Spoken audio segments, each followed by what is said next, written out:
I'm going to go ahead and call this meeting to order. It is 6 p.m. This is a regular meeting for Tuesday, July 15th, 2025. Madam Clerk, will you please take the roll? If I can get everybody to go ahead and take your seats, and we've got a meeting going now. Tim Hill, are you on the phone? Here. Stephanie Nowers, are you on the phone? Here. Dee McKee. Maxwell Sumner. Here. Bill Gamble. Here. Dimitri Fana. Here. Ron Bernier. Present. Madam Mayor, you do have a quorum. Okay, thank you. Is there anything any members would like to pull from the consent agenda? Yes, Assemblyperson Sumner.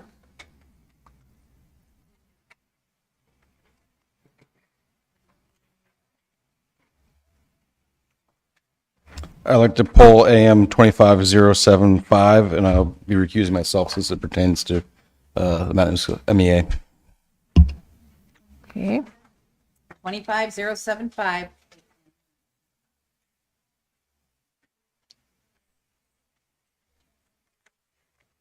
okay.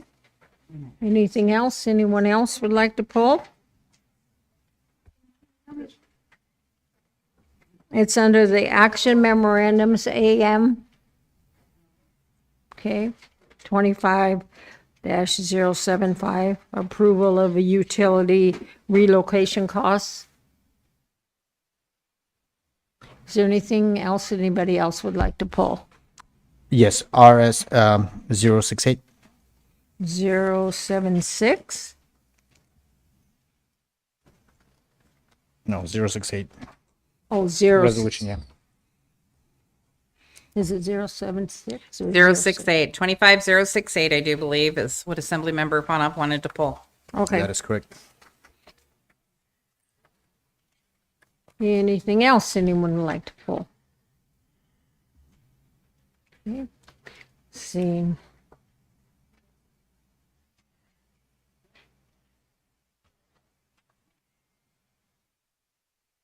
Okay. I guess there's just deciding there. Okay. Are there any other changes to the agenda? Okay. Hearing none outside of those two, then the agenda is approved as presented. If you'll all rise with me, and Mr. Attorney, would you lead us in the pledge? Pledge allegiance to the flag of the United States of America and to the republic for which it stands, one nation, under God, indivisible, with liberty and justice for all. Thank you. The next item on our agenda is the minutes from a clerk's evaluation on the 17th of June of 25 and the regular assembly meeting minutes on June 17th of 25. Are there any changes to these minutes? Okay. Hearing none, then the minutes are approved as presented. The next item is reports and correspondence, agency reports. Do we have anybody from the cities here? I don't see anybody, but we do have somebody from school district. Come on, Katie. Thank you. Good evening, Madam Mayor, Manager Brown, members of the Assembly. For the record, my name is Katie Gardner, Deputy Superintendent for the Mat-Su School District. I just wanted to say thank you, as always, for time to provide an update on what is happening at the school district. Obviously, in the summer months, there is a bit of a slowdown, but there are some things that I'm happy to be able to provide an update on. First, of course, is that online registration is now open. So for any parents who are in the audience or are listening, now is the time to register. You can complete that process by visiting the Mat-Su School District website, getting ready for the school year to begin. The other thing that's been happening over the summer months is we have had record participation in our summer feeding program.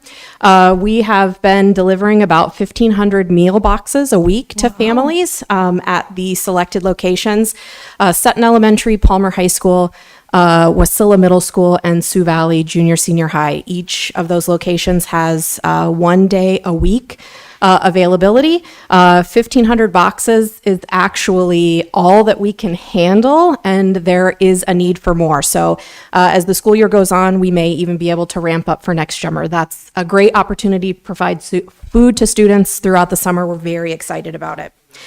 We also have about 41 students, as well as a dedicated team of permanent staff who are doing a lot of work to our facilities over the summer. They're doing painting, lawn maintenance, small construction. In addition to some of the larger projects that we're partnering with the borough on, we are just getting ready for kids to come back on August 14th.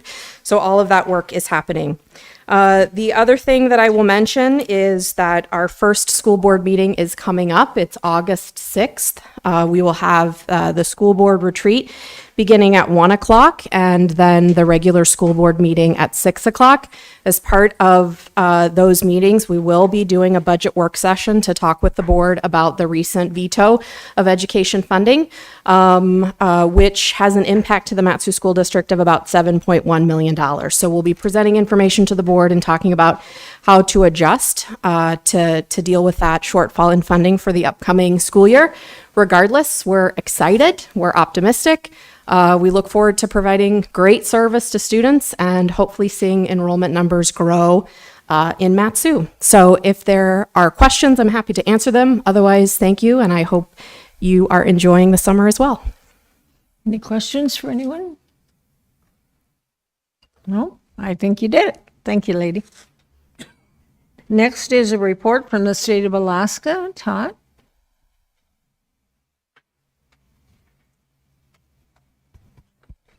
Good evening, Madam Mayor, members of the Assembly, Manager Brown, staff, Todd Smolden with the Governor's Office. I can tell that you're going to have a robust discussion about some topic tonight, and so I won't take too much of your time, but I did want to stop by in case anybody had any questions about what the Governor's been up to. I guess since I was here last, there was a budget that was decided upon. I think what's important for people to understand is that the $500 BSA increase that the governor approved is the largest one-time increase in the BSA since the inception of the formula. So I do recognize that for school districts that might have been planning for more, that there might be some readjustment that occurs. I think, I don't know exactly the numbers for the Mat-Su, but I believe for Anchorage, the BSA decrease, the $200 was about 1.5% of the ASD's budget. So, and the CFO of the Anchorage School District said that that should be covered by attrition from staff and savings that I know the Mat-Su doesn't have, but Anchorage has pretty significant excess reserves. So overall, since the governor has signed budgets, education funding has increased by about $1.5 billion. And that includes not only operating monies, one-time monies, but also capital money. The governor has also vetoed, these are just fun facts, I promise I won't go on forever, but in all the budgets that he's signed, he's also vetoed about $1.7 billion. And the only departments that have seen significant growth, or I would say growth above inflation, is education, health, and corrections, Department of Corrections, and also public safety. So all other departments have either had a decrease in growth or growth that is less than inflation. He called a special session. Some people might be wondering why he did that. I think from his perspective, the conversation around education reforms was inadequate. The quote-unquote reforms that some legislators think that they accomplished are not, they don't compel school districts to make any changes of significance. And so the governor has asked the legislature to come back and spend some more time on some serious education reforms that will actually result in improved outcomes. And we know that when money's targeted to specific outcomes, we get better outcomes. The READS Act is a great example of that. And so the governor is hoping that the legislature will do some more work on education reform. Additionally, he is asking them to approve the separation of the Division of Ag into its own department, and we believe that that will be with a zero fiscal note, essentially taking the Division of Agriculture and making it a Department of Agriculture. And I could give you a bunch of reasons why that makes economic sense, but I don't want to take too much of your time. I will only say one thing, which is that if you have ever been involved in a large organization, you understand the economic concept of diminishing marginal returns. And that's the idea that at some point organizations can get so large that they are inefficient due to their size. And that's, I think, what we're experiencing with the Division of Ag being in the Department of Natural Resources. So governor believes that it actually will function much better by being its own department. So hopefully the legislature will approve that. I think there's a majority of Mat-Su residents that like that idea. We'll see what the legislature decides on that. That's all I have for tonight. I'm happy to take questions if anybody has any. Any questions from the assembly? Okay, I guess not, sir. Thank you very much. Thank you very much. Good to see you back. Oh, it's my understanding we haven't had a joint assembly school board committee. Does any of the assembly have public relations report they would like to present? Okay, hearing none. Mr. Brown, do you have a report? No report. Mr. Attorney, do you have a report? No. Madam Clerk? Clerk's report is in your red folder with the upcoming meeting schedule, the quasi-judicial report, and also just a reminder to the assembly that I will be out of the office for at least a week or maybe two at the end of this month to early August. And then also the August 2nd Saturday retreat agenda is attached to the clerk's report. Okay, thank you. The next item on our agenda is citizens and other correspondence. Are there any comments on the citizens and other correspondence by the assembly? Okay, hearing none, they are presented. Madam Clerk, the IMs, please. IM 25-152, informing the assembly of the submittal of a Safe Streets for All grant application requesting $12,818,160 for transportation projects to improve safety around schools. IM 25-153, informing the assembly of the submittal of a commercial property assessed clean energy and resilience application, CPACER, by Wasilla HS Holdings, and the manager's signature on the associated funding documents.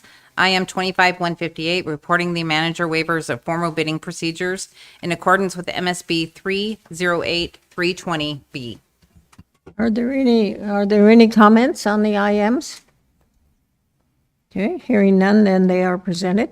The next item we have is audience participation. Do we have a sign-up sheet, please?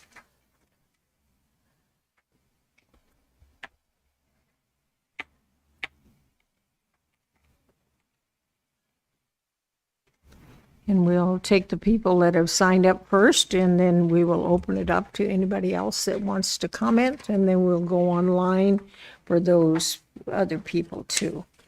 So Mike Dale? That one, the one standing up. And if I could get you to go ahead and turn it on, and then you can leave it on. It's the button right there. Thank you, sir. Appreciate That it. works. Hi, my name is Mike Dale. I'm a member of the Big Lake Community Council, but today I'm here as a citizen. I've got three things that I want to talk about real quick. I don't want to take up a bunch of your time as well. First and foremost, I wanted to come here in person to say thank you to Bill Gamble or my District 5 representative, the RSA Board 21, and the contractor who did the road work for us, the McKenna Brothers. They came to Big Lake Heights and they took the roads in my neighborhood and they flattened them out. It was being used as a racetrack, basically, with banked corners. We had people going around corners at 50 and 60 miles an hour, driving up onto my lawn, wiping out my fence. I was kind of fearing for my own safety and that of my grandparents. So they came in, they flattened everything out, squared off the corners, and they put riprap in the ditches on either side. So at this point in time, anybody who's trying to drift around the corner to use it as a racetrack is now going to take out the front end of their car. Thank you very much. I appreciate finally getting the work done after 5 years. The next thing I'd like to hit on real quick is the gas tax, which most of the people here, I'm sure, are going to be talking about this. Borough Manager Mike Brown came to our community council last Tuesday and explained what was going on with that. And while I really hate the idea of paying more for gas, especially with the prices the way they are, I do like the idea of having other people who come into the valley, whether it's from Anchorage or other parts of the state or out-of-state visitors, buying fuel here, help pay for our roads and everything else. So basically what it comes down to is I'm a very reluctant yes, but I do think that there should be a sunset clause that's placed on anything that passes so that this is reviewed each and every year and has to pass again each and every year. I don't think it should be, it's hard once you open up Pandora's box to put all the evil back in there, and wild spending can go really quick out of control. So I would support a sunset clause on that. And last but not least is the property tax exemption that's done for seniors and disabled vets. I don't know what the amount is at this point anymore, but I do know that the home valuations had gone up in the borough. The mill rates went down, which is great, but I do know that overall the borough is getting more money to work on more revenue, to basically work on problems and projects. My concern is that the exemption amount for seniors and disabled vets may not have increased at the same rate as the home valuations that went up. So I'm just asking that it be looked into to make sure that you don't end up with seniors who haven't been paying any property tax for something, all of a sudden end up with an $800 or $1,000 tax bill that they can't do because they're on a fixed income. So I'd ask that you guys go ahead and review what all that is. Thank you very much for your time, and thanks for listening. Thank you. Tom? May I give this to the clerk? Yes, you may.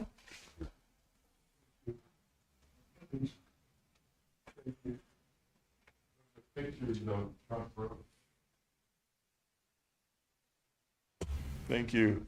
My name is Tom Robertson, R-O-B-E-R, no T, S-O-N. And the pictures I'm handing out here are of Trunk Road. I'm asking for a letter of support from the borough so I can take it to the state and ask DOT to put in a driveway on a divided highway on Trunk Road. Currently, since Trunk Road is a divided highway, there's a grassy medium in the middle, and fire trucks can't get across the highway. Thank you. And let me give you an example. You'll see in the pictures here. If there was a fire like down at Three Bears grocery store, the fire trucks can't turn in by Glen Massey Road to that water tank there.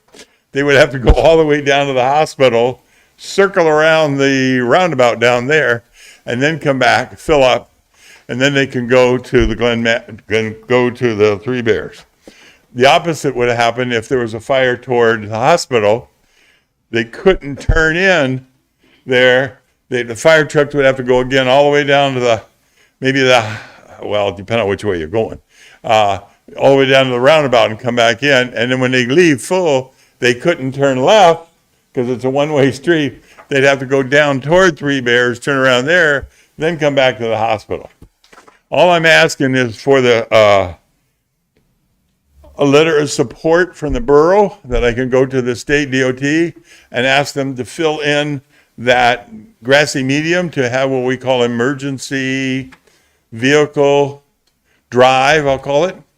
It's the same thing if you were going down the Glen Highway, you see these turnarounds for emergency vehicles in the middle, in the medium there. It's just a gravel strip is all it really is. But that's what I want because it would help, it'd help greatly, fire trucks. I mean, I don't know that there'll ever be a fire, but it helps in greatly when you're planning a fire, when you're planning things to have access to these things. I'm laughing because every time I come and ask for a letter of support, it doesn't happen. So I'm throwing out a fleece here. We'll see next meeting when I come back. We'll see if anything's happened.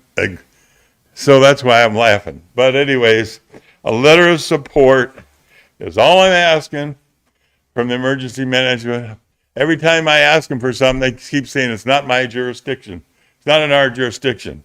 Well, the pipe might not be in their jurisdiction, but the water that comes through that pipe, their firemen use, and it is in their jurisdiction.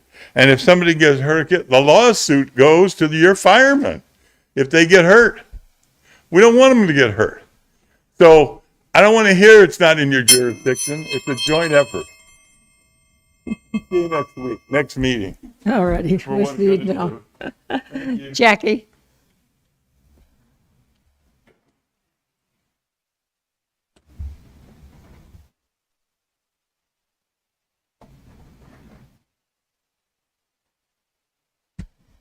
Good evening, Madam Mayor and Assembly. My name is Jackie Goforth. Thank you for this opportunity to speak with you tonight. I would like to speak to you a bit about a situation that's happening in Palmer, and it's about having a woke hub being set up in Palmer right now. And I'm handing you the receipts of everything I'm saying.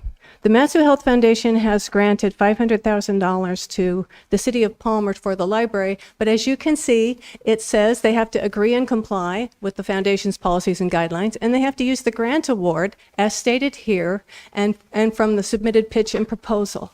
Now, the first thing you will see that in 2021 is that the museum in Palmer tried to change history. They said when the settlers got there, the lands weren't empty. They had actually, where they were taking lands that had been, the natives had been pushed off by violence, disease, and colonizing forces. The next thing you will see is there was a Palmer Coalition of Arts and Culture set up in late 2021, and their idea was to conceive, build, own, and manage an arts and culture facilities within the core area of Palmer. Their goal is to develop a facility within walking distance of the core area of Palmer. They intend to build an arts and culture hub that will include an expanded, updated museum, commercial development, a small modern theater, a gallery for local art, etc., etc. If you don't believe that exists, you will next see their bylaws. I have the entire set of their draft bylaws, but to save paper, I just gave you the first one. The next page you will see is their business license. So in 2021, they really did set this up so that they could make a culture center. Now, the next thing you will see is how the Matsu Health Foundation got involved in this. They sent a grant of $15,000 to change Colony Days and Colony Christmas to Braided River Festival. Okay, and what it says is, after several meetings with these organizations, the coalitions, and internally with our board of directors, they decided that their best path forward would be to work on changing the names of these festivals. Okay, the Matsu Health Foundation's conditions for the $500,000 for the library are to connect and integrate the library building with the surrounding community spaces to make a quad park that includes the train depot. Now there's 4 parks, and I'm guessing they mean the pavilion, the museum, the train depot. Okay, they want to make a barrier-free pedestrian walkways. They need a place, the library is to be a destination, a community anchor, and an intellectual center, to have an amphitheater, an outdoor meeting area, and reflective spaces. It's to serve the community in times of crisis. I'm going to guess that's in times of homeless crisis. Now, I want to know why nobody in the community gets to decide on any of this stuff, and why a grant place gets to decide on what is done in Palmer without anyone's notice. Now, the last picture you will see. Oh, by the way, the Anchorage Assembly is now making it illegal for the homeless to be in parks, trails, and sidewalks, and I wonder where they'll send them. Thank you. Thank you. Travis?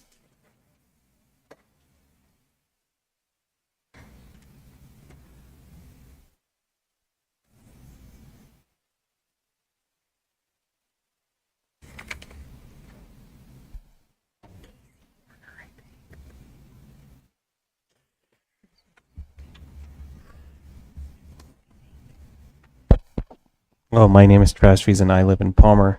I have a really runny nose, so I might not be able to speak as long as I used to. I would like to talk about the West Sus. I'm talking about the Point McKenzie project and the West Susitna access road project. I've been looking at it and I've been so fascinated about it that I made a Facebook group so that other people can talk about their ideas in improving the economy. And one of the ideas, if this road people, I've heard people talk about, if they build the road, they'll build culverts around streams, and that'll affect the salmon and stuff like that. And recently, you've heard that the legislator rejected the governor's proposal of fish farming. And I thought, well, if you do overfishing, you could set up hatcheries alongside the creeks, so that'll solve the problem. But and other people also talk about, especially at the lodges that are not connected to the road, is going to affect their tourism because that's what people come here, is the experience of not being on the road. But I don't believe that, and I just read about the. I'm sorry, my mind's going over the brain. I'm not feeling very good, but I know that in the West Susitna area there's a lot of mining opportunities, and for every mining job there is 7 outside of the mining jobs. So it wouldn't just create a lot of jobs, but it would. I envision that the road, there'll be towns dotted alongside of the road. So, and for the Point McKenzie, I've heard that they'll be bringing some manufacturing jobs. So I am all for that. So thank you. I'd like to talk more about it after this meeting. Yeah. Thank you, Travis. Can I take this box? Yes, go ahead. Okay. Casey Warner?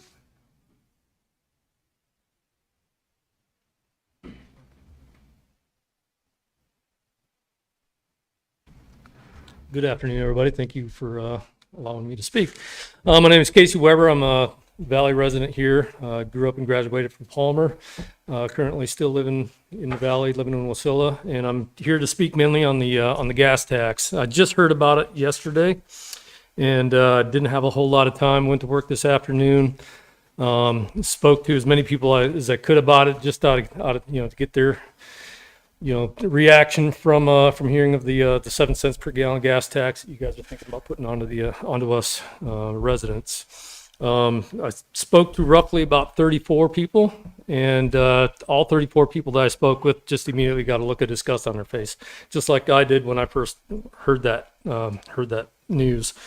With the cost of living that our middle class families and construction workers. We don't get a break from our cost of living. Our living wages don't go up too much. I've been blessed enough, to make enough money to where my wife has been able to be a stay-at-home mom for 17 years. But now that my kids are in high school and starting to drive, that additional cost of vehicle maintenance, insurance, and gas for my boys' vehicles is increasing enough to where my wife has gotten to have to go back to work full time just to offset the cost of living. I spend about $125 a week just in fuel for my vehicle. And that's mainly just getting to and from work and church on Sundays. Don't really get out too much after, outside of that. But just even a 7 cents increase per gallon would, it's just another cost I got to add onto my weekly expenses, that it's just getting harder and harder for me to live. But I've also heard that same argument and concern from all the guys that I've talked to, all the guys and gals that I talked to just at work, friends, family. So I would ask that you guys reconsider that gas tax. We're us citizens are not getting a break. I mean, the Trump administration has given, no tax on overtime and tips, which is going to help, a lot of people. I work construction, so I do get some overtime, and that will definitely help. But, just us citizens, we just need, we need a break. We need a rest from just increase in prices or, property tax. My property taxes have increased an additional $42 from last year. We're just comparing, last year's statement to this year's statement. And that, I'm hearing that's probably going to go up too. And it's just like, my goodness, my dad and mom, they're retired, they're on a fixed income and, just these costs that overrun. And, I heard that, guys are looking at, cutting property taxes, if I heard right, from the citizens, senior citizens, retired folks. I think that'd be amazing. So, I just want to say, myself and everybody else I've talked to, we're just, we're in terror for the 7 cents a gas. And I understand, that there are, tourists that pass through, but that season is short. For the 9 months of wintertime and darkness that we don't get too many people coming through, we're still going to be feeling that pain. So I appreciate your time and thank you. Thank you.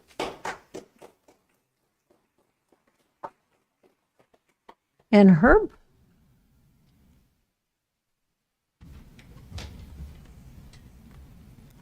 Thank you, Madam Mayor, Assembly members, and staff. My name is Herb Bischoff. I live here in the Valley, and I'm here at the audience participation because the list was shorter than on the fuel tax participation. And I understand that you're in a very difficult, even though I think common situation where you recognize the needs that the borough has in terms of its repairs and its transportation needs, and somehow that has to be met by revenue. I applaud you for looking into the future a little bit and suggesting that a fuel excise tax might be a way of doing that. It's a user tax, obviously, and it can be spread out.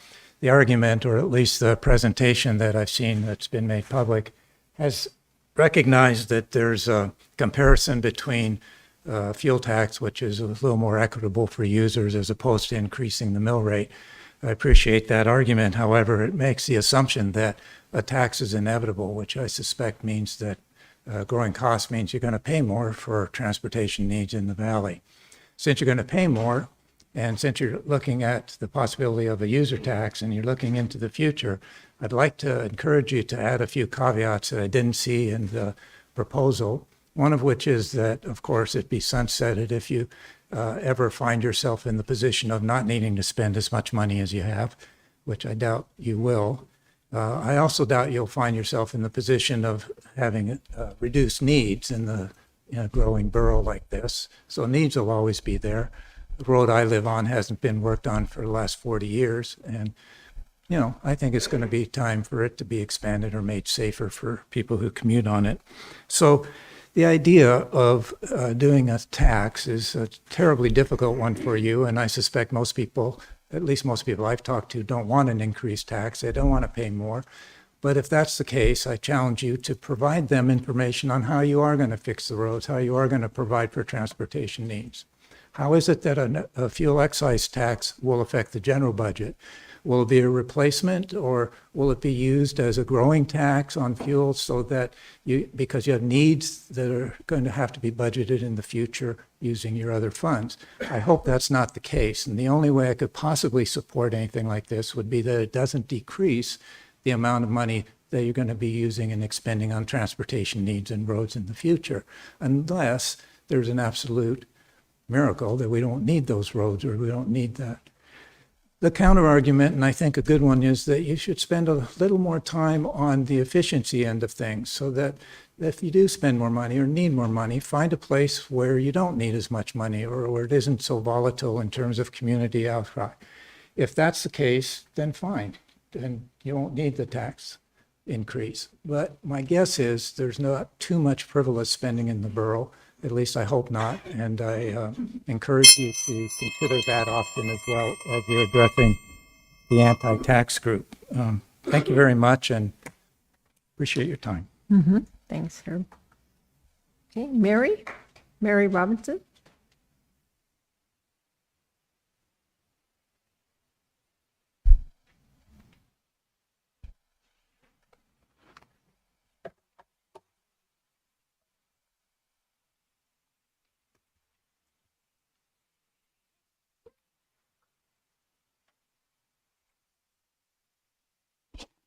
Good evening. My name is Mary Robinson, Robinson. I am a Matsu Borough resident. I do not attend King's Chapel. I do not attend Apostolic Worship Center. And I do not belong or donate to a local chapter of a national NGO called Moms for Liberty. Several meetings ago, there was a person who spoke about a Supreme Court case, and it was decided on June 27th, 25.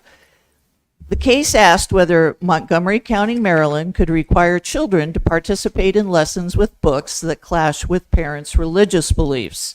The Supreme Court decided, it was, I believe, 6-3, said that the three sets of parents that had sued a coalition of parents from a variety of religious backgrounds, Muslim, Ukrainian Orthodox, and Catholic, protested the curriculum updates in Montgomery County, Maryland school system. And three couples in the organization Kids First sued the district. The parents said they were not trying to change the lesson plans or remove any books from classroom shelves. They just wanted to have the option of saying their children would not participate because of the parents' religious beliefs, an option the school system offered at first and then halted. That is the whole basis of the case. You were told that it revolved around alleged obscene books. To reiterate, you've heard me here for going on 3 years, there are no obscene books in libraries. To switch gears, July 17th, 2025 marks 5 years since the passing of Congressman John Lewis. He served his beloved community for over 30 years in the House of Representatives as the congressman from the 5th District of Georgia. He was a lifelong champion of human rights.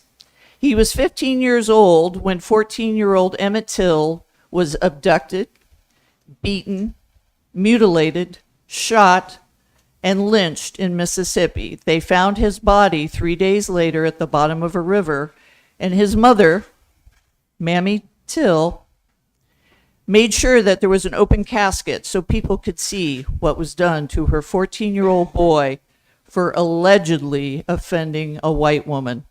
John Lewis went on to become a lifelong civil rights activist. He was tireless to voting rights, civil rights, and expanded his work to include support for women's rights and LGBTQ rights.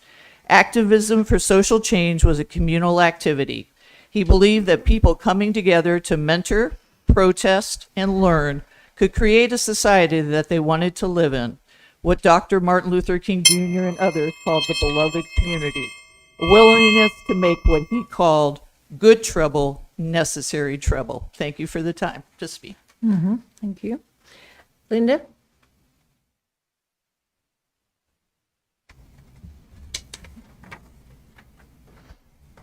My name is Linda Spohn. Why would we want a gas tax? Why would we, the people, want any more tax money extracted from us? You take our money and fund a failed education system and libraries that use the money to indoctrinate our children in DEI, LGBTQ, transgendering, and mutilating minors, and obscene, filthy, perverted books. Your own borough brochure tells us you spend $281.6 million on an education system with poor test scores, ranked at the bottom nationwide and worldwide. Our tax money is not being well spent. There hasn't been any changes or improvements in years, and you keep funding this with our money. You just passed the budget fully funding these departments, and now you want more of our money. Our nation is over $37 trillion in debt. We will be recovering for years, if ever, from the abuse, fraud, corruption, and inflation inflicted on us by the Biden administration. What will this do to our children and grandchildren? Our state legislators aren't helping Alaskans either. For starters, they steal our permanent fund dividends. The permanent fund was set up as an investment for the people, so the government wouldn't waste the money. But what does our state government do? They steal it from us and waste it. Our state justice system is corrupt. Our elections are fraudulent with ranked choice voting, and Alaska has the dirtiest voter rolls in the nation. And now you want more of our money to waste? Over half the borough budget, 58.1%, is spent on a failed education system and indoctrinating children in our libraries. You hold the purse strings and you can't do anything about this? It's time the people's money is spent more responsibly. I oppose any increase in taxes or the mill rate until improvements are made. Then you wonder why we would question combining health powers. All you see is dollar signs with no moral obligation. Government is not our savior. Government needs to be limited or we bankrupt ourselves, our children and grandchildren, our communities, and our nation. May God help us through Christ Jesus, our Savior. Praise his holy name, Jesus. Even so, come, Lord Jesus. The grace of our Lord Jesus Christ be with you all. Amen. Thank you. That's it.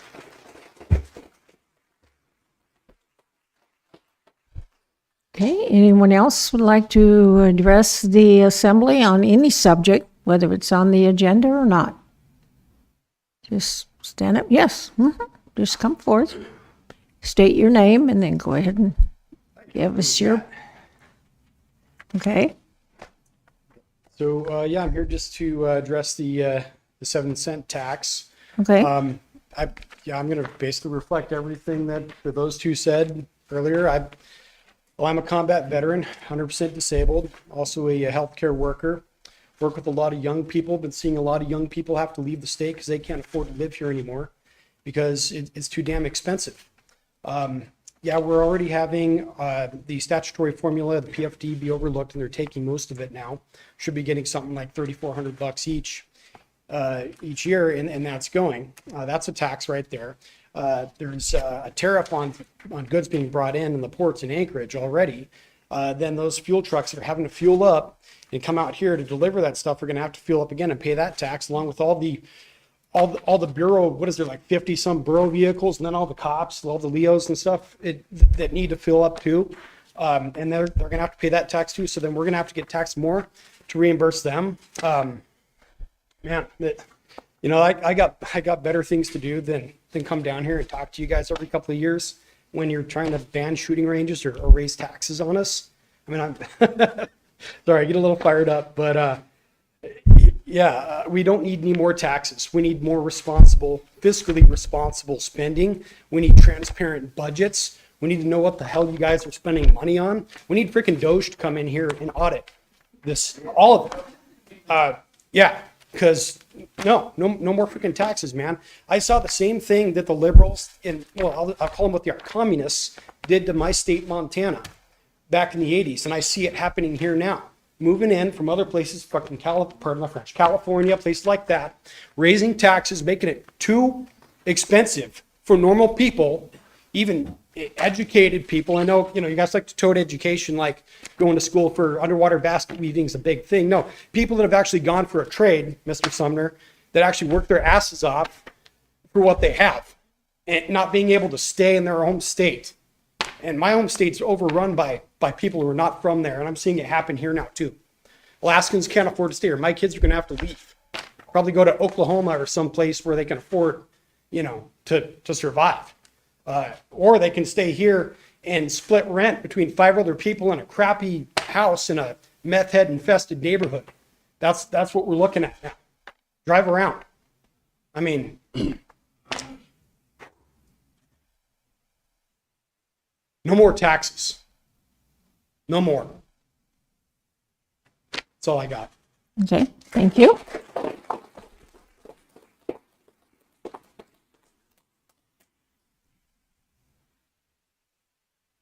On the heels of that, my name is Dave Maxwell. The first thing I would like to do is I would like to do my best at giving you what Romans 13 talks about. And it has to do with who you are, government. Romans 13 declares that God instituted the positions that you have. That's a high authority giving you your position. But do you recognize what your purpose is? The purpose of government, according to God himself, was to restrain evil. I don't need to say anything more because that's it. Do you see your job description as restraining evil?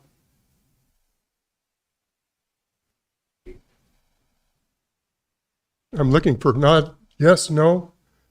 How do you see your job? It is to restrain evil. That is from God himself. That's why government was instituted. I'm going to quote another passage, and it comes out of Isaiah 59:14.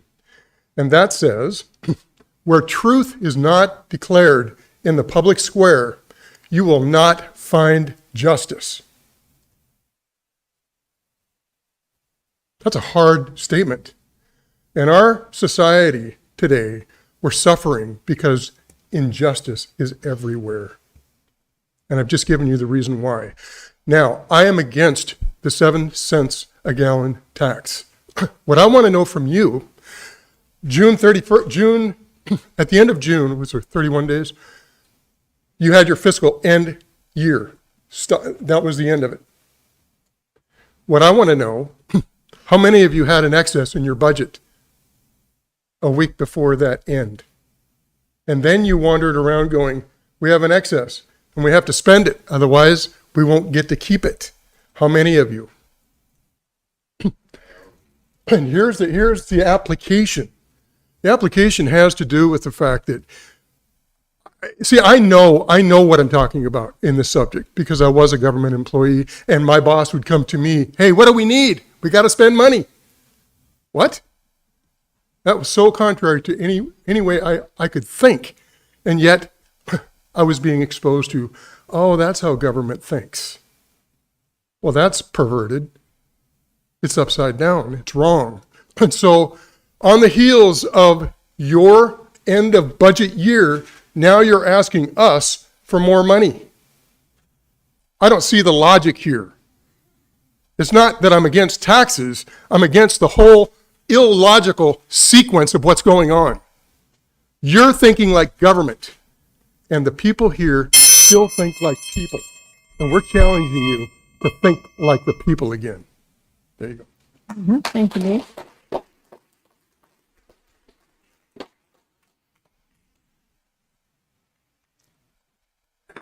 Well, my name is Michael Garhart, Lazy Mountain Jim's brother. And what I'd like to say is I've been a resident here since 2012 when Jim died. And I used to work in Anchorage. It used to cost me $80 a week to drive in and back. And that company still owes me quite a bit of money. Seems to be something that Alaskans do up here. They don't always pay. And I'm retired. My wife's retired. She spent 30 years on a slope for a native corporation that didn't really pay her a whole lot. And if she got hurt, she had to pay $600 for her own medical. Everybody else had it free. Okay, food prices. Food prices here, I've seen meat cuts triple. Absolutely triple. It's crazy. We pay higher than the national average for fuel now by a lot. Everything. I bought 2 pieces of aluminum, had them shipped up here. $22 for the aluminum. Cost $143 to get it here from Arizona. It's ridiculous. You know, let me give you an example about Anchorage. I went in there years ago to the Social Security office. I was there 5 hours. The woman in front of me was talking about where she got her hair cut and where she got her nails done for minutes. I pumped $23 into the parking meter. I went out, I had a $20 ticket because I was 3 minutes late. You could buy parking meters and put them in town, and I promise you, I won't be here. I won't come to this town if you put parking. I'll never pay in them anyway. I'll pay the fine first, but I'll never pump another penny into their parking meters. I'm against this fuel tax. You know, we're paying a lot. We're paying every penny we get. And you need to take it easy on the public, especially retirees on fixed incomes. You need to make changes. I've had to budget my whole life. I've lived below poverty level most of my life, but I lived well. You can do it too. Start doing it. Budget. Watch your spending. That's the main problem. You spend money like water. You can cut that out. I did it. You can too. Thank you.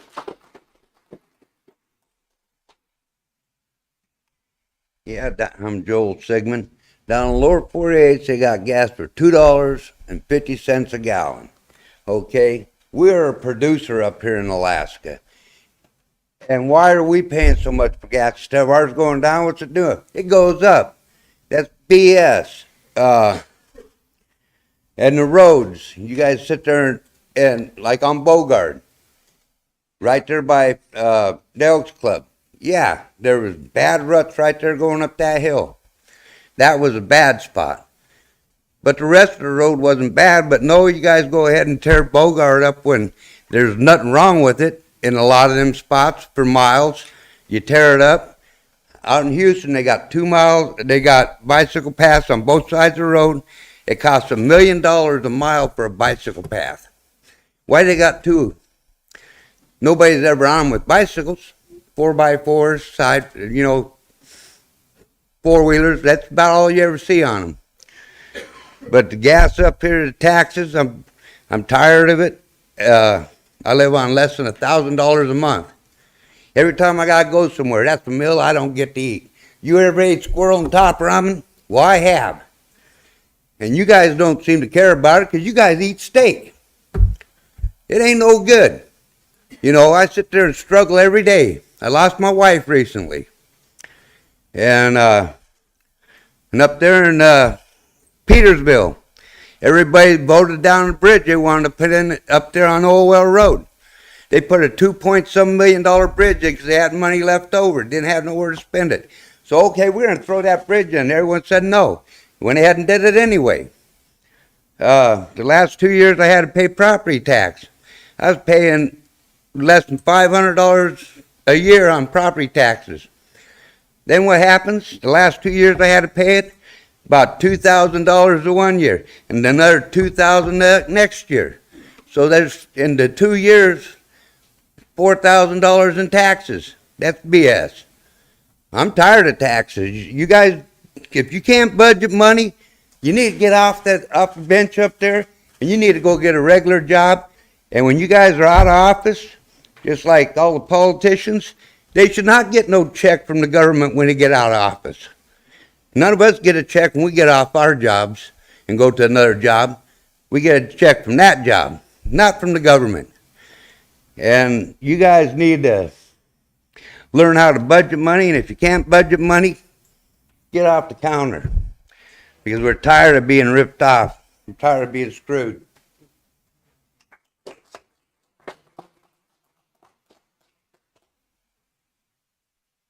You might think it's funny, but it's not.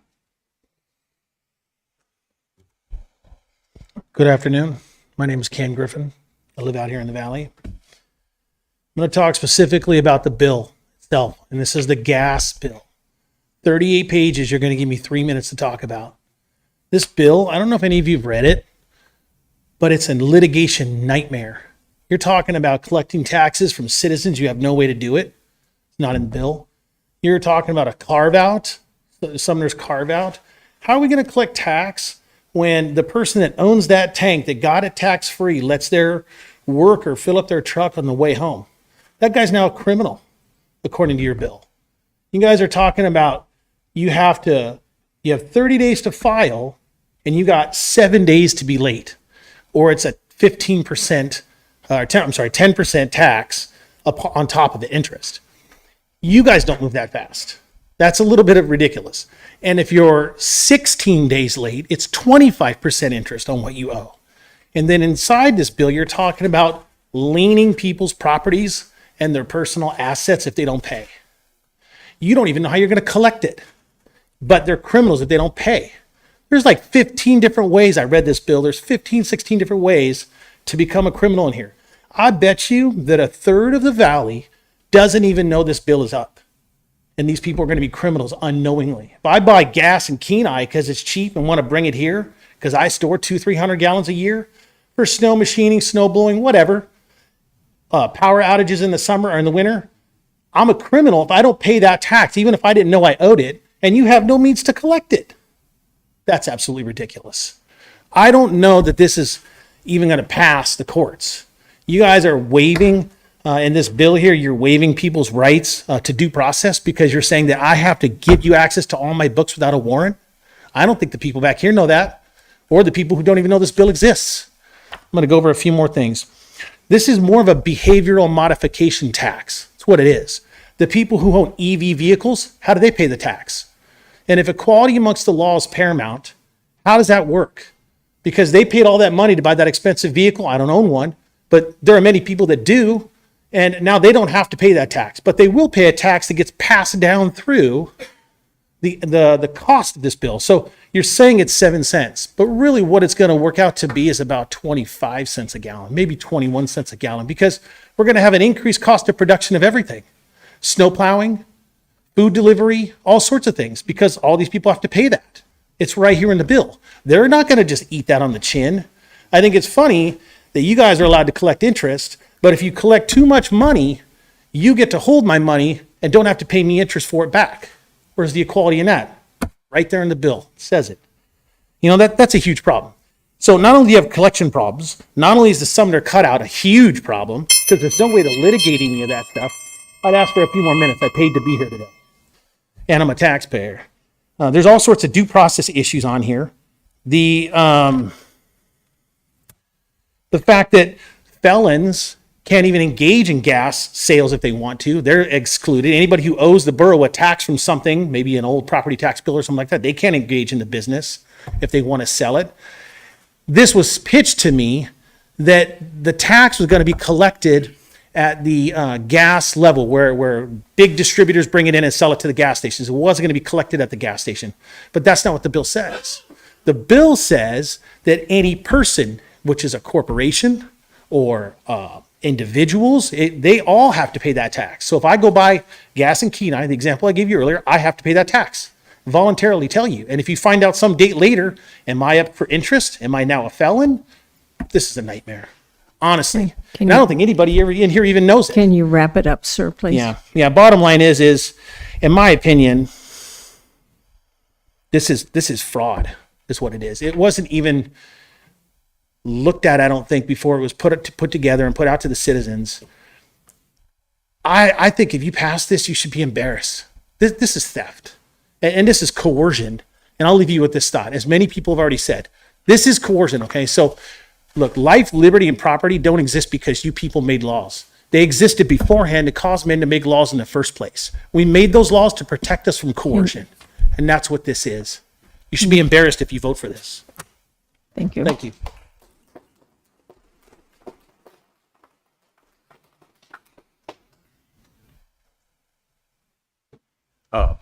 Hello, fellow Matsuvians. It's an important thing to distinct that we are Matsuvians because a lot of us are financial refugees from this great cesspool known as Los Angeles, or whatever you want to call it. Your name, sir. My name is Ken Huckaba, and Dee is my assembly person here. Thank you, Dee. I want to appreciate you. I wanted to talk about this really quick to let you guys know how I see this. I get up early in the morning. About 4 o'clock to make it in on the Glen 500 and do my draft practicing like Jeff Bodine. And I stop at the Shell station and I hear a young man on the other side of the thing making exclamations. And I poke my head around the pump there and I say, "Hey, fella, what's up?" He says, "Well, they don't take cash here. It's on card. I'm on fumes. I don't know if I can make it to the next station." I'm feeling in a gullible mood, so I say, "You know what? I'll pump. Give me your $20. He gave me his $20 and I'm pumping and listen to his story. And it's a story of heart. He's in his high vis. He's got boots on. And that's most of the people driving back and forth to Anchorage. And they're driving back and forth to Anchorage because we fled Anchorage. We fled this kind of action right here. I didn't know if Ethan Berkowitz is hiding around back there. I don't know, but it sure looks like it by the looks of this thing. And I would like to ask you folks, if I might, has everyone read all the pages in here? No? Nope, nobody put their hands, okay, I have. So there's a lot in here, and so I want to tell you about that young man. I went ahead and filled his tank. And by the time I got done, I went ahead and filled it. And he was telling me, please don't, and he started crying. He is on the bubble. He is a guy that can't hardly make it here. And this is what caused it. This is what caused it in Anchorage. And I would like to see the senior exemption here, folks. You get a senior exemption in your property tax. You got some relief on that. There's none in here. And what are they trying to do? Force you into mass transit with this kind of thing. Well, I don't know about you. When I'm 75, 80 years old, I don't want to have to take mass transit to Anchorage, take medical and go shopping and things. So anyway, we're a refuge for this daily drive. It's bigger government, and there's no way to exempt seniors. And you know what's odd about this? And I follow the committee hearings in Juneau a lot, and I see it here now.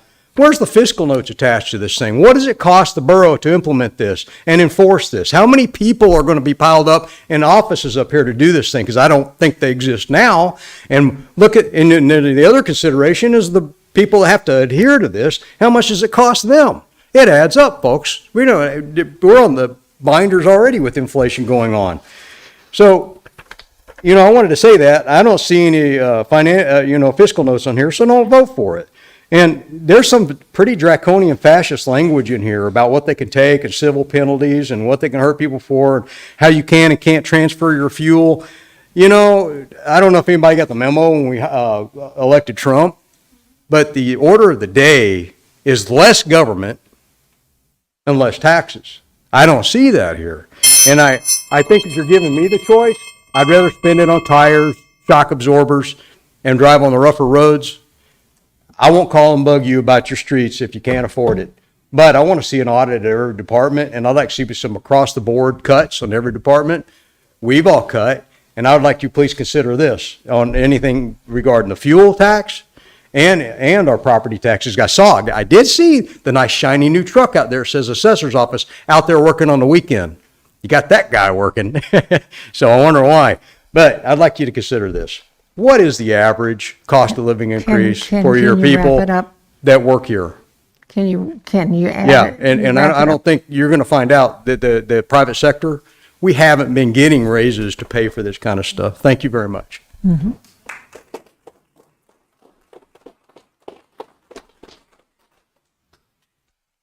$1 million raised from the consumer. Yeah. $5 million. That's enough. We will not have that in the audience. Go ahead, Hi. ma'am. I'm Gwen Taylor. I obviously live in the valley, and the 7 cent a gallon tax is what brought me out tonight because it disproportionately burdens people that have low income and people on fixed income. Also, I was reading the proposal sheet that you all had out there, and it says that unlike property taxes, which burden only residents and landowners, and then it goes on, property taxes do not burden only residents and landowners. Property taxes get passed through to the tenants. My kids that live in rental properties, they're paying the property taxes with their rent. My kids that have their own places, they're paying it too. But I have a lot of family here, and 7 cents a gallon across our family is going to just about kill some of them. You can't do business without driving distances. You can't even get to work without driving distances. And they're already running pretty tight on low income, middle income, fixed income, and I'm sure we're not the only ones. So I would like you to reconsider and not do a gas tax. Thank you. Mm-hmm. Thank you. Anyone else? Or you just have to stand up and come, I guess.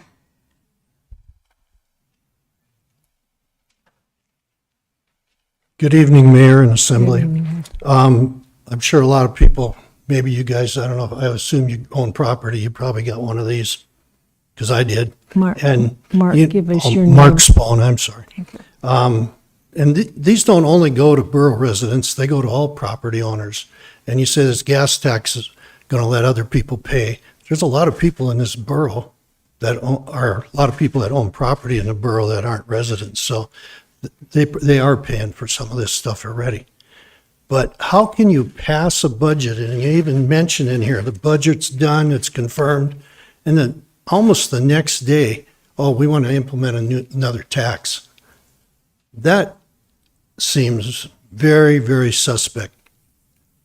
Why wasn't that mentioned during the budget process when people come out so they know?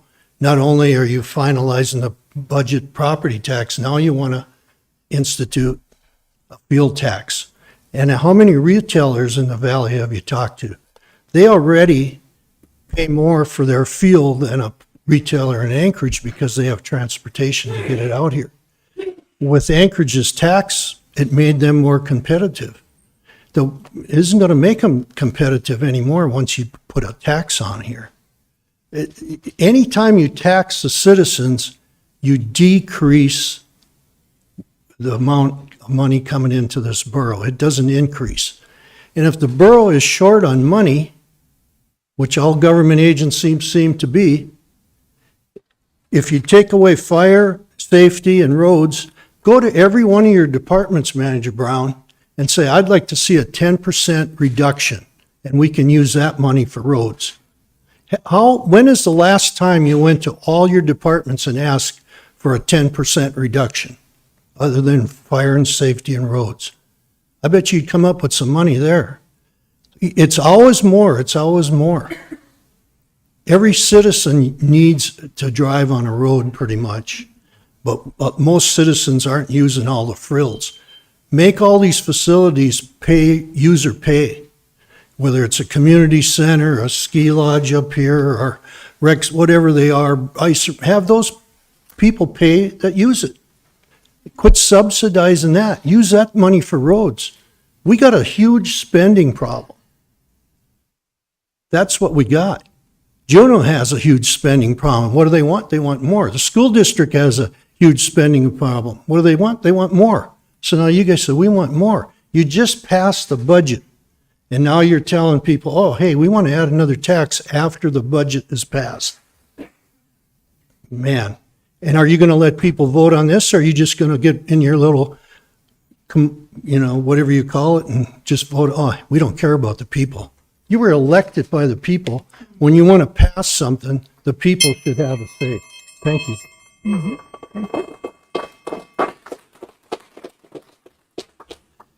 Yep.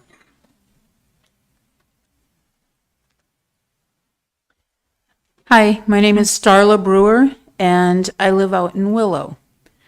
And I'm not here just to address this proposed fuel tax, but things that have been going on in general. 3 years ago, my husband died. He was 71 at the time of his death, and as a result, we had the property tax reduction, exemption for him. Upon his death, we lost it. At the time, my son was commuting to Alaska Sales and Service for work. He had to buy a different vehicle because he was spending over $300 a week on fuel at that time. The savings for a new car, because he worked at a dealership, were offset just by the fuel alone. But since then, our property taxes have skyrocketed. We have not been able to do any maintenance whatsoever. We bought the place in 2019. It has continued to deteriorate, and yet our valuation by your assessors keeps going up. When we get our notice, we're only given less than 30 days to try and counter that in any way. When they come out, they don't look at anything. The first year it went up significantly, I did that. And I happened to be coming home and saw your borough assessor leaving, met him on the road, we talked a little bit, and I asked him about 3 things in particular that he should have seen from his vehicle and didn't. None of those repairs have been made. He did turn around and come back. I appreciated that. But I had to walk him through literally and point everything out because he did not look to see what state the property was in, the buildings were in. He didn't go into any of them. And none of the repairs have been made. Yet our valuation keeps going up by this magical assessor? Your magical formula? I've seen, 7 new schools built? Not a one of them has the same design as another one. Every single one of them gets special treatment. All kinds of frills and frou-frous that you don't need. I grew up in schools, all the elementary schools followed the same basic plan. All of the junior highs followed the same basic plan. High school, same thing. Find the cuts. There's a lot of cuts that you guys can make, and you haven't made any attempts whatsoever that we can see.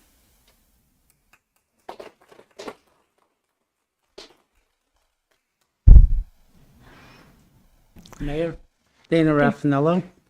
So on the gas tax, something else caught my attention when I was reading today's packet was the EZNet.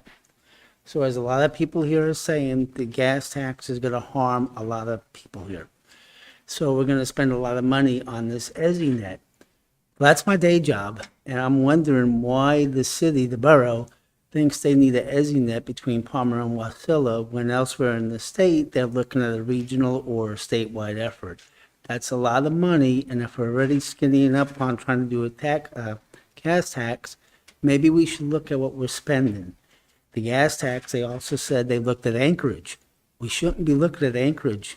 That 38 pages is a mess. It's more of a penalization against the people than it is trying to get a gas tax, which might be doable if we're going to just spend it on the roads. But that doesn't even say it's going to go on the roads. It's going to go into the general fund. Well, what's it going to be used for? Thank you. Mm-hmm. Thank you.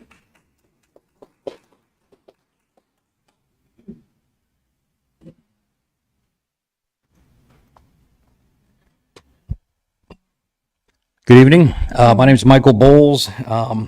I'm running for District 1, and I'm a conservative that is very much in favor of personal property rights and personal liberties, and I'm coming to speak out against this fuel excise tax. First, I want to thank you all for the great work on moving forward with shoring up Port McKenzie utilization. I think that's extremely important, and I commend you for that. Now, taxes.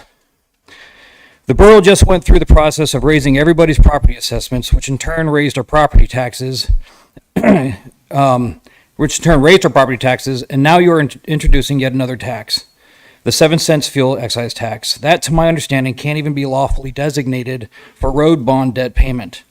While campaigning, I'm going to a lot of meetings and speaking with many residents, and the overwhelming opinion is that the fuel excise tax just simply is too much.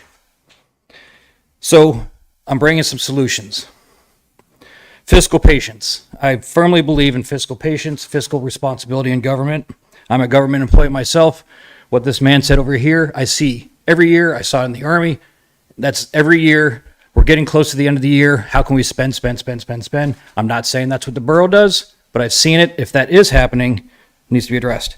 Fiscal patience is what is needed at this time because all of us know there's a large LNG project moving and it's about to happen and come right through the borough and will bring money into the borough through tariffs. This will fund infrastructure and help pay down bond debt. The time for patience over taxes is now. I fully support Sumner's proposed amendment. Please show us residents you hear us by supporting Assemblyman Sumner's proposed amendment, but make it a mill rate code amendment by lowering and capping the real property mill rate, but change the numbers to 3 for area-wide cap and 0 for non-area-wide cap. And completely exempt all residents over the age of 65, as well as real property owners that do not have an active mortgage. Offset the difference to us that live here in the borough. I personally know elders who have lost their homes, which they owned free and clear because of property taxes. Property taxes effectively require homeowners to pay rent to the government. We should not have to pay the government rent to live in our own homes. If given the choice of the two, a fuel excise tax is more palatable than our fellow residents losing homes, since renting space on the road system is voluntary, but staying in one's home without government infringement is a fundamental right.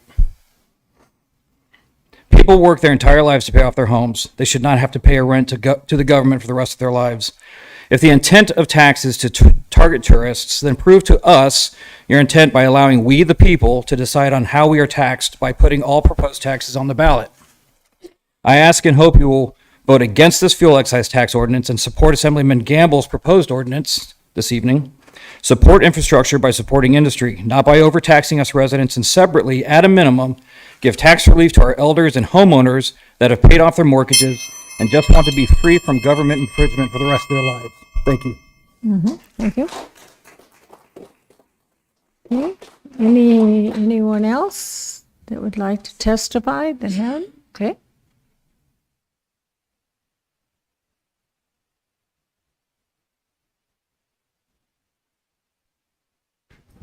Madam Mayor, members, my name is Gregorio Avila. I'm against this tax, 7-cent tax. I haven't read the whole package. I just found out about it. I'm not happy.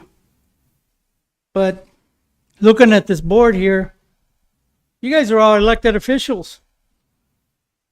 You guys would put up there by us. Your job is to take care of us, make it easier. And if we gotta have taxes, be transparent, put it out there.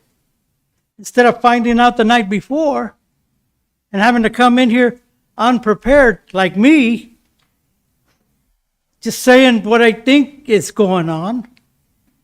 Let's be a little more transparent. Take care of us. That's why we put you there.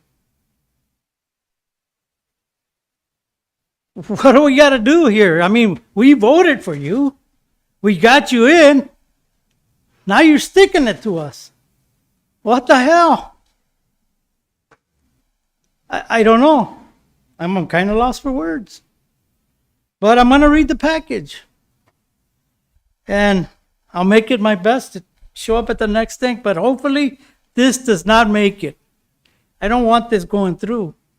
Most of us don't want it going through.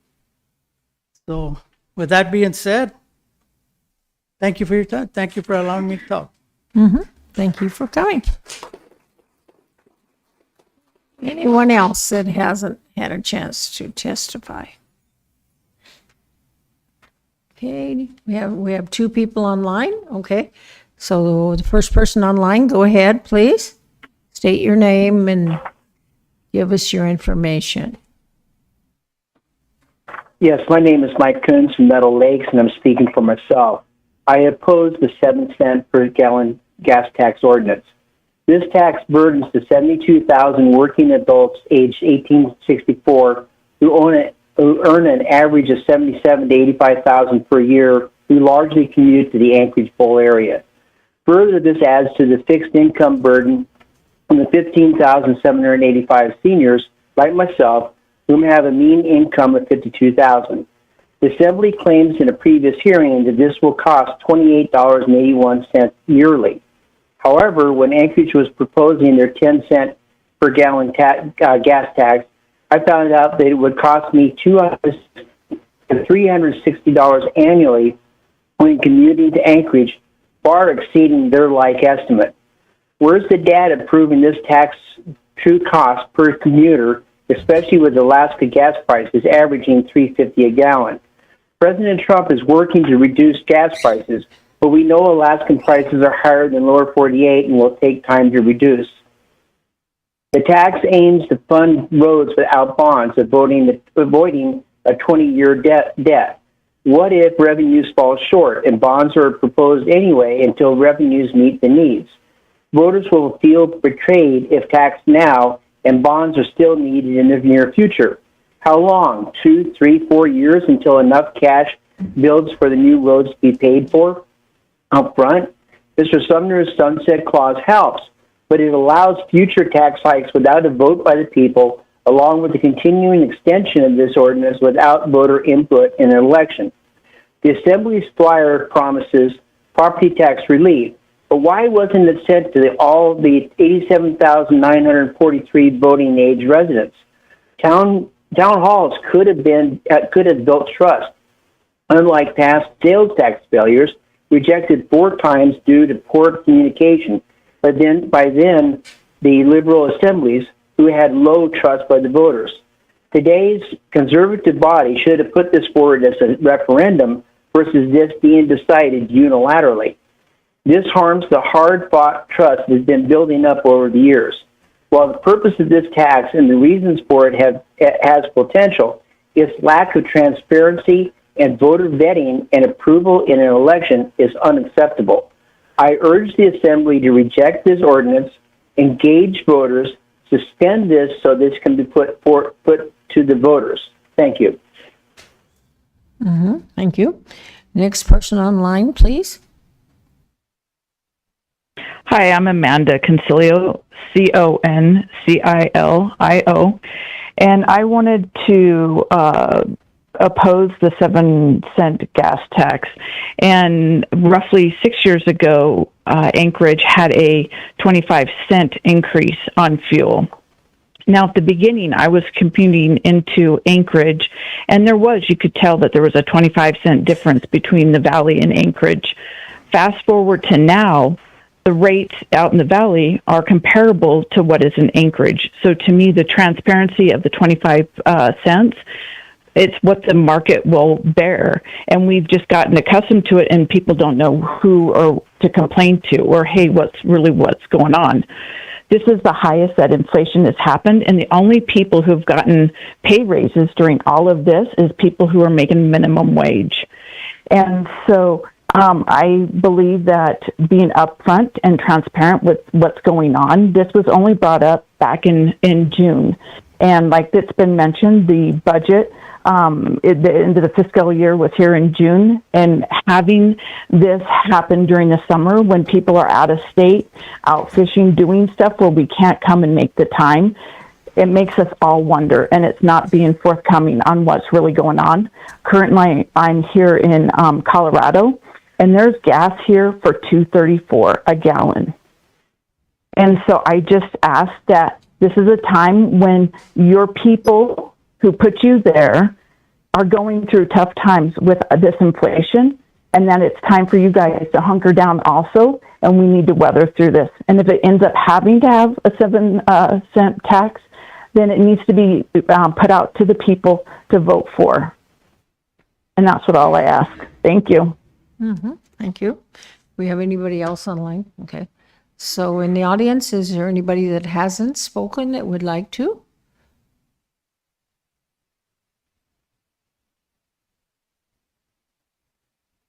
Good evening. My name's Don Cobo. I'm just probably going to say what everybody else has been saying. I learned a lot tonight. But this 7 cents tax is going to break a lot of us. I've been commuting for 15 years, and it's just getting harder and harder. And me and my wife make good money, and it's hard now. This is going to break us. It's going to be transferred to other things. My father-in-law owns a small construction company. When he buys fuel, everything's going to go up. This is going to hurt everybody. So just, isn't there another way to, I might be speaking something dumb, but like vehicle inspections, like the IM back in the day that raised money. Is it possible to do that? Or is that like a statewide thing that might be beyond you guys' control, but something similar, another way to bring in some money for our roads? But that's basically all I have. Because I've learned a lot tonight, and this is bad. So please reconsider. Thank you. Thank you. Anyone else that hasn't testified that would like to?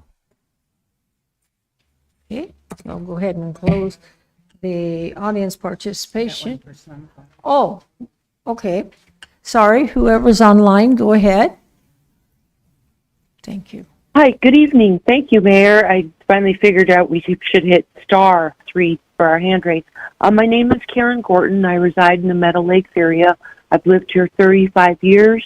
I built my property, peeled the logs, cut the trees, lived in a cabin, lived off the grid for my whole life out here. Now I'm a senior. I lived on a very fixed income, like a lot of the other people have mentioned tonight. We barely get by. We buy markdown groceries. We pay our bills. Our property taxes went up due to the last election when those bonds were passed for roads and schools and charter schools. And, none of those things affect us seniors at all. Those of us that do still have to work to support, we commute. We use our cars. Fuel is expensive. I'm getting hit at both ends. None of us can make it, and now you want more. Most of us just found out about this thing happening last night. People are out of town. Nobody knows this is happening. And in my opinion, this is taxation without representation. You obviously know that none of us want this to happen. And please do not vote for it. And at the very least, put it before the voters. Bring it to the November election and let us decide what we should do, not you force upon us what you want. So thank you for your time. Have a good evening. Thank you. Okay, anybody else nobody else online? Okay, so one last chance for anybody here that want to, yes, come forth.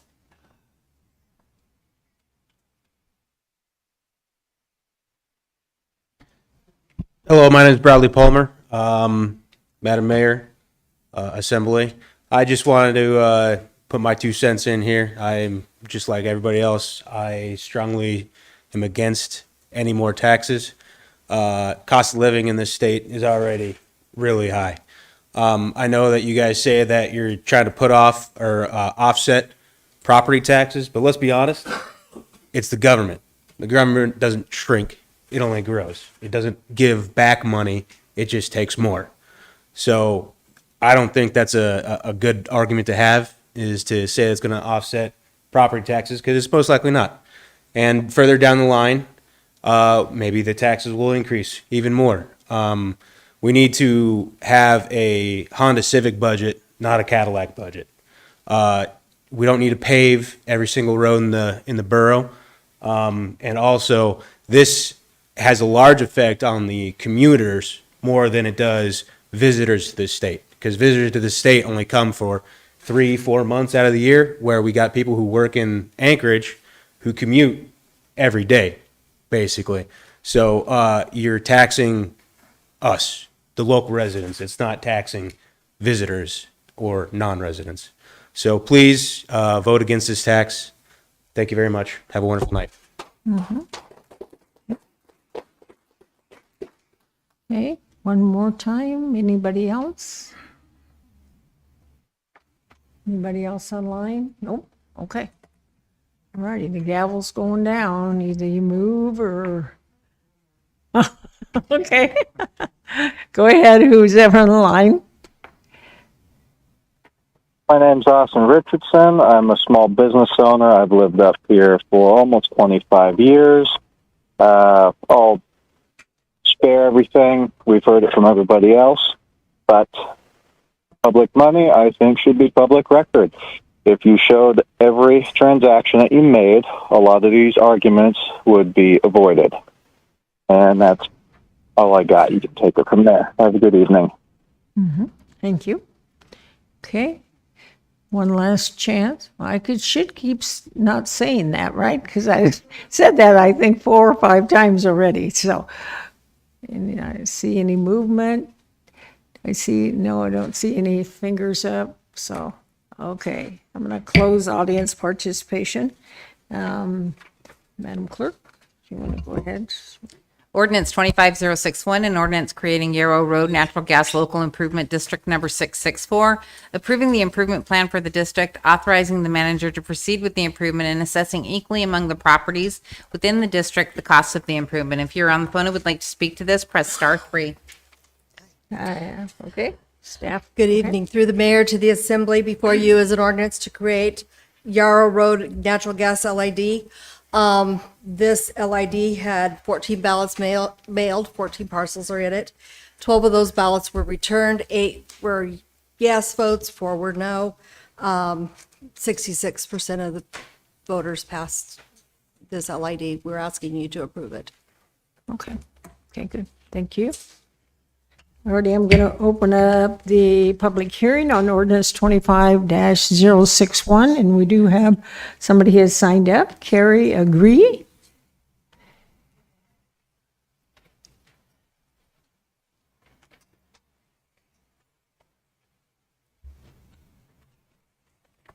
Hello, my name's Carrie Agre. It's A-G-R-E. I live out on Yarrow Road. I didn't vote for the gas. And from my understanding, everything out there has been sold as a 5-acre parcel. They are not 5-acre parcel. They're set or 4.7. The easement, we're not allowed to put a fence up on it, a gate, because it belongs to the borough. So I guess I just don't understand why we own 2 pieces of property side by side. So we're getting hit double. Why we're having to pay to have that gas line go across the easement in front of our house. We don't own it. Borough does. I don't know. When we need something, we figure out how we're going to do it. I retired this year. My husband's getting ready to retire. And it's like all of a sudden, I feel like I should go back to work. It's not a lot of money, but it is. I mean, that's less than $17,000 we got to pay. And yeah, we can pay on time. Of course, there's interest, so it's going to be more money we end up paying in the long run. It's going to be so hard. And I've learned more talking to Brian tonight than I knew before I got here. However, if those gas lines go down the easement and then come up to my house to get to my house, they're going to have to go through the west side, coming up the property. When my husband was killed, my kids planted a bunch of trees there. They've been there for 25 years. If they come through my trees, I'm going to be livid. That's all I got to say. Thank you.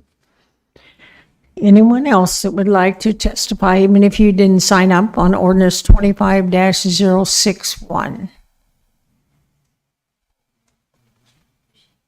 Okay, we do not have anybody online? One more chance. Okay, so I'll go ahead and close ordinance 25-061. And Deputy Mayor. I move to adopt ordinance 25-061. Okay. All righty. Assemblyperson Nowers, did you have a comment?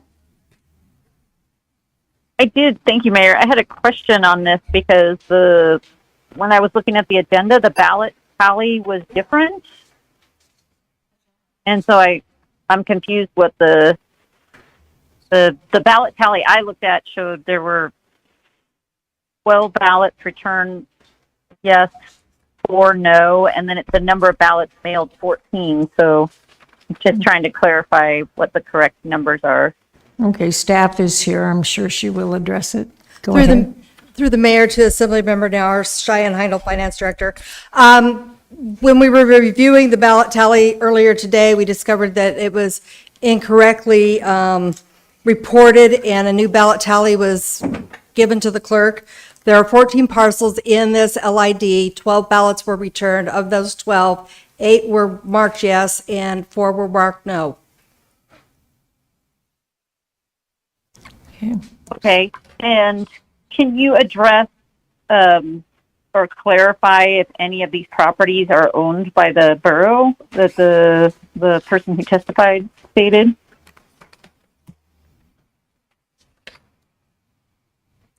Looking at the map, again, through the mayor to Assemblymember Nowers, looking at the map, all of these parcels are owned by private individuals. The previous person was talking about the easement on the property, which is still part of the property. Okay. Thank you for clarifying. And the assembly a while ago, I know, reduced the percentage of votes required to approve a natural gas LID. So can you remind me the new lower level is only 50% or 51% of those voting have to approve an LID in order for it to pass. Is that correct? Through the mayor to assembly member Nowers, the threshold for approval is over 54%. That's the mandated by borough code, 54% or Yes. more, and it has to be approved. Yeah, and that's 54% of ballots returned. Okay. Thank you. Madam Mayor. Member Hills, Madam Mayor. Okay, go ahead, sir. Yeah, thank you, Madam Mayor. Yeah, so I was going to bring up the exact same thing here. A number of years ago, we reduced that percentage of people votes that would make it a legal LID, and we reduced it to 54%. I believe it was at either 66% or something like that before. And I had a real big problem with that. And I remember trying to, so for the assembly members who weren't there, I remember trying to ask that, that the ballots that were not returned should be counted as no votes. And in order to kind of protect this idea that it required a supermajority of your neighbors to impose a new tax on you if you were opposed to the LID. So basically, an LID says everybody in this group is going to share in the costs, and if 54% of the people who are willing to share in those costs, then the other 46% of those folks are forced to share in the costs, whether they agree with it or not. And I'm really hoping that perhaps with this new assembly moving forward, that maybe you guys can take a look. My time remaining is very short, but I hope that you guys would take another look at how those percentages are calculated and what the percentages necessary are in order to force your neighbors to an improvement that they don't consent to. So I know that this LID should pass by statute, but I am going to vote against it just as a kind of a symbolic gesture that I hope you folks moving forward after I'm gone can address this again. Okay, Assemblyperson Sumner? Oh yeah, I just was going to point out to Assemblymember Hale that if you counted the two ballots as no's, 8 out of 14, this would still meet the threshold at a little over 57%. Okay. Further discussion by That this? is correct, sir. I'm sorry, go ahead, sir. Madam Mayor. Just, Assemblyperson Hale, were you trying to say something? I was just saying that is correct. Mr. Sumner's calculations are correct. Okay. And then Assemblyperson Nowers, were you trying to chime in there? I was, and I was just going to say that the last time that I tried to raise this back to a 2/3 threshold for the same reasons that Assemblymember Hale stated, the other people on the assembly, some of which are not here any longer, took my ordinance to increase the level and decreased it to the 54%. So I also would hope there would be appetite for raising that back to a higher bar so that people who are getting forced to pay for something, you at least have a 2/3 majority. But just for the public to know, there have been efforts by people on this assembly to keep that at a higher percentage because you are forcing people who don't want it to pay for it. And you also, on the flip side, don't want one person to keep all the other neighbors from being able to extend natural gas to their neighborhood or or not pay for it and get the benefit of it. So that's the two sides of those issues. Okay, further discussion by the Assemblyperson Faunoff. Go ahead, sir. So, to Ms. Nowers, I don't know if you remember, it was your ordinance that you brought, and Mr. Hale made an amendment that by default, if somebody just chooses to ignore the ballot, the way it used to be, if somebody just doesn't respond at all by default, it was a no. And I don't think that was right. And Mr. Hale proposed an amendment at that time to say that if somebody chooses to not participate in the voting, they are not no, they're not yes by default. It's only people that return the ballot, which will then determine the percentage of yes and no's, which is the right way, I believe, of doing it. If there was trees that were planted in an easement, an utility easement, and there's overwhelming majority of people want those services, and the numbers, I would say based on these numbers are affordable, it would be very wrong of us to deny and vote no for this. We should never be making our decision based on emotions. And in this case, I'm going to support this, and this is development. This is something that will provide a lot of good service. It'll increase the value and to those properties, and I'm going to vote on it, yes on it. Assemblyperson McKee, go ahead. I'm been Alaska all my life, and we always like to do things the way that we Alaskans, we don't care how they do it outside, this is how we do it up here. I don't like anybody telling me what to do, and if I were to start with this kind of a resolution, law, code, ordinance, whatever you call it, I'd think that how come the people that don't want it have to have it? Why, just because you want your life to be made easier or whatever, and I want to have an outhouse, how come I can't do that? Why does it have to be, I mean, if the people really want it, you can have it, pay for it. But I'm not going to help you out because I don't want it. Why can't we do it that way? Well, who would pay for? I mean, The people, how do you pay for the? if there are 5 people in the neighborhood and 3 of them want, or 5 of them want, so let's say there's 10 people there. And let's say 5 of the people want whatever it is that they want. How come the rest of them have to pay for it? I realize, oh, we're going to spread the cost out. Well, not to me if I don't want it. This is a philosophical discussion which has nothing to do with voting, because if they met the threshold, I kind of feel you got to vote for it, but I don't like it. What do you think? Go ahead. I can address the question through the mayor to Assemblymember McKee. Yeah. The person that brought this petition forward, when they came in and got their map, they make the choice at that time whether they want contiguous lots in the LID or they want non-contiguous. And in this instance, they went for contiguous, which means everybody that's in the mapped area is part of the LID.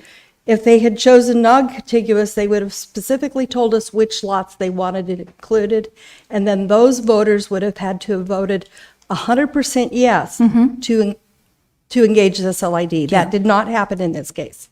And I was not casting any aspersions against you guys at all. No. Just the process itself just says to me, you want it, you pay for it. You don't want it, you don't have to pay for it. Well, like You I don't get- said, the person could have chosen to do it that way. They And- did not. But so then one person is the one, whoever brought this forward, that one person is basically then responsible for the people who don't want to do it. Is that correct in the final analysis? That one person was the one that brought it forward as a contiguous LID. Yeah. So they made the choice at the time they got the petition, what they wanted in the mapped area. So once that decision is made by that one person who brings the petition, it's a done deal. It's got to be like that. Yes, it is, because we have different balloting requirements if it's contiguous versus non-contiguous. Contiguous is the, 54% or more of those return ballots, whereas a non-contiguous LID requires 100% yes. Do the people who are actually voting when they get these ballots, are they informed of that particular aspect of it, that if Mary, it's like Jiminy Christmas. As far as I know, no, they're not, because they bring forward and they can receive a ballot whether they want it or not. Whoa, I bet there's a lot of folks don't know. Deputy Mayor? Well, the thing about, once this gas line goes in, even if you didn't want it, like 3 years, I believe, is the time frame, and you can actually hook on to the gas line free of charge. So a guy can come in and spend $30,000 to get gas to his house, and those other people have to share the cost if they do it within that 3-year period. But if they don't and just sit back and wait for their 3 years, then they get to hook on for free and leaves that one guy holding the bag. I think they need to take and change it around. When we do a LID, if you don't want gas, don't hook onto it. But when you do hook onto it, whether it's 3 years, 5 years, 10 years, or whatever, you chip in your share. But so what do we do now, since we don't have that choice? Through the Go mayor ahead. to the Assembly Member McGee. Unfortunately, those choices aren't made by us on how soon they can hook in. That is made at the Utility Commission's level. So we don't, so if, that would have to be something changed at their level, not at the borough level. How do we start that? Madam I'll Mayor. do it. Yep. Yeah, yeah, it's not something we can change here on the borough level, okay? Assemblyperson Sumner? I was just going to say there's merit to this discussion, but there's a lot of people here who are for a different discussion, so I call the question. Alrighty, so the motion on the floor to call a question. And so that will. Objection to calling the Any objection to calling the question? Any objection online? Okay, alrighty, Madam Clerk? Main motion, I'm assuming there's objection, Madam Mayor? Yeah, there is no objection, I don't think, to calling the question, so that ends debate. Correct. Yeah. We're on the main motion now. Is there Right, any this is objection? the motion to adopt ordinance 25-061. I'm assuming you've heard objection, Madam Mayor, to have me do the vote, or? Yes, I think Assemblyperson Nowers and Hale both Okay. on, Thank you, ma'am. yeah. If I can get the Unless- members in the room to go ahead and vote? Well, let me ask them, do you still object to the motion? I have objection, Madam Mayor. Okay, so we do that. I have objection. Thank you. Uh-huh, thank you. Assemblymember Hale. No. Assemblymember Nowers. Yes. Madam Mayor, it passed with Assemblymember Hale opposed. Okay, thank you. Madam Mayor, I'd like to request a short break if possible before we step to the next one. What did he He say? was asking for a break. Break, okay. Let's see what. Oh, okay. So is there any objection to taking a break until 8 o'clock? All right, we'll take a break till 8 o'clock.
Okay, if I can have the assembly come back to order, please. It's actually.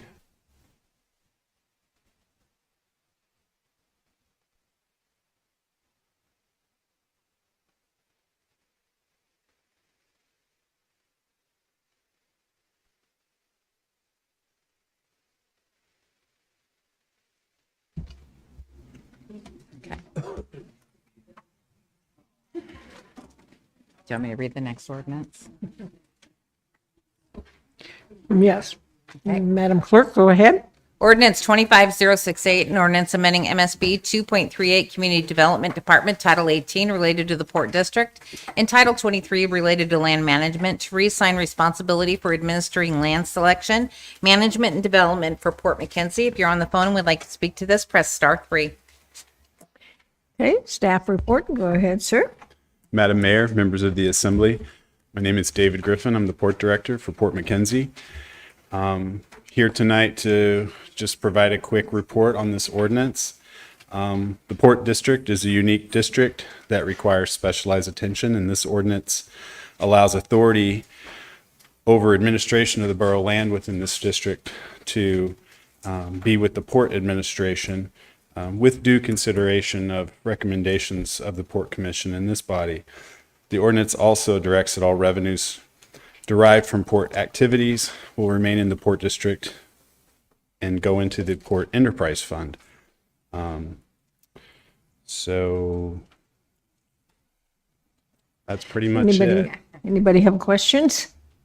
Yes, Assembly Person. Madam Mayor. Oh, I'm sorry. Go ahead. Go ahead, who's ever online. Yeah, thank you, Madam Mayor. I was just curious, how many acres is that, just for the public? Go ahead, sir. Madam Mayor, Assembly Member Hale, there are approximately 9,000 acres of land within the boundaries of the Port McKenzie Special Use District. And of that, there's approximately, I would say, a quarter of that is mud and tidelands and water out into the channel. Okay, Assembly Person Fano, question. Question I asked to Mr. Gamble earlier during a break, but I'm gonna ask you.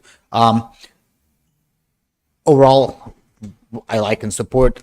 Question is in the past many years, so I should say subsidized it, or we had to help out the port. My only question is, once this becomes a big enterprise where you're bringing in tens of millions of dollars, is that gets to stay with a port, or how do we, because if we're investing as a residence, things like that, everything into it, but assuming and with the hope that it really takes off, would we then have some kind of mechanism in place that will go the opposite direction, I guess? Great question. Through the mayor, Assembly Member Go ahead. Fonoff. Ultimately, that discretion will be up to the Borough Assembly.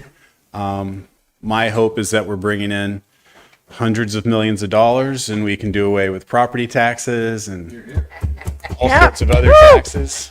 Gets better and better tonight, huh? But ultimately, it's up to this body to make that call. I mean, it's borough money. It's just the idea that, infrastructure, maintenance, operational activities would be funded amongst itself, similar to it would be running like a business. An enterprise fund is what they call it. So we wouldn't be reliant on area-wide tax dollars. Okay, so we won't have to convince them, the board, say, hey, no, it returns very, so it's still gonna be a discretion. Okay. Absolutely. Yep, let's make hundreds of millions then, and then only property taxes and not have to go to fuel tax, right? I think that's it then, sir. Thank you. I'm going to go ahead and open the public hearing on ordinance 25-068. We do not have a sign-up sheet. Is there anyone here that would like to testify on this ordinance, either for or against, to the assembly? Do we have anybody online, Caleb? We do not. Yes, yeah.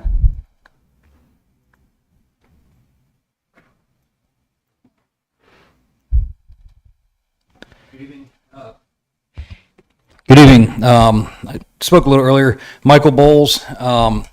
So I just want to reiterate my support for this. I think it's an outstanding move on the Assembly's part, on the manager's part. And I thank Assemblyman Gamble for bringing this forward. And thank you for your work. I listened to the meeting earlier on the way in. Most of it, some of it got lost in my drive. I am really excited about this as a resident of the borough. Everything else aside, I really do see this as an opportunity for the borough to take advantage of the resources that are here and the opportunity to grow the infrastructure and just paying attention to everything that's happening with this Glen Farn move and this LNG project that has no place to go but through the borough. And numbers haven't been discussed yet, they've been discussed. Numbers haven't been put out to the public yet, but there will be a tariff on that pipeline that comes right through the borough.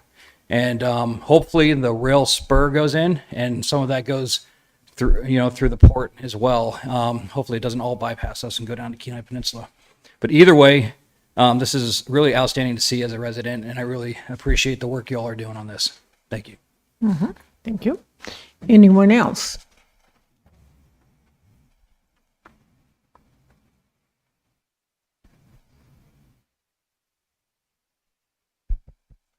Yeah, you got to turn it back on, sir.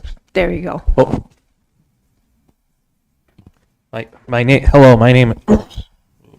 Hello, my name is Travis. I live in Palmer, and I've been doing a lot of research on this project, and I really like this. I mean, I've talked to him while we're on break, talking about all sorts. I'm mostly interested, diversifying the economy, and I think this will be a good step. And I looked in the packet. I asked him what kind of manufacturing there could be, and he says, there's, modular housing, and I also thought to myself because you've been talking about doing the West Sioux access road. There's a lot of timber. There's a lot of agriculture. There's a lot of mining, especially for coal and gold. With coal, you can gasify it and you could turn it into hydrogen gas. So that'll be another kind of gas you can export, if you know what I mean. And I also saw technology hub, and I was really interested in that because you've heard in the news about how certain countries like Saudi Arabia and UAE, how they want to reinvent themselves, by attracting a lot of business, diversifying their economy, and talking about using buzzwords like technology hub. And I was wondering what kind of technology hubs and data centers is what he meant, and companies like Amazon, and I think it'll have a good potential to kick it off, and I would like to be a part of this development. And I've talked to other people, and one of the things that keeps kind of getting in the way is infighting and tribalism, that people want to remain the way they are, but in an ever-changing world, we got to reject that mindset, and we got to get with the 21st century. And I'm all for this, and I want everybody else to see the potential, whether they want to or not. Thank you. Thank you. Anyone else? Okay, do we have anybody online yet? No? Okay. I'm going to go ahead and close the public hearing then on ordinance 25-068, and Assemblyperson Gamble. Thank you, Madam Mayor. I move to adopt ordinance 25-068 and would like to speak to it. Okay, go ahead, sir. So the reason I asked the question during the director's presentation earlier this afternoon was to demonstrate his background, his knowledge, his expertise, experience in land management. And so by taking the Port District and letting him run it and manage it with his background is extremely appropriate. And I think he will be able to manage the almost 9,000 acres out there to the full benefit of the Matsu Borough and the people that live here. Thank you. Further questions or comments from the assembly? Okay, is there any objection to passing the ordinance 25-068? Okay, hearing no objection, then the ordinance has passed. Madam Clerk. Ordinance 25076, an ordinance enacting MSB 3.80, area-wide fuel excise tax in the amount of 7 cents per gallon. If you're on the phone and would like to speak to this, press star 3. Okay, Mike, go ahead. Thank you, Madam Mayor. I'm going to give a staff report, and I'll try to weave in some of the things that we heard in audience participation earlier tonight, and then there'll be a public hearing in a moment that will allow folks to speak to this again specifically. Sure. So this ordinance proposes a 7 cents per gallon fuel tax, which would go into effect January 1st of 2026 if adopted. And I want to say this is a proposed solution. There are others, but what I had hoped this would do by putting it forward as a solution is have a public conversation about some of our debt outlook and how we are currently paying for those things and what that could look like in the future, instead of waiting until it comes on us and somebody's sitting around going, why didn't somebody say something? This is predictable. And so proposing a solution invites a bigger conversation than admiring the problem. And so I'll give a little bit of background on that. So, if you look at it and say that folks travel 15,000 miles a year at 15 miles per gallon, that would be about a $70 impact. So that's kind of the context of what we're talking about. And it is true, and there have been comments tonight about this tax would utilize a broader tax base, which includes visitors who probably don't pay property taxes. But yes, I acknowledge there is a seasonality to that. So background on some of the public process. This proposal was introduced on June 3rd onto the public record. This was done to extend the period that this would be public before this public hearing tonight. Typically, we introduce, 2 weeks later, you have a public hearing. We went a month and a half intentionally to create some space. And I do recognize it's summer and there was a holiday and stuff like that. Since this was made public, I've provided an interview to Big Cabbage Radio. There have been news articles in the Frontiersman, Matanuska-Susitna, and ADN. I provided 2 staff reports at the June 3rd and June 17 assembly meetings. Updates were provided to the Wasilla and Palmer Chambers of Commerce.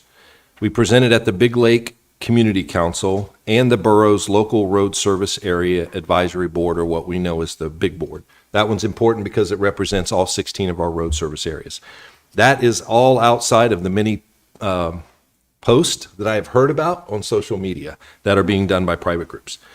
So the why is very simple. It's to fund road improvements. That's the intent. And I want to talk about 2 key points. The first is coming up with a pay-as-you-go mechanism, and then talking about how that helps us in managing debt.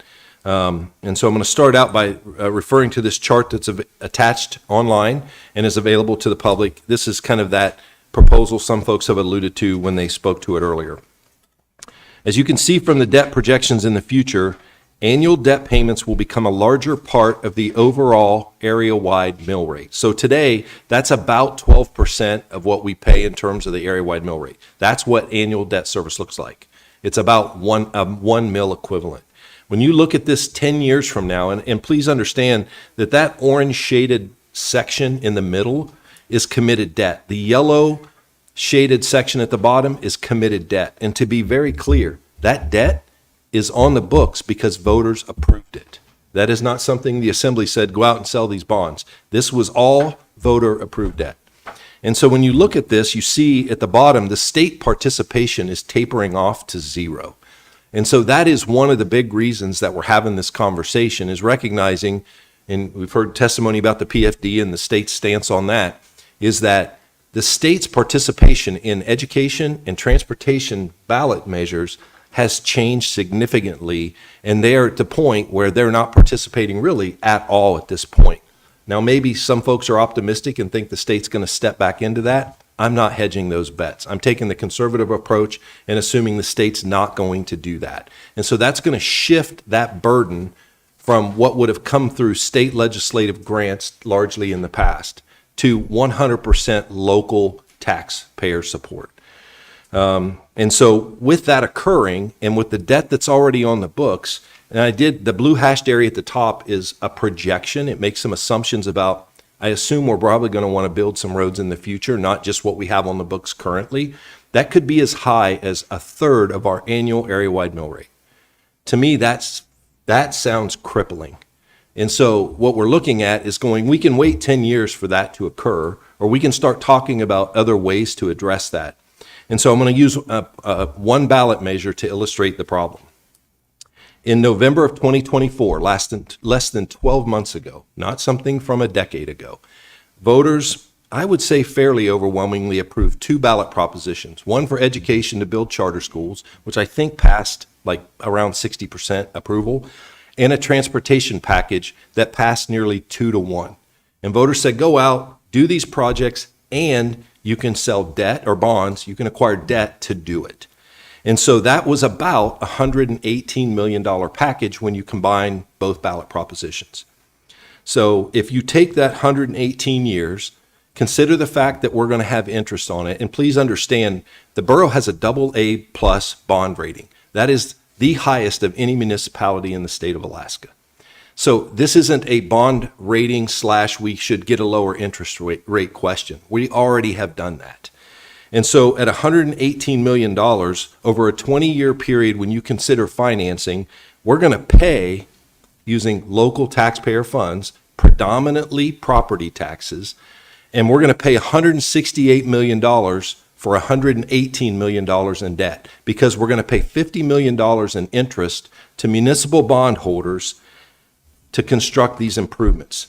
I can fairly easily say that $50 million in interest payments over the 20-year period is money that's going to leave this community and go outside of Alaska, because those municipal bondholders aren't in Alaska and they aren't in the Mat-Su. So we're going to we're going to realize $118 million of value, and we're going to pay 168, roughly. Those are approximations, but those are very close to what it looks like. So what we look at there is, okay, that's an illustration of what just happened last year. And if we don't sell any more debt over the next 10 years, I guess the problem doesn't get any worse. But you're also not going to be doing any larger infrastructure improvements for schools or transportation or anything else, more than likely.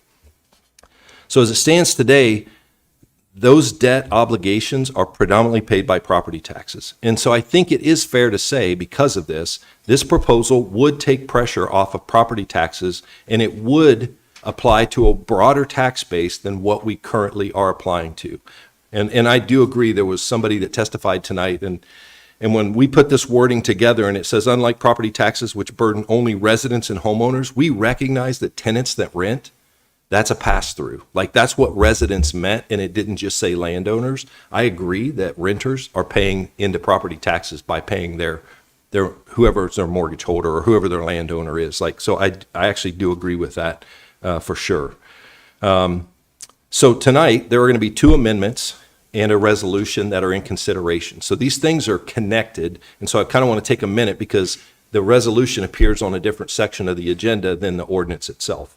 So the 2 amendments, one is that's currently pre-filed, is to put a sunset provision on this. So basically what that would allow, just so you understand that is if it's included, it would create a sunset clause or an expiration date for the tax, where it would give us a year to collect it, a couple of months to do the numbers, and bring it back to the assembly as part of a budget process, so that they could look at that as a revenue source and figure out what that looks like. And then it would expire. So if they wanted to continue it, they would have to affirmatively vote in favor of extending the expiration date. The second is an exemption for off-road equipment, and that's intended for heavy equipment. So when some folks tonight talked about construction companies and excavators, things like that type of development. That second amendment that's been pre-filed would exempt those from this tax. The resolution, on the other hand, because there's a provision in the state that you can't dedicate a tax, provides direction to me from the assembly in how we prepare the budget to provide the assembly a clear path for how this new revenue would be spent in each budget. So They can keep an eye on it, and we can communicate clearly to the public if this is getting incorporated into the general fund and being used to support government operations. And so that's what the resolution intends to do, is create some clarity around that and make sure that we as a staff bring a budget to the assembly that includes that revenue source, where it's gone, what it's being utilized for, so that that's very clear as they consider the budget. That's Resolution 25068, which Mr. Fonoff pulled, and I'm sure there'll be a separate discussion from this ordinance about that. And so I guess my question would be this as I kind of wrap it up. If not this, then we will continue to service annual debt payments with property taxes, and this approach will significantly limit future road improvements. I think that's fair to say, because again, most of this debt that's on this chart is already committed, already voter approved, already sold in most cases, and so those debt service payments are on our books, and you can see how they're going to grow as the state's participation tapers off, which just increases our local burden. And again, I haven't had anyone, because the underlying assumption for this entire conversation is, do we need better roads? Do we need road improvements? And I haven't had anybody come and tell me yet. Now, I've heard a little bit tonight about, yeah, we don't need that. I mean, as we continue to grow as a population, I think it's fair to say we're going to need to make some road improvements. We're going to have to take some roads that we had that weren't built to support the capacity that they have. And I think when you look at Seward Meridian Parkway, that's a great example. Like connecting Selden to the Parma-Wasilla Highway with a road that's appropriate to handle that volume is kind of necessary. Now, fortunately, that's an example of a project that's going on. But what we're talking about is, how do we want to fund those future improvements, and how is that going to affect property taxes? So I guess that would be my longer than I had hoped staff report on this, but I at least wanted to explain that. And to be clear again, as I started with this, there are other solutions. This was intended to bring this forward and have a conversation about it. I feel like my obligation as an administrator is to bring that forward, because we're the ones that look at the books and look at these forecasts and make those plans and have those conversations. And what I don't want to do is just kick the can down the road, because I probably won't be here in the future at some point and it wouldn't be my problem. Like, that's a terrible idea or terrible approach. This puts it on the radar so we can talk about it and figure out what we have an appetite for, or what solutions we might want to consider. That's all I have, Madam Mayor. Okay, thank you.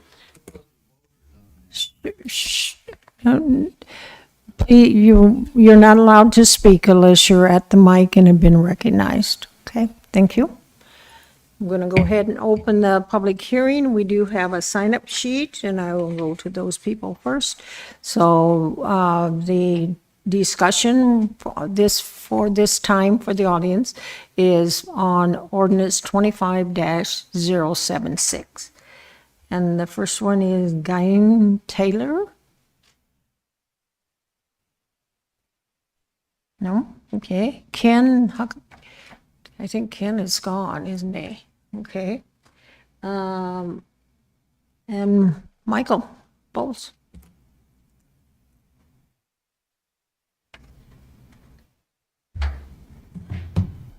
My name is Michael Bowles.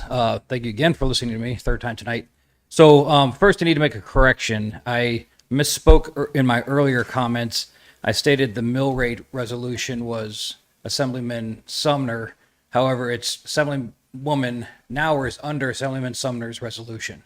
So I misspoke. I got those mixed up. I still would like to see that happen if possible. So that's the only reason I came up. I said what my first statement, I expressed how I feel about this tax. I just want to make that correction on the record. So thank you. Okay. Okay. And then Ken Griffin, I think he's gone to Kristen Schmidt. Okay.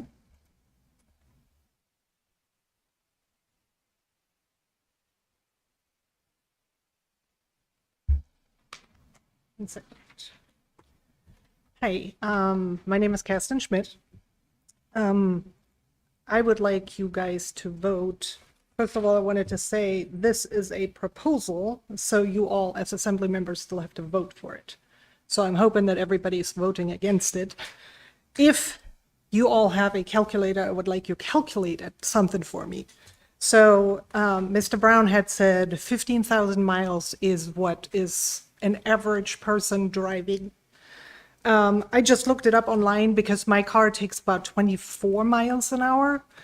If I was to drive to Anchorage, it would be a lot less because then you have, 15 to 20 with the traffic lights and everything. So I calculated 35 miles, and that is very good, which would come up to at least $30 a year. And that would be per person. With my car, it would be $43.75. So the numbers are off, I'm sorry.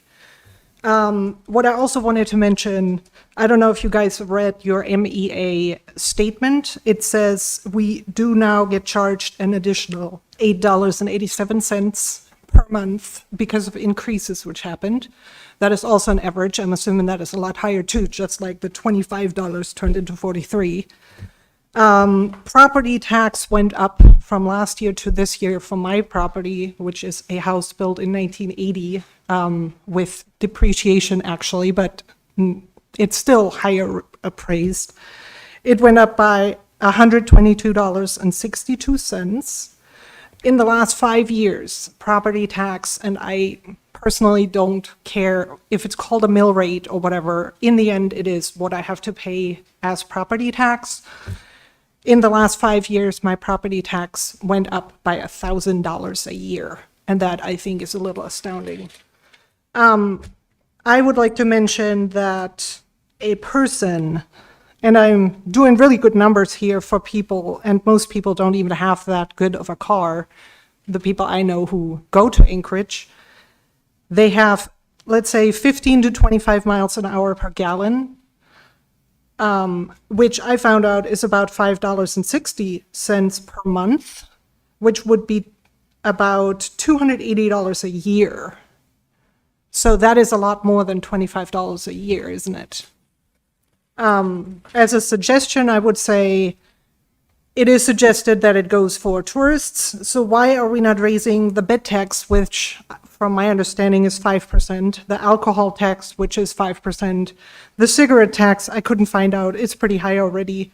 Fishing, hunting licenses for out-of-state people, maybe rental cars, things like that. I would rather see that if you really want to hit people who are coming from the outside and not having everybody who is working in Anchorage punished because things are not budgeted correctly, to my understanding. So I just wanted you guys to think about that, please, because the numbers are a little off. So please use your own calculator and calculate 15,000 by that. Thank you. Thank you. And Michelle?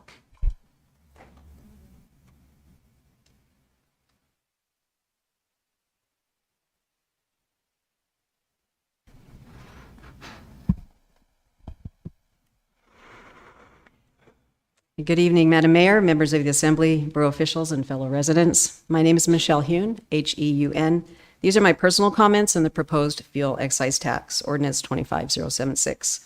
I'm a proud small business owner here in the Mat-Su. I operate 2 businesses that require me to travel extensively across the borough. Like many of you, I see firsthand the conditions of our roads, and I hear about it from my neighbors, clients, and colleagues. Maintaining and improving our roads is not just about convenience, it's about safety, economic opportunity, and planning responsibility for the future. As our borough continues to grow, we can't afford to kick this issue down the road any longer. What I'm suggesting is a compromise. I believe a fuel excise tax is a more equitable solution than another property tax bond. And I offer the following suggestions to this proposal. 1, start at 7 cents a gallon, negotiate down to 4 or 3 cents. 2, include a 3 to 5 year sunset clause. Let the public reevaluate it down the line and put it out to the residents for a decisive vote. 3, make the new revenue stream transparent, track and publish it on the borough's fiscal website, and provide regular public updates on how the funds are being used. I know the idea of a fuel tax isn't popular with everyone, but as someone who contracts for remote fuel delivery by helicopter multiple times a season at roughly 100 gallons per trip, I've run the numbers. At 7 cents, excise tax on 200 gallons amounts to $14. At 4 cents, it's $8. At 3 cents, it's $6. That's a reasonable cost, in my opinion, to invest in infrastructure that benefits every resident of this borough. I want to give 2 examples done at the state level. In 2021, Senate Bill 22 repealed the termination date for the Intensive Management or IM hunting license surcharge. The extra $10 paid when a hunting license is issued goes directly to the IM program or the IM plans and is easily tracked. Second, a second surcharge added to fishing licenses in 2005 went to pay off bond debt for the construction and enhancement of the sport fish hatcheries, and that expired at the end of 2020. Effective 2021, the price of resident and annual sport fishing licenses decreased. I have one question. Would home fuel exemptions include remote lodge heat sources? I'm an owner of a remote lodge. I have to fly in my fuel. I support both Assemblymember Sumner's amendments, and if voted to approve, I have a similar question that the sale of the fuel to remote lodges to run my large equipment. I have tractors, I have a couple other off-road vehicles, and we are remote and not accessible by any road. Sometimes it seems like our valley is growing faster than what we're planning for. We need to act now with practical, forward-thinking solutions. I urge you to deliberate, consider this tax in a way that reflects both fiscal responsibility and community transparency. Thank you for your time, and thank you for your service to the borough. Again, please. Pardon me? No. Your name? Michelle Hune. I'm going through the mayor. What did you need? I needed to know, I was asking you if I could have the lady's name again. Her name again? Yeah. Okay, go ahead. Through the mayor, Thank you. Assemblymember Michelle Hune, Heun. Okay, thank you. Okay, all right, thanks. Okay, William? You're up.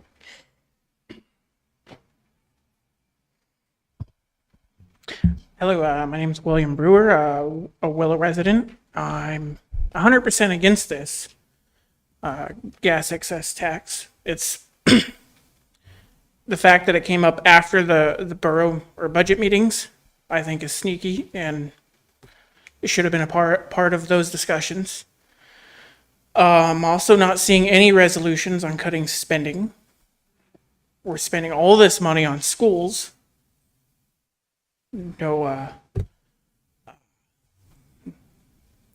there's been no cuts within the borough.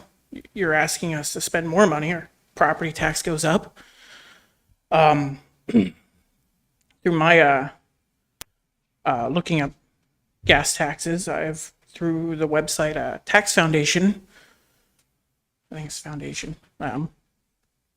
I've seen in there that their studies show that these excess taxes quickly, the spending,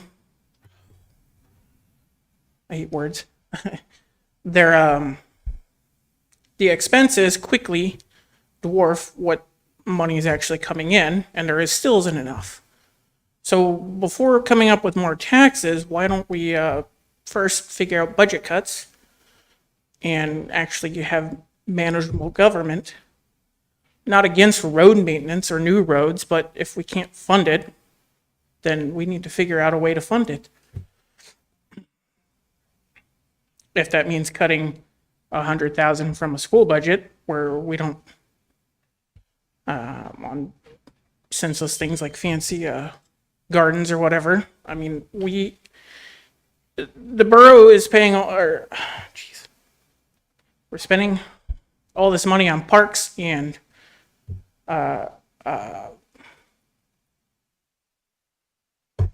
trails and other buildings like the Big Lake Rec Center that don't make money, yet you're asking us to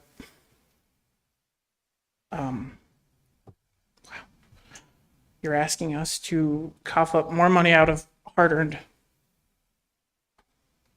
checks to pay for more stuff that none of us use, or very small amount of us use.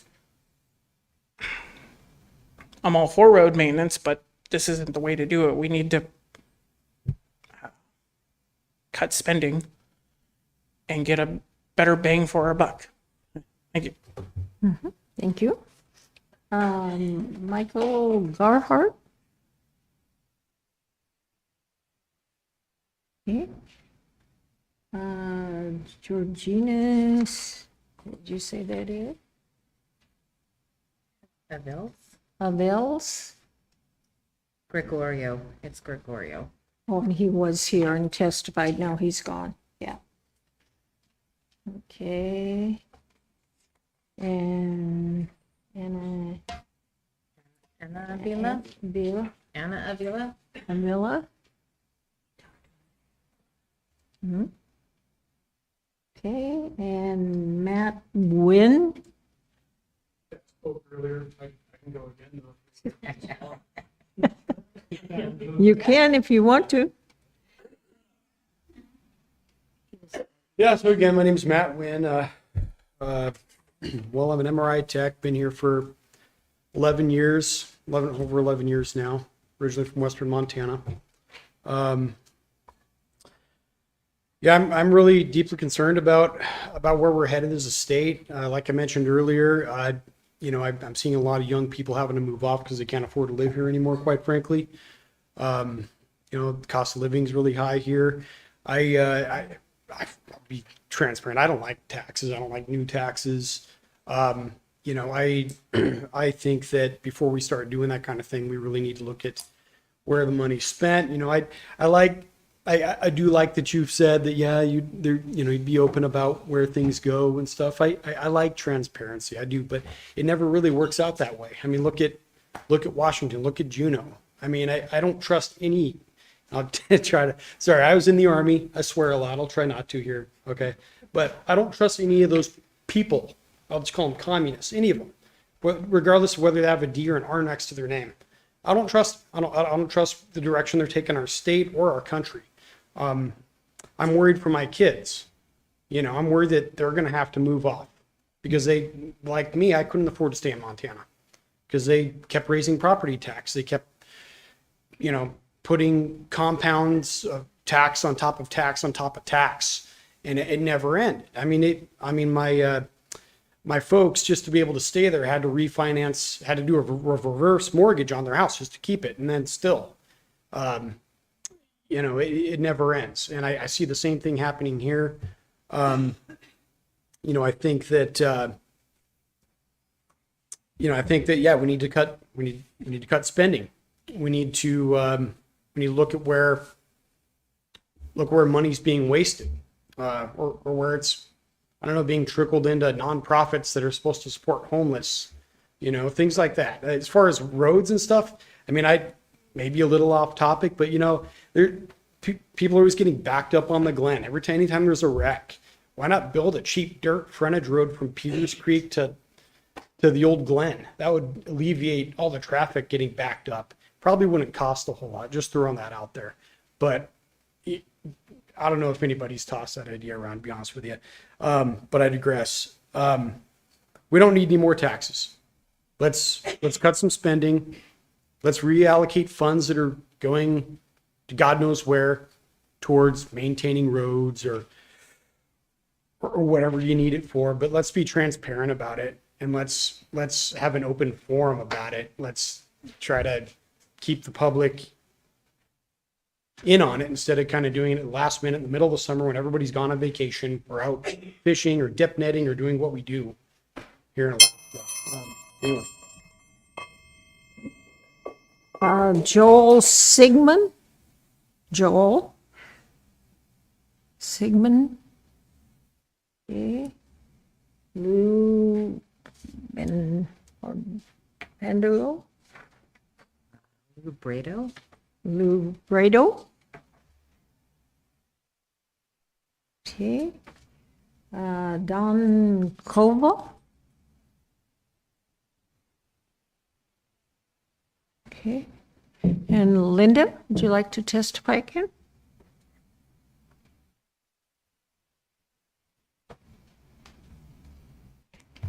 My name is Linda Spohn, and I think one of the things you need to look at is your priorities. And public safety, fire, and roads should go off the top of your budget. And you should put money away for roads down the road. You should look down the road. Now, if we're going to look down the road really far, something that is going to be obsolete is your low test scores brick and mortar schools. You should downsize, downsize, downsize until they were gone. Because with the invention of the internet, you don't even need them. What are you funding these things for with over half of the borough's tax money? And what are we getting out of them? Your priorities are all wrong. We've got these gorgeous buildings, libraries, rec centers in Big Lake, all these huge buildings that how many of the taxpayers ever enter? And you just put more money on top of our shoulders, more money on top of our shoulders, and we can't do it. All we're telling you is we can't do it. So you can't do it. You have to stop. You're going to have to stop somewhere. Stop now. Don't do it. That's all I can say. Your priorities are all wrong. Okay, thank you. Okay, Jeff Howerton.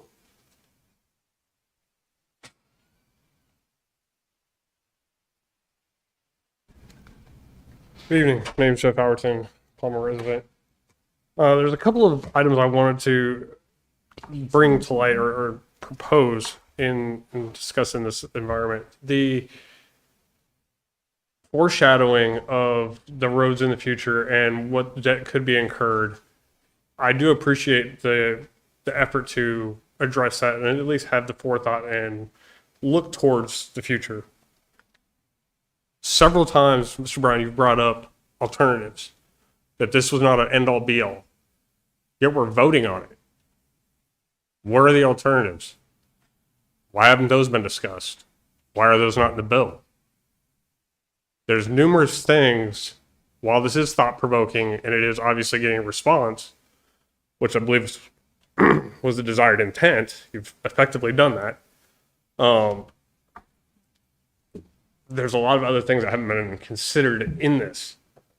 We're talking a lot about mileage. That's the thing we all keep hearing. This is how far you're driving every year. Okay. Numbers are a little off, at least in my case, in my family's case. But what about all of the other things that we have, that we leverage, that use fuel, that we're not going to get a discount on? Water pumps, chainsaws, lawnmowers, generators. I promise you, a vast majority of the population uses a gas generator in the winter at some point in time when civil infrastructure fails due to trees falling over, ice buildup, whatever. None of those things are accounted for or even alluded to for consideration of what the expense is actually going to be incurred by the populace.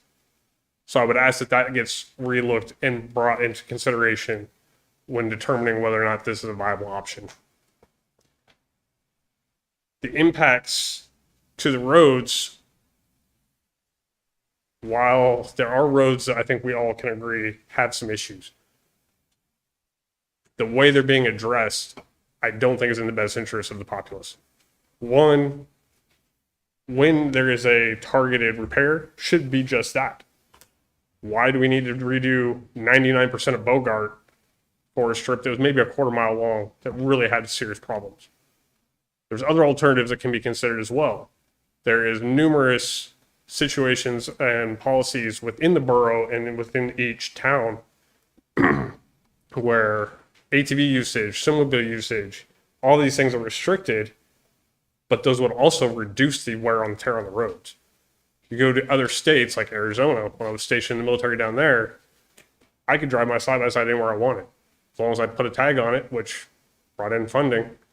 As long as I had a county permit, again, brought in funding. But also reduced wear and tear on the roadway. So I would ask that everyone reconsider, look at the totality of the problem and not one of the symptoms. Thank you. Thank you. And then the other person is Dave Maxwell. I believe he's left also. So now we'll open it up to anybody that wasn't on the sign-up sheet but would like to address this ordinance to the assembly.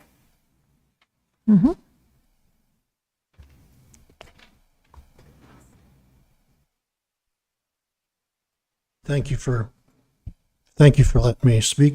Sure. It's just, I mean, I'll give. Mark, your name. Oh, Mark Spone. Thank you. Mr. Brown, you're very eloquent, very good speaker, and I'll give you credit for that. But you're very good at telling the story and why you're proposing this, so I give you credit for that. But this was just approved. This budget was just approved. Why wasn't this brought up in the, it's tax. Isn't budget about tax? But all of blue, oh, hey, this thing fell out of the sky. It's something is being kept from the public. And at no time has anybody said, is it going to be a dollar for dollar reduction on our property tax? If we pay X number of dollars in field tax and we can dedicate it to go to roads, are we going to get, well, we might put a cap on your property tax. This is still more tax. It's not a reduction. It's just a different way of gathering more tax money. We don't want to be Anchorage. You know how many people are buying houses out here that have moved from Anchorage. Why do you think they want to get out of there? And we want to be just like them now? No, we don't want to be just like them. So has anybody mentioned, are you going to put this a vote of the people? Or is, I haven't heard that. A new tax should be a vote of the people, not just the assembly. I mean, what happened to the voice of the people? And there's no mention about reducing our property tax. And you've mentioned alternatives to this. Everybody knows everybody uses roads. What about the electric vehicles running on the road? Are they going to pay this fuel tax? And I didn't know you had all this printed out because I don't have the internet. I don't have your Facebook and all your things that people, I don't want any part of that. But I was just trying to glance over this, and maybe I'm wrong. You said if people bring over a certain amount of gas into the valley, it's subject to tax.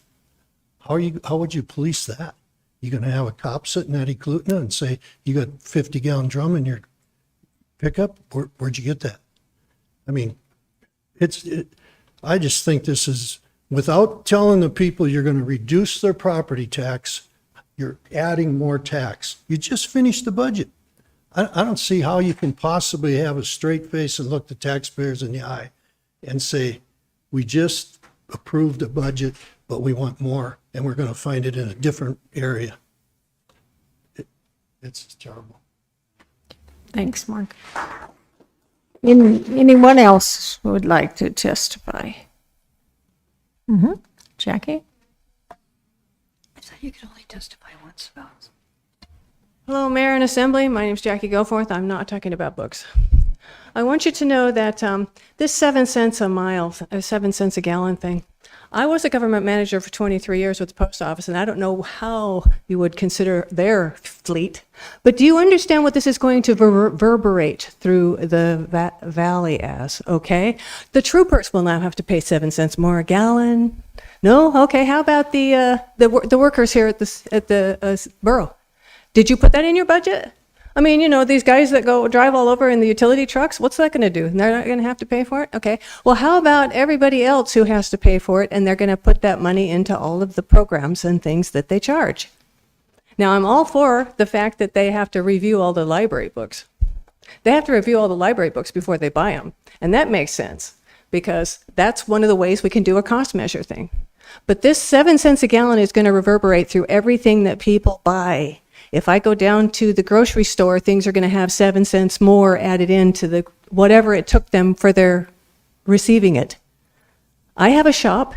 I have a small shop. I sell things. The post office, heaven only knows, do they have to pay it? They don't have to pay the 7 cents either? Where is all this money going to come from then? On the backs of your taxpayers, right? Isn't that where the 7 cents a gallon is going to come from? And the bond schedule? It's been approved to have my road fixed in a bond thing 4 years ago.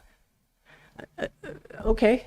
And you say it's there? Okay. I don't know when I'll ever see it, but I don't care. If it would keep the 7 cents down and make everybody's property taxes go down, dirt road's fine. I'm serious. We need to start cutting costs throughout the valley. We don't need to just keep adding them on. And so these people who are going out there and traveling like the utility guys, they don't have to pay the 7 cents a gallon extra? How do you do that? I'm going to read this. I haven't read the big, obviously I haven't read the big thing. Because what if they run out of gas out there? They get their gas somewhere else and they have a special card that gets them 7 cents off? Interesting. I'm going to have to go look at this because like I said, I was at the post office and you wouldn't believe what the price of fuel would do to their budget. So people are going to be budgeting their own businesses for what they spend. And now you're going to make it so they can't do their budget because you want to add 7 cents more into it that they didn't have budgeted. And I want you to know I used to drive to Anchorage every day. My husband and I, we were on different shifts. That's 2 cars down the freeway every day. And every time the gas went up, you wouldn't believe what it did. So we would be gassing up in the cheaper place, which will now be Anchorage. Right? Thank you. Mm-hmm. Thank you. Anyone else?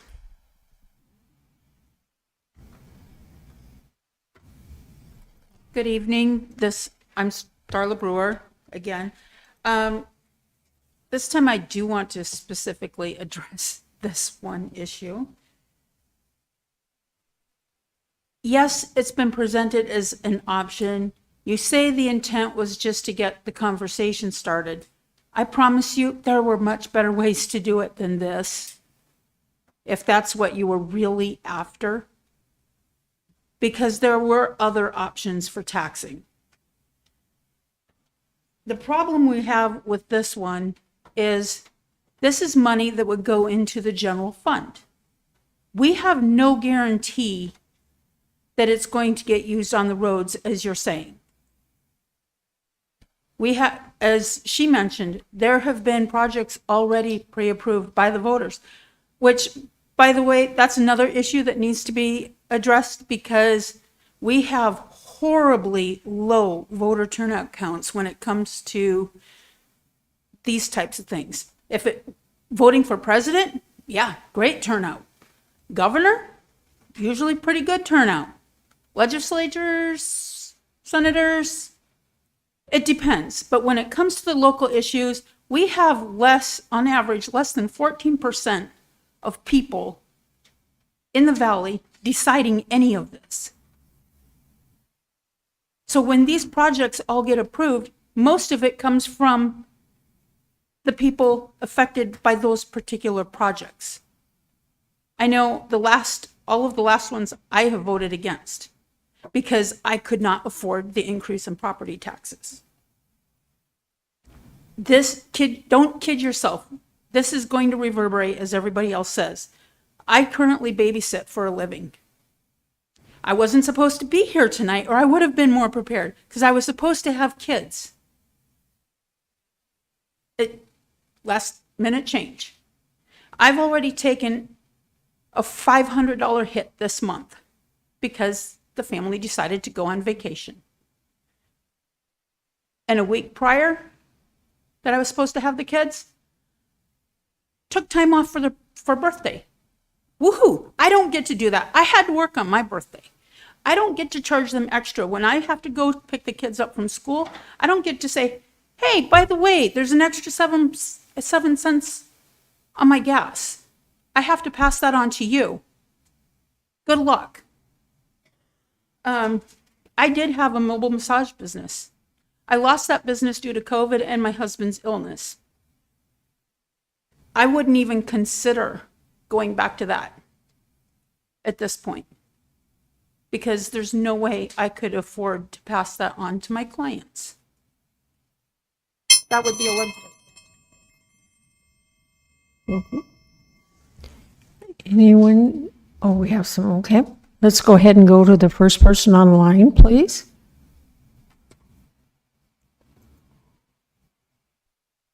Yes, this is Mike Coons calling.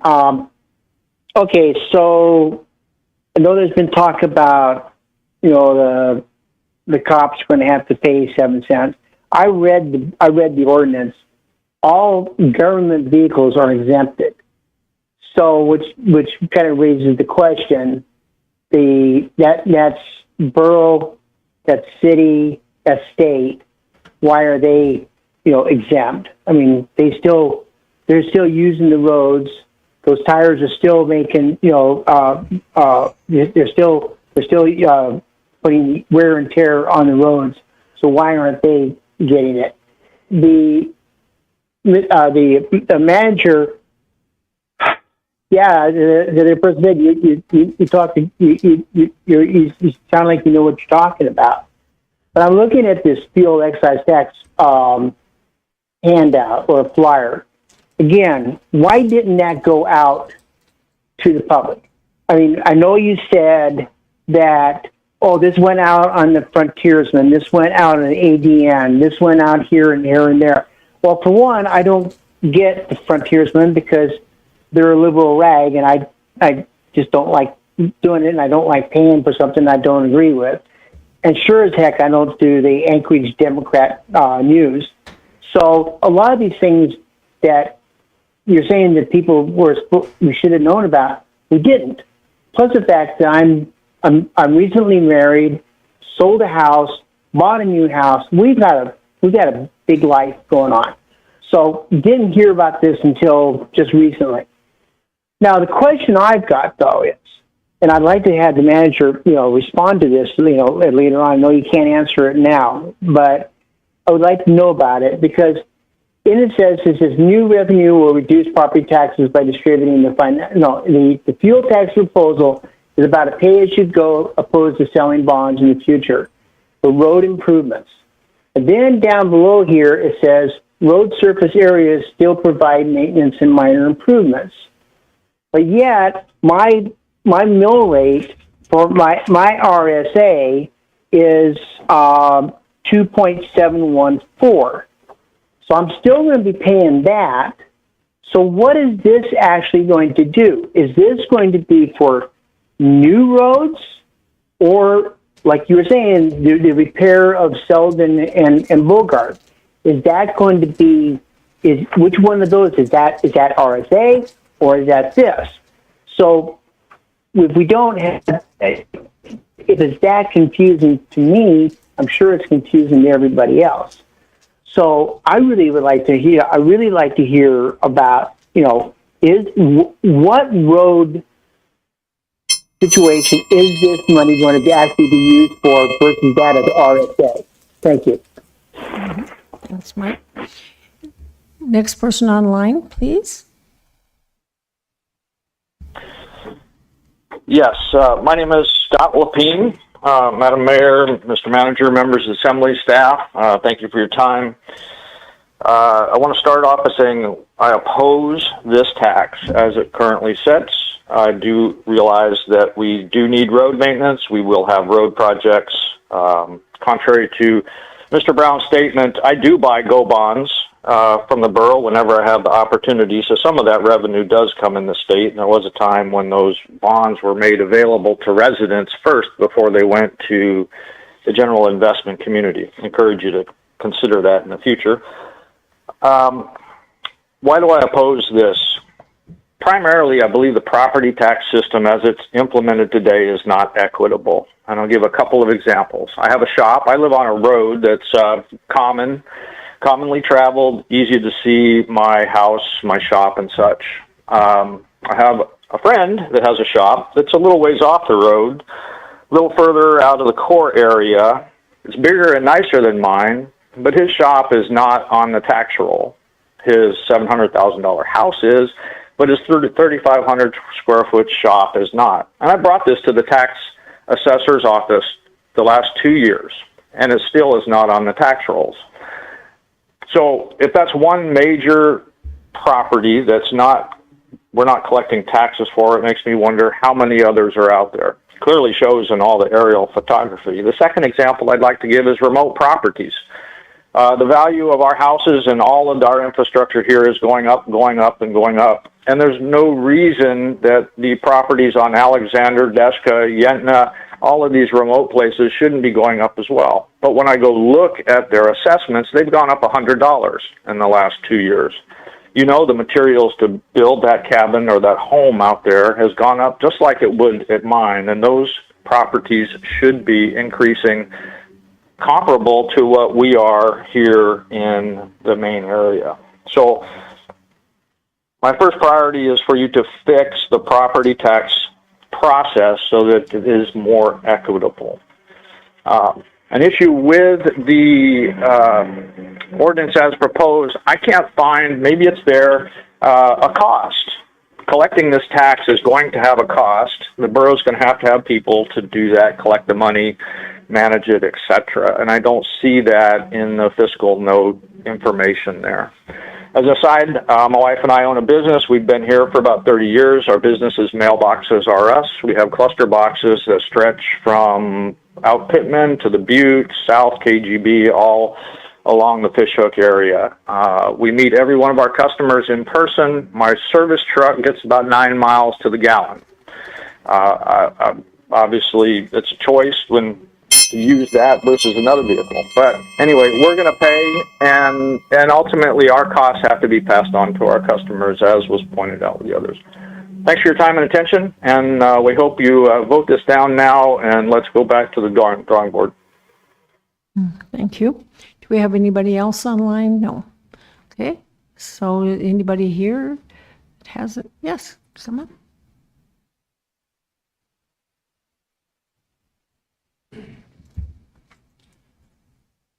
Thanks again for the opportunity to speak. Casey Weber, Valley resident, have been all my life. I wanted to go back to, the cost of living of all of us. I used to be able to afford to do fun things with my kids, but because of the cost of living, the food prices, the cost of allowing my kids to go to school and play sports. I mean, it's $300 per student now to go play football. That's 2 boys, that's $600 right there just to play football. And, most of the time they're going to be sitting on the sideline. I mean, sorry to say it, but it's, $600 to go watch a game, watch them sit on the sideline. And I mean, there's just things that we used to be able to afford, and it's just getting harder and harder because the cost of living, the food, the price of owning a vehicle. My vehicle's got 252,000 miles on it, and I can't afford to go buy a new vehicle because I want to keep this one going. And, I'll spend the money as I can on it just because it's cheaper. And, we don't drink alcohol, we don't do drugs, and we don't smoke cigarettes or chew tobacco, nothing like that. So we're not, we don't spend money where we have to, and that's just budgeting with our family. We've had to cut streaming services, Netflix, things like that, just because you know what, we need that money instead of sitting down on the couch and being able to watch a movie. It's a thing that we do, as a family, and I'm sure you guys do that, within your families, budget for what you make. And I would ask you guys do that too. Look at where you're spending your money. What can we cut? It's going to hurt them a little bit, but it's going to save us or save our constituents in the long run.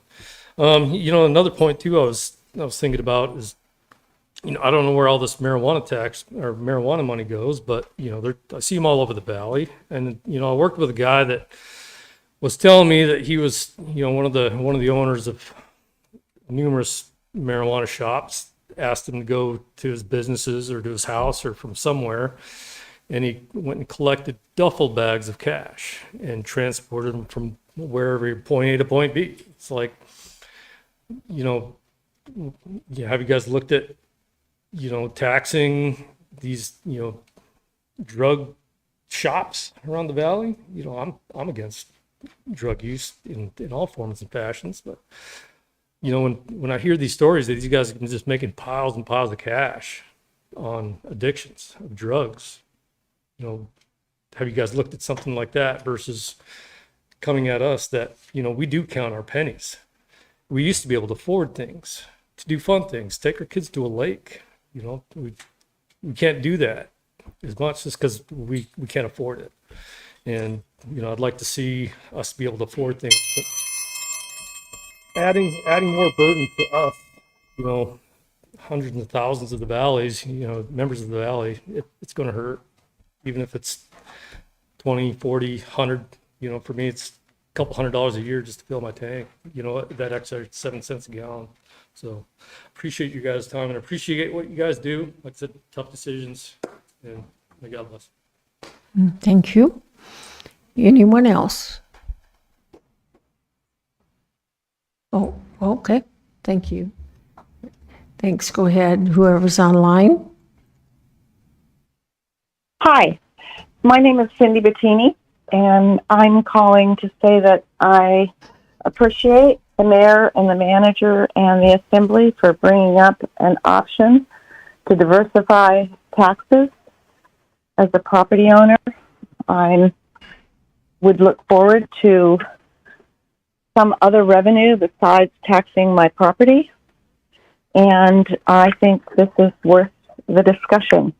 I don't know if the ordinance is perfect the way it's written, but I think it's a great start. I would like to say that I'm not sure if I agree with one of the amendments to exempt fuel that's delivered to businesses with dedicated storage tanks for heavy equipment. I'm not sure that that couldn't be abused. So I would ask you to take a serious look at that one. But all in all, I heard the manager speak at my community council meeting, and I think it's a great idea that you have put forward and worth a lot of discussion. And good luck. And thank you. Thank you. Okay, is that everybody online? Okay. Anyone else here? Yes, come forth.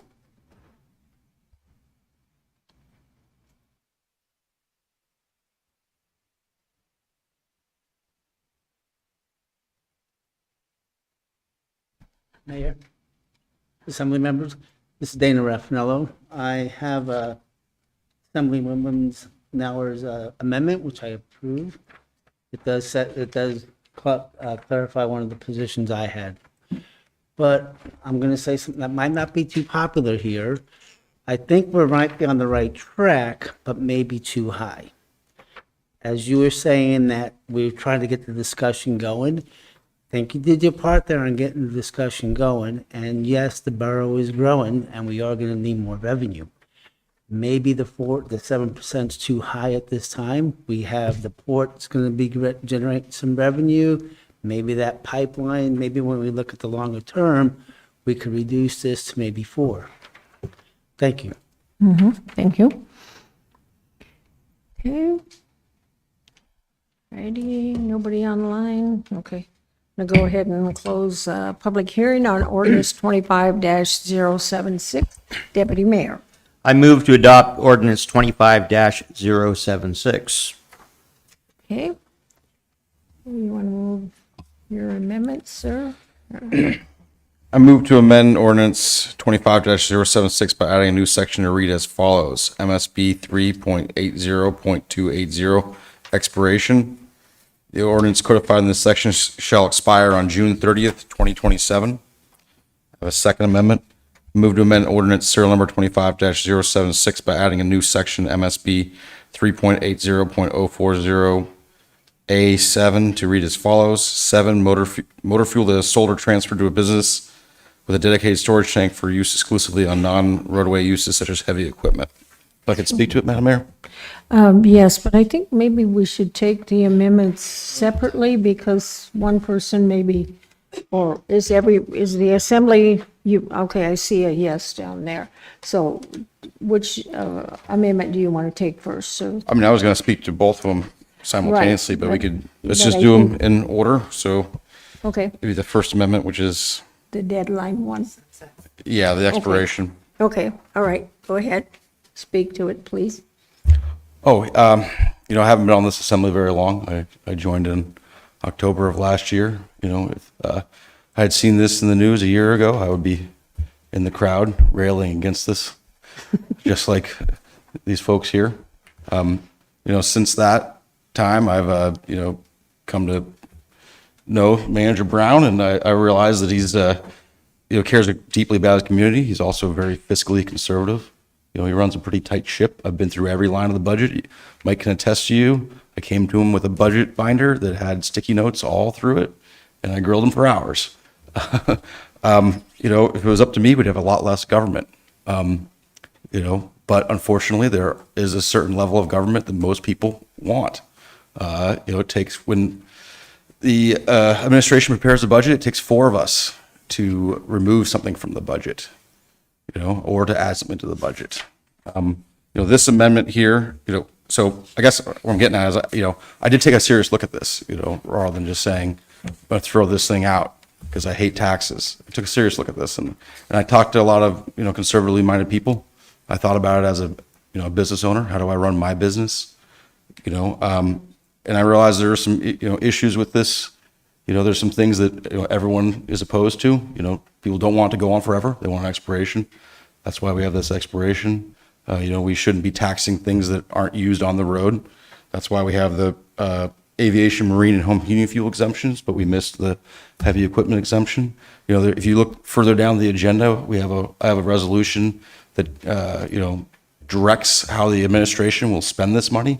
We cannot, because of our state laws and codes, we cannot codify how this money is spent, but we can, as an assembly, direct the administration on how it's spent.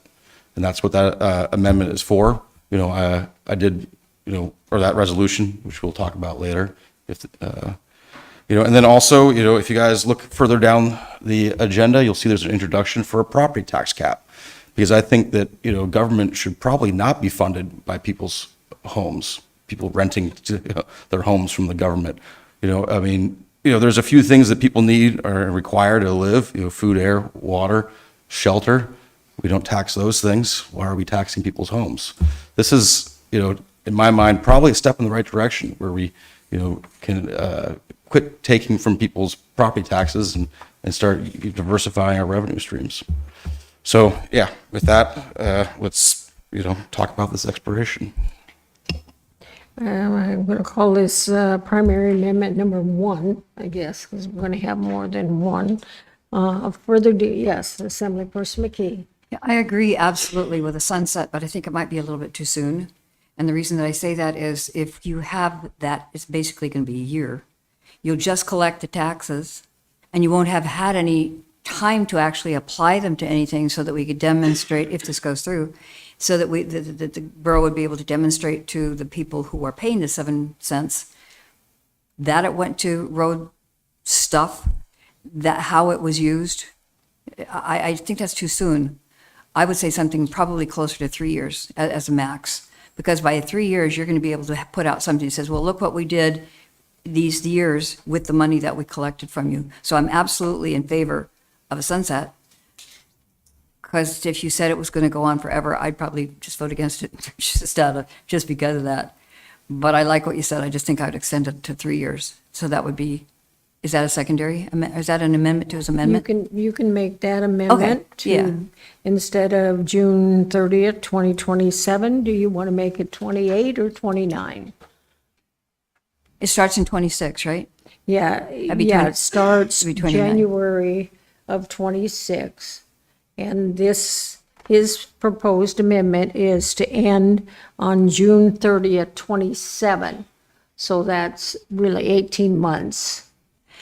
It might even be, if it would be more palatable to people to have it to 28, I'd even go with 28. that as kind of a rush, but, okay, let me change that to the 2 years, because otherwise I don't think it's gonna, I don't think it's gonna fly. People might think it's too long, so I'm gonna go with the 2 years. And otherwise, I agree absolutely with what you said. Okay, so the secondary amendment is to change June 30th to 2028. Discussion on, yes, Assemblyperson Sumner, go ahead. The only reason that I didn't propose 1 year, because I think this is something that the assembly should have to vote in affirmative for every single year. It should not just be, assumed that this is a tax we can levy on people. I mean, no taxes should.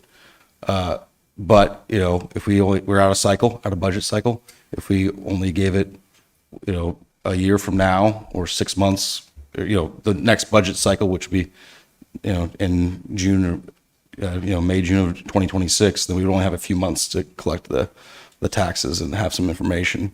This way we would have a full year of data gathering and revenue collection, and then we would have a budget prepared, and we would see how we would be spending that money. If I can respond to that? What that does to me though, is like when I go to the cupboard and I've got all these cans in there and they don't have any labels on them, I'm just gonna take one, put it down, and then at the end of the year, I'm gonna say, geez, I wonder what's in here.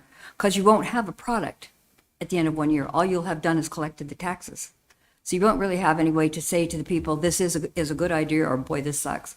So if you had 2 years, you'd say, this is what you gave us, this is what we spent it on, what do you think? And yes, you're right, the borough should affirmatively vote on this, in my opinion, every 2 years, but certainly every period, but in this case, 2 years. So I just think that gives us an idea. We'd only have half the information, and that's the collection part. The most important part is what happened with it, in my opinion. Okay, further discussion on Madam the Mayor. change?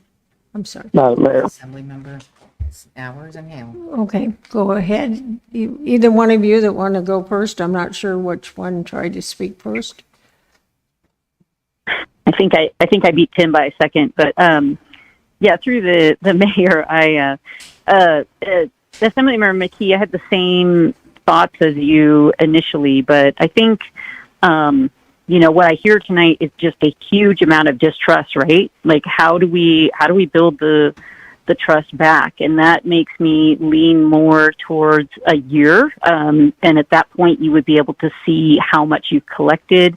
I think it builds the faith with the public that this isn't, something that's just going to go on in perpetuity. So shorter is better. And then if we do, one of my proposals is to directly apply some of this funding to reduce property taxes. So by the time it expires in June, we'll have adopted a budget and people will be able to see where we have applied that to the coming year budget. So I do think we have data on how much we've collected, which is really important to see because we don't know where we're going to be at. And then we'll be able to say, well, we've applied it to potentially, if we adopt something, to a mill rate reduction. And we may at that point have planned in the budget for where it would be spent. Say, instead of going out to bond, we're going to put the $5 million towards the whatever road project, the Bogard, the Engstrom trunk connector, et cetera. So I did lean your way initially, but I think there's enough data that we'll have, and to build the public faith, I think it's better to do the shorter timeline. Okay, Assemblyperson Hale, go ahead. Yeah, thank you, Madam Mayor. Yeah, I think 18 months is sufficient. As both Assemblymember Sumner and Assemblymember Nowers said, we will have collected the tax for one full year, and then in addition to that, we will have gone through a budget cycle, and we will have allocated. Well, I won't, but you will have allocated those funds, and then you can look and see was the amount that was collected, was that sufficient for the pain that it caused? Was it used in a manner that actually achieves the goals of this tax?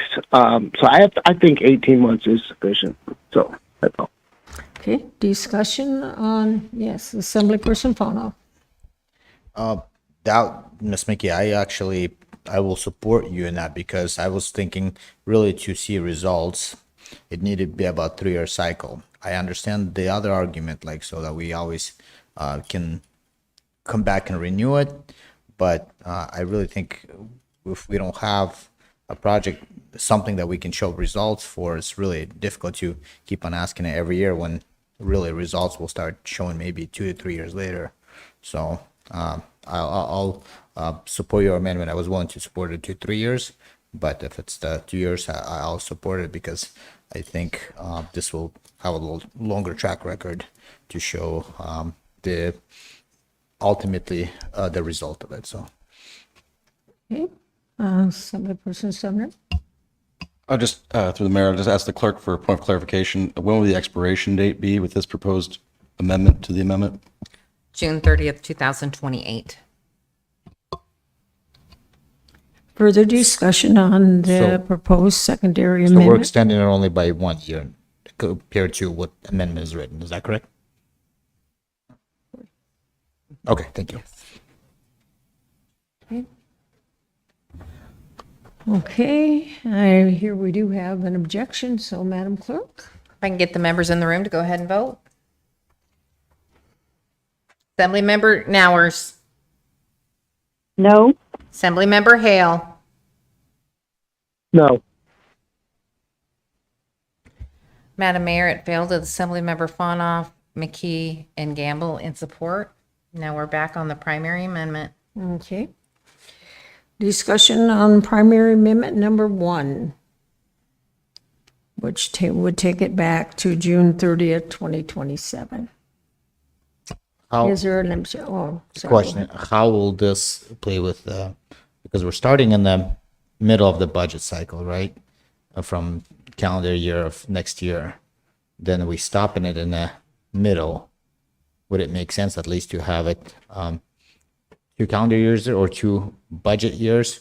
Because I don't, technically we're only getting 1.5. So I have a little bit of problem with that. So if there's a good explanation, and if not, then I probably will offer the 2-year timeline. But I want to see if Mr. Sumner, you had an idea specifically of that 1.5 idea.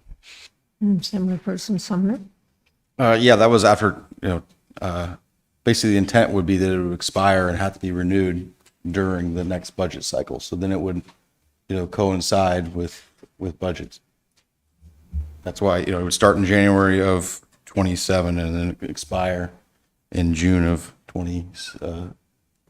January 26 January 26th. and expire in June of 27. So the revenue that will connect from January of next year till July 1st, would that be applied to the next, the year 2026 or 2027?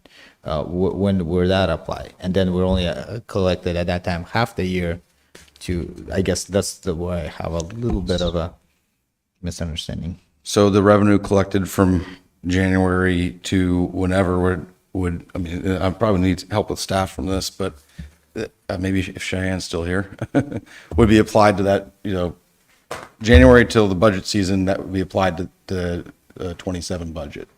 And if you look at the resolution further down the agenda, if that passes, then we're directing how that money's spent, even that little amount that's collected just for those few months. But maybe through the mayor. Staff, go ahead. Through the mayor to Assemblymember Bonoff. For the fiscal year 27 budget, we would still be doing an estimate of how much we think would be collected in that first 6 months, because by the time we're preparing the budget, we will only have January through March. Well, actually January and February in, because March would be due based upon this ordinance probably in April. So we would only have a couple months of revenue collections at that point. So we would do an estimate on the fiscal year 25 or 27 budget as to how much revenue we expect, looking back at what we expect to be collected in the 6 months, and would include that in the allocation. Yes, Assemblyperson Gamble. Yeah, so essentially we'd be missing the busiest part of the season up here for the tax collection, so it wouldn't be an accurate. It would be our best educated guess. Right. Yeah, so I think then in that case, if for some reason that does expire mid-year, I think we're gonna lose revenue specifically on the tourists, the ones that we're trying to tax. So I'd like to make the amendment so that if we'll start January on the next year, that it'll last for 2 consecutive years. So then we'll have real good data. We'll have a budget cycle at that time, and we will make the decision before budget is started getting prepared for that. That would be 2029 year. So I'd like to make a proposed amendment to do it of a 24 months. Of what, of when? I got it. So, Hold on. 21? So if I can ask you a question, Assemblymember Fonoff, so you want it to expire in January of December 31st, that would be the. December because 31st We're starting this, we would start this in January 1st, correct? That's as it currently sits. Right. So I want it to go through 26 and 27 calendar year. So you want it to expire December 31st of 28? 27. I thought you said 2 years. If it's, it will be 2027 in that case. And Okay, people can gotcha. celebrate expiration Thank with you. a July Big Bang, you know. Because it would start in January of 26, right? It, as it written, it will start in January 1st, 2026. Okay, okay. Assemblyperson Sumner, go ahead.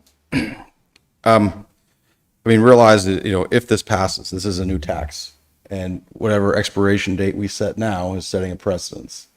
And I mean, you know, I still strongly believe and urge the rest of the assembly that we, you know, this should be coincide with the budget cycle, and it should be reaffirmed by the assembly with an affirmative vote. You know, not just go on in perpetuity, you know, just because we pass it once every single year, you know, and that was my intent for lining it up with the budget cycle. Madam Mayor? Okay, go ahead, Assemblyperson Hale. Yeah, thank you, Madam Mayor. I'm not sure that this actually gives us any more pertinent data than going for 18 months. Now, I think maybe if we wanted to start it July 1st and then of 2026 instead of January 1st, start it July 1st at the very beginning of the fiscal year, and then run it for a year to, you know, July 1st of 27, or run it for 2 years to July 1st of 28. I think that might kind of achieve what the maker of the motion is looking for, which is, you know, kind of a couple of budget cycles to really get an idea of what's going on. But running it to December 31st of the 27 instead of July 1st of 27, I really don't think achieves anything above and beyond what we would get just by running it to July 1st. So, thank you. Okay. Assemblyperson Sumner, go ahead. Yeah, Madam Mayor, if I could have some assistance from staff again, and my question would be, if this, if it expired on June 30th of 2027, would you, you know, running it from January to December of 26, would you guys have enough data from one full year of collections to make a fairly accurate estimate for the next budget? It's the 28 budget. Through the mayor to Assemblymember Sumner, I believe that we would, because we would have a full fiscal year, or a full calendar year, which we could extrapolate out to the fiscal year. Okay, further discussion then? Yes, go ahead. Yeah. If we only had the 6 months, or the year and a half, whatever it is that we're going for here, I'd hate to be Tom back there, sitting back there thinking, okay, so we got this money, how much you got? Well, we don't know yet, but give us some roads that you want to get put in. Somebody mentioned putting it on Engstrom and something else, but aren't those already covered by road bonds? I think they are. So this is brand new stuff. We'd have to tell Tom, you know, give us your best shot and pick out ever how many roads you think we could do. I just think that's fast and furious. You know, the faster you write, the harder it is to read. And the faster we go on this, the harder it is to allocate things properly with any degree of, I don't know, efficiency, propriety. I just think that's, I don't know why speed would be of the essence here. I don't think it is. I think it would be harmful to what we're trying to accomplish. Okay. So the secondary amendment is to have it sunset on December 31st, 2027. Assemblyperson Nowers. Yeah, thank you, Madam Mayor. I really think Max's proposal is the best year. You're going to have a year of data, and then you're going to have basically 6 months to figure out how you're going to use it, and we could apply it in that budget, as I said. So I don't think it's too fast, and I think the advantage again is building that public trust. So I think there's enough time, and I think that's the most, like by June, you're going to know where you would put it in the budget. You have some time to think about that. So I'll be sticking with the June 2027 deadline. Okay. Assemblyperson Gamble. Yeah, thank you, Mayor. After I looked at this again, if we start on January 1st of 2026 and run all the way through June 30th of 2027, we'll have a full summer of data that we can, or that the finance department can use to extrapolate what kind of revenues we're going to have. And then the manager will prepare his budget, and he'll provide us with his advice on where the revenue should be spent. And so I actually am going to support Assemblymember Sumner's amendment. Thank you. Okay. Further discussion on the secondary amendment? My idea behind this is not for the budget cycle. We will have a full year. I understand that. My idea is to see the impact of it to the residents. And if we have so much money that we're starting to connect, if we're dedicating this to the road, I don't even know why this is a so much budget related, because if this is a $5 million that was collected, we're going specifically to the OEM department and trying to see how we do in the road, because this we're promising to our residents that we're not going to be spending this for animal shelter or new trucks in our parking lot and things like that. We're promising that this is strictly going to go to the road. So I think I'd want to have this impact the residents as quick as possible, and for them to have noticeable difference within that 2 years. That's my reason for it. Okay. Assemblyperson Gamble. Yeah, so when the manager prepares the budget, as one of these resolutions will direct here in the future, then we will know exactly what projects are going to be impacted with the revenue generated from the taxes. And so we will be able to go to the constituents and say, this is where your money is going, and get feedback from them at the time. Thank you. Okay. So it sounds like we do have some objection to the primary amendment. So, Madam Clerk? If the members in the room can go ahead and vote on the primary amendment, or excuse me, secondary amendment. Yes, you're right. Secondary. Which is what now? Secondary amendment December- expiring December 31st, 27. You need to clear it. Oh, we need to clear it. Okay. You guys got to vote again. Sorry, everybody. Okay. You can vote on the secondary amendment. June 30th. It will expire on December 31st. Correct. Assemblymember Hale. No. Assemblymember Nowers. No. Madam Mayor, it failed with Assemblymember Fonoff and McKee in support.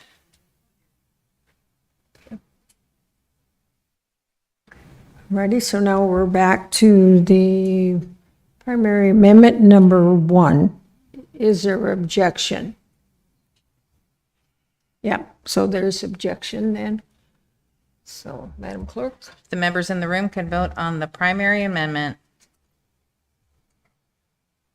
Assemblymember Nowers on the primary amendment. Yes. Assemblymember Hale. Yes. Madam Mayor, it passed with Assemblymember Bernier and McKee opposed. Okay. Ready? Now, Assemblyperson Sumner, if you want to go ahead and do your secondary or your second amendment. I move to amend ordinance serial number 25-076 by adding a new section to read as follows. MSB 3.80.280 expiration. Or wait, I'm sorry. Strike that. By adding a new section, MSB 3.80.040A7 to read as follows. 7, motor fuel that is sold or transferred to a business with a dedicated storage tank for use exclusively on non-roadway uses such as heavy equipment. Okay, did you want to speak to it, sir? Or? Yeah, this is a tax that is purportedly for roads. It's essentially, it's an excise tax, but it's, acting as a impact or use tax. We are exempting aviation, marine, and home heating fuels. Heavy equipment, businesses that operate heavy equipment do not impact the roads with that heavy equipment. So I think we should be exempting them too. Discussion on the primary amendment number 2. Yes, Assemblyperson. Madam Mayor. Hold on, Tim. Oh, sorry. Let me go.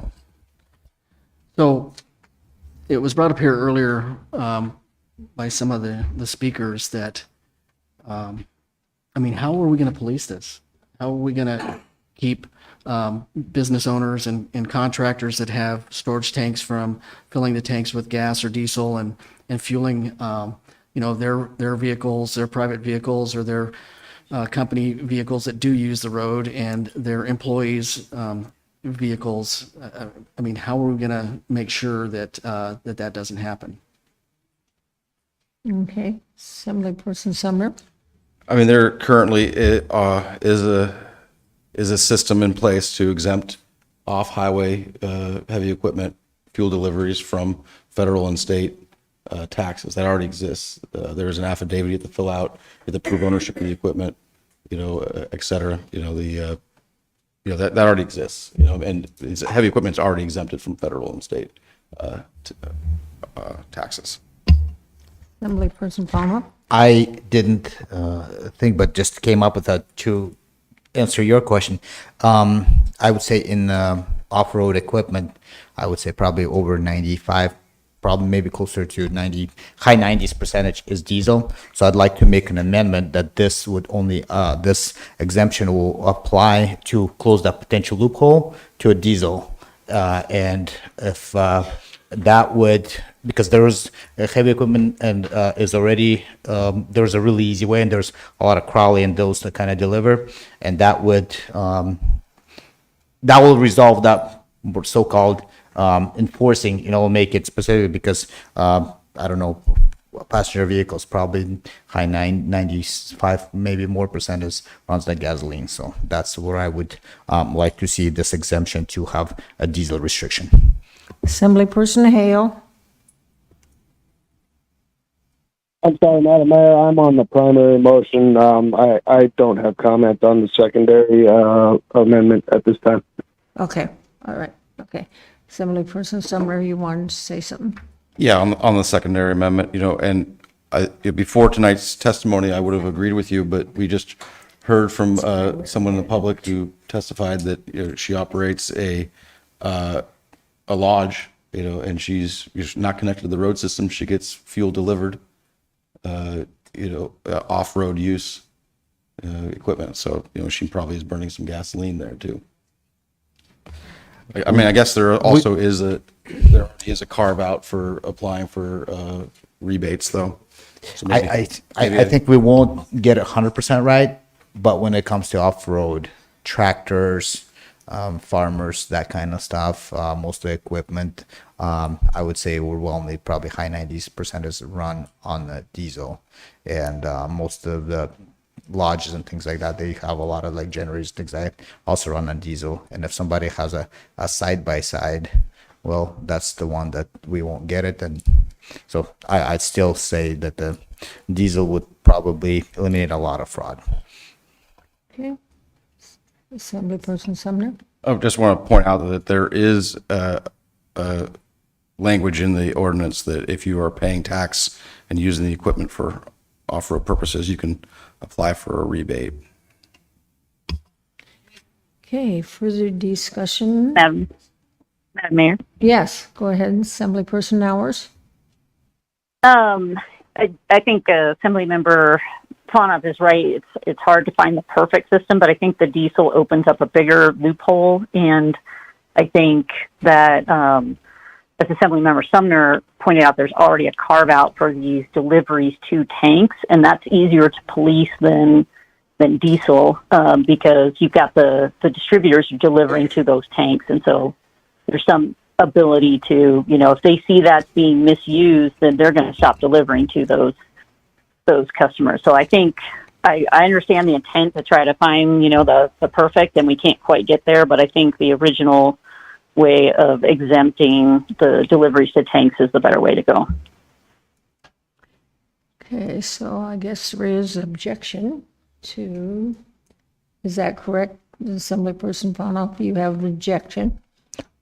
No, my proposal was to amend it so that this exemption only applies to diesel. So objection would be people who don't think it's a good idea. So Is he making it? Did So you I make just want to him? get your secondary amendment correct. So under 7, it would say diesel motor fuel that is sold or transferred. Is that correct? Wherever it's appropriate to exempt fuel diesel, yeah, or diesel fuel right in front of it, however is properly more. Okay. So you made a secondary amendment because the mayor has not recognized it yet. So can we please restate that? I would like to make an amendment for this exemption to only apply to diesel fuel. So exempt diesel fuel delivered to businesses, yeah. Because I don't know if there's much delivery for gasoline, but I think most of the delivery is for diesel. So this off-road applies overwhelmingly to only diesel, I would say. So are you striking the word motor and putting the word diesel in front of number 7? Diesels are motors as well. It's the So it's diesel. what would be? Let's ask attorney. What would be the proper way in the number 7 to add the motor diesel fuel or diesel motor fuel? John Ashmetter, Deputy Borough Attorney. Yes. I don't think it's a legal issue. You could phrase it diesel motor fuel, you could phrase it diesel fuel. I don't. Strike a word motor and put diesel in there. That's the way I'd like to propose it. Okay, thank you. Okay. That would be, Lonnie, go ahead and read it. You're faster. Okay, the clerk will read it in just a minute. If you have this piece of paper in front of you, number 7 is being stricken to say motor is being stricken and diesel's being put there. That's it.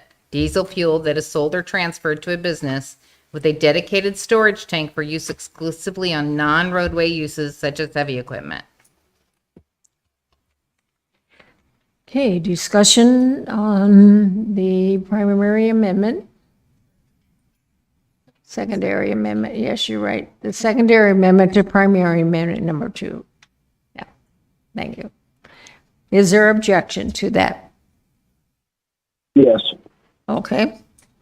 Madam Clerk. If I can get the members in the room to vote on the secondary amendment.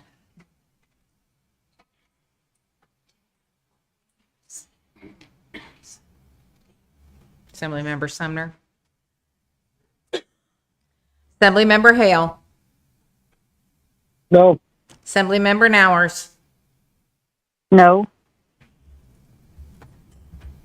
Madam Mayor, it passed with Assemblymember Hale and Nowers opposed. We are now on the primary amendment as amended. Okay. Now we're back to primary amendment number 2 as amended. Is there objection? Madam Mayor. Did he say yes? No, he said Madam Mayor. Oh, go ahead. Yeah, thank you, Madam Mayor. So even with the changes to this, I am still opposed to this, unfortunately. So motor fuel taxes are at their heart regressive taxes. They fall the most on folks who can the least afford it. Working people, retired people, commuters, young families, and every single exemption that we make to these types of taxes, we never make an exemption for those people, for the working people, for the retired people, for the commuters, for the young families. And now we're carving out this exemption for like multinational, the French multinational company Colaska. We're carving out this exemption for Arctic Slope Regional Corporation. We're carving out this exemption for the state, the borough, the federal government, and every single one of those exemptions that we carve out puts the burden more squarely on the working people. So I unfortunately I cannot support it. Okay, thank you.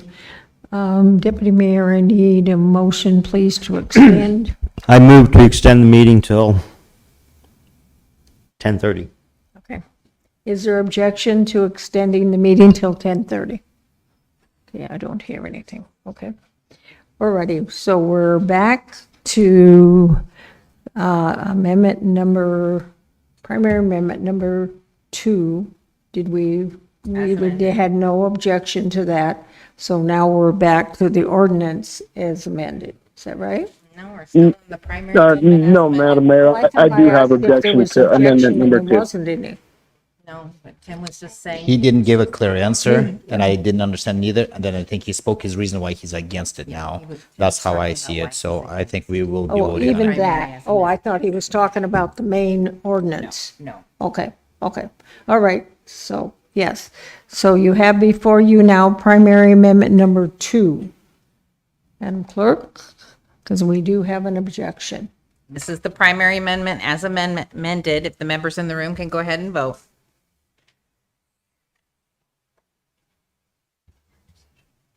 Assemblymember Nowers. No. Assemblymember Hale. No. Madam Mayor, the primary amendment has passed with Assemblymember McKee, Nowers, and Hale opposed. Okay. So now we're back to ordinance 25-076 as amended. Is there further amendments? I have an amendment. If I could have you guys, if you're on digital or paper format, turn to page 7 in the middle of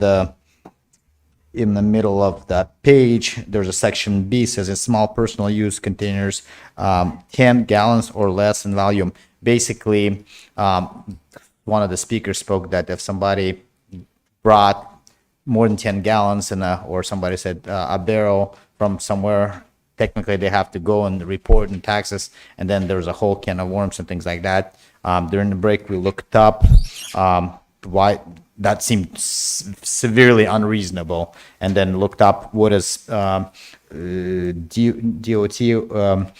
pretty much, or commercial hazmat regulations, where you can legally move without any holding any hazmat regulation or putting up placards. It is it starts at 120 gallons. So I'm making an amendment in 2 sections. In the first line, in the small personal use container instead of 10, I'm gonna put 119, and then in the line, fourth line, there's also larger than 10, which is going to be struck down, and put 119 gallons in volume, which then the boats, trucks with a tank behind it, then they would not be breaking law, and most or RVs and that kind of stuff. Okay. Assemblyperson Sumner?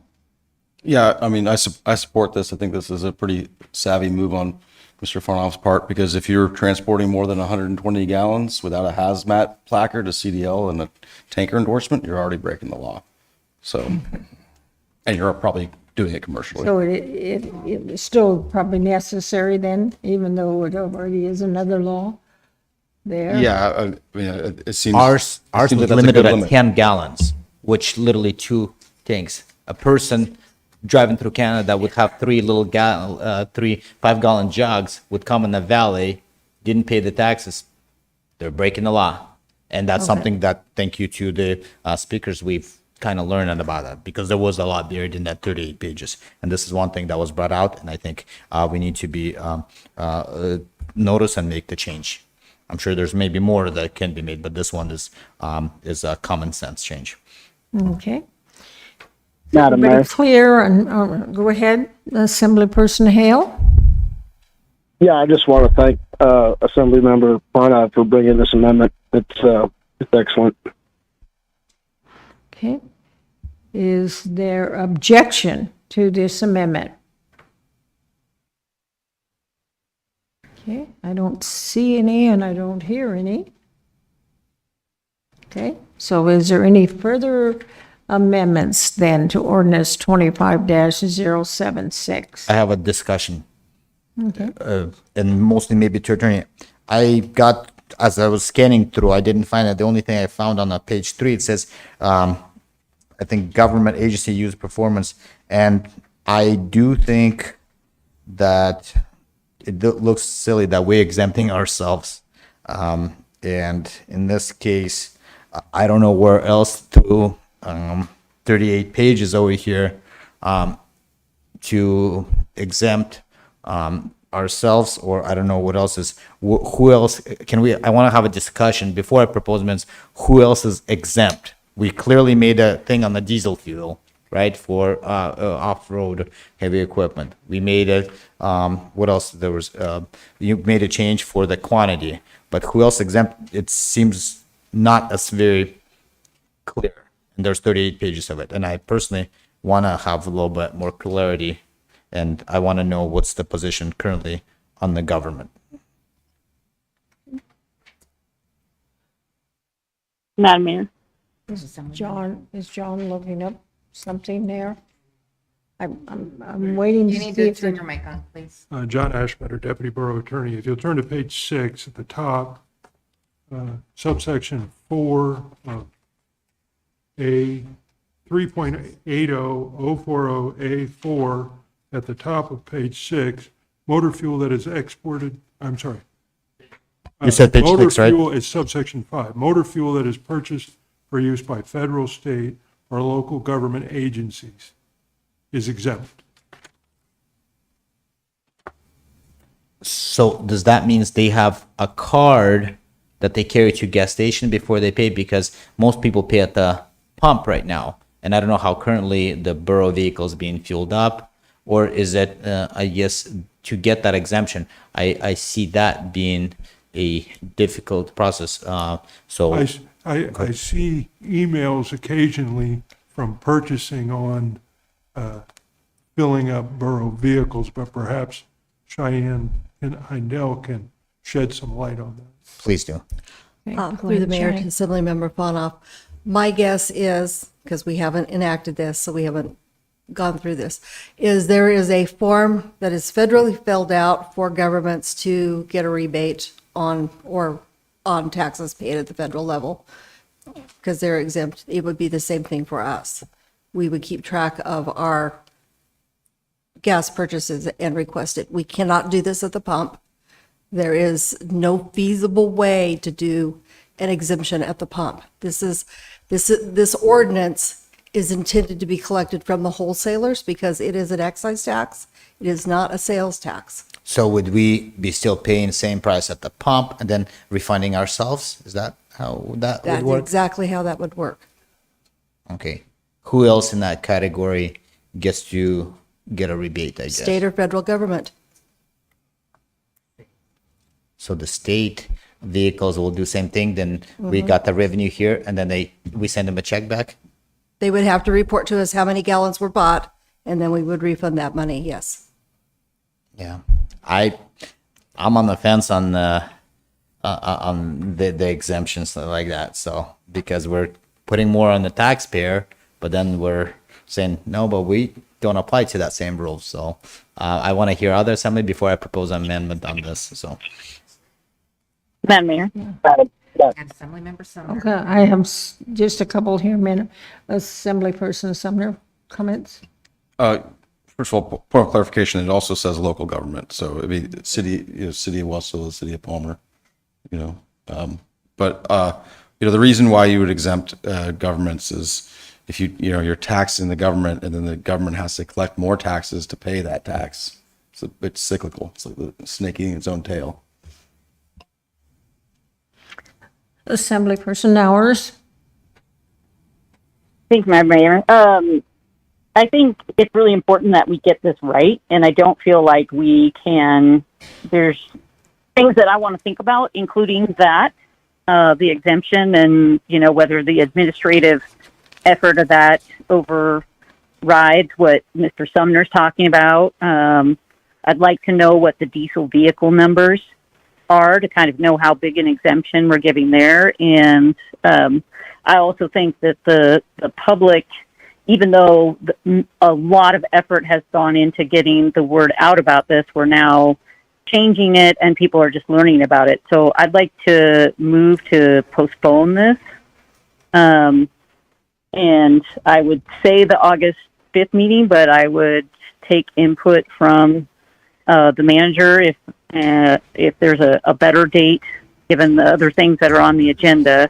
But I would initially move to postpone it till August 5th with the idea that we're able to get some of these questions answered. And I would also suggest that we put this on the borough webpage and maybe even create a calculator online for people to punch in their numbers so they can look at their property taxes and their potential gas fuel tax liability. Madam Mayor. Could I make a comment? Okay. I think she was addressing when the date for the postponement, right? That's silver salmon fishing. I mean, we could, I don't think, I'm not going to be here until August. I'm going to be in Valdez. Because that's the season when salmon season and hunting season and all, I don't think you're going to get a quorum. Why couldn't we wait until all the fun things of summer are over and then do it? It's up to, so I you don't know. don't think we're gonna have a quorum on the assembly on, what is it, August August 5th? You got the 5th, and then you got, as I say, you got silver salmon, you got hunting, you got the fair. Just saying. Well, if we already have those meetings, we're just adding out. I do think there's more work to be done. Maybe that 38 pages, it seems like a little too much for me personally. There's a few other things I have questions on. Too much to that. I don't mind continue working like we work with some of the things until we get it right. We need to put another half an hour in today or whatever it is. Because I think I have a couple more proposed amendments. Thank you. So I guess. Madam Mayor. Yeah, okay, well, I want to hold off because I want to be able to acknowledge Assemblyperson Nowers' postponement, because I don't think she's asked for a date unless she has decided now that she has a date to put in there.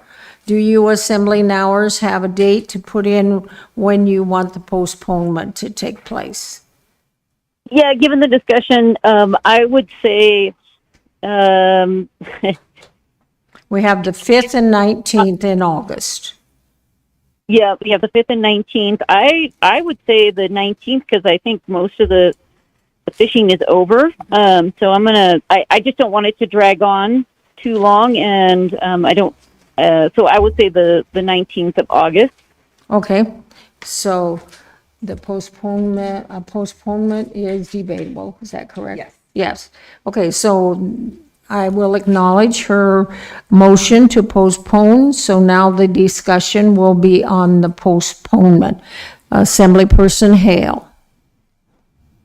Thank you, Madam Mayor. On the postponement, I'm not opposed to postponement. I think we could get this done tonight. There are a lot of people here who have come and kind of would like to see an end to this one way or the other and have some closure. But I'm not opposed to it. But I was interested in Assemblymember Bonov's line of questioning on the state and federal exemptions. I think if there was a postponement and an amendment was written to remove the exemptions for the state and federal governments, I would support that. Obviously, we don't want to exempt, or we don't want to not exempt the local government, because then again, as Mr. Sumner said, we would be like having to collect more tax just to pay the tax that the local government was paying. But I think when it comes to the state and the federal government, they have kind of been, well, in the state's case, they have been removing their support of our bond issuances, right? Okay. They're not paying as much in the school bond. All They're right, I not need paying to as much bring in you the- back to the postponement. I've kind of got off track. You are. Yeah, you did get off I'm sorry. track, sir, and I'm getting all kinds of messages here. So, yes, so we come back to the postponement. Discussion on the motion to postpone till August 19th. Assemblyperson, I'll Yeah, just I- come down the line, okay. I would Assemblyperson, much yeah. rather do it on the 5th, because I will be out of state on the 19th, and I may not be be able to communicate for a meeting. Okay, And I definitely want to be here for the vote.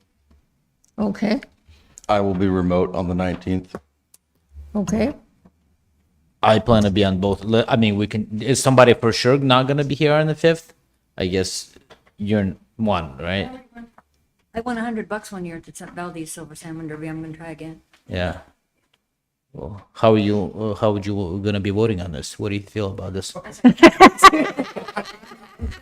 Okay, we're the motion to postpone, not the final yes or no. Okay. So if Madam somebody Mayor? wants to move to change the 19th to the 9th, to the 5th? Madam I Mayor, don't know, would she make that motion. put the 19th on there, unless I'm. Okay, Assemblyperson Hours.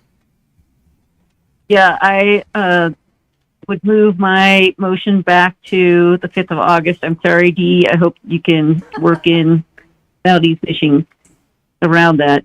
Okay, I might be able to call in. okay.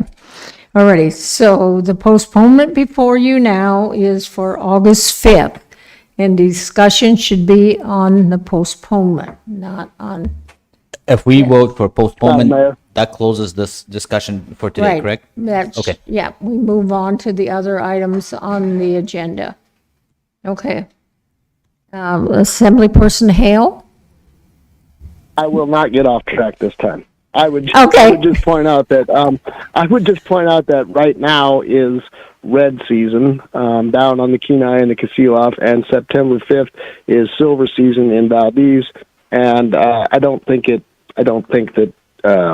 those kind of things should really kind of influence how we come at these problems. I mean, we have a job to do. Okay. I said I'd go remote, Tim. Okay. Deputy Mayor? I can vote it down today. I can vote it down on the 5th. No, you're supposed to My stay on moose will be in the postponement freezer on the until- 19th. He's tied up in the backyard. the clerk is gonna hit me if I don't keep you guys on postponement. Assault and batter, you guys are gonna witness it.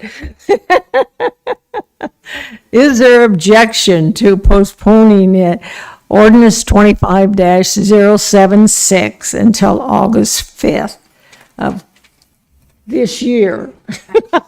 That wasn't in the motion, but I think that's the intent. Okay, so there is objection.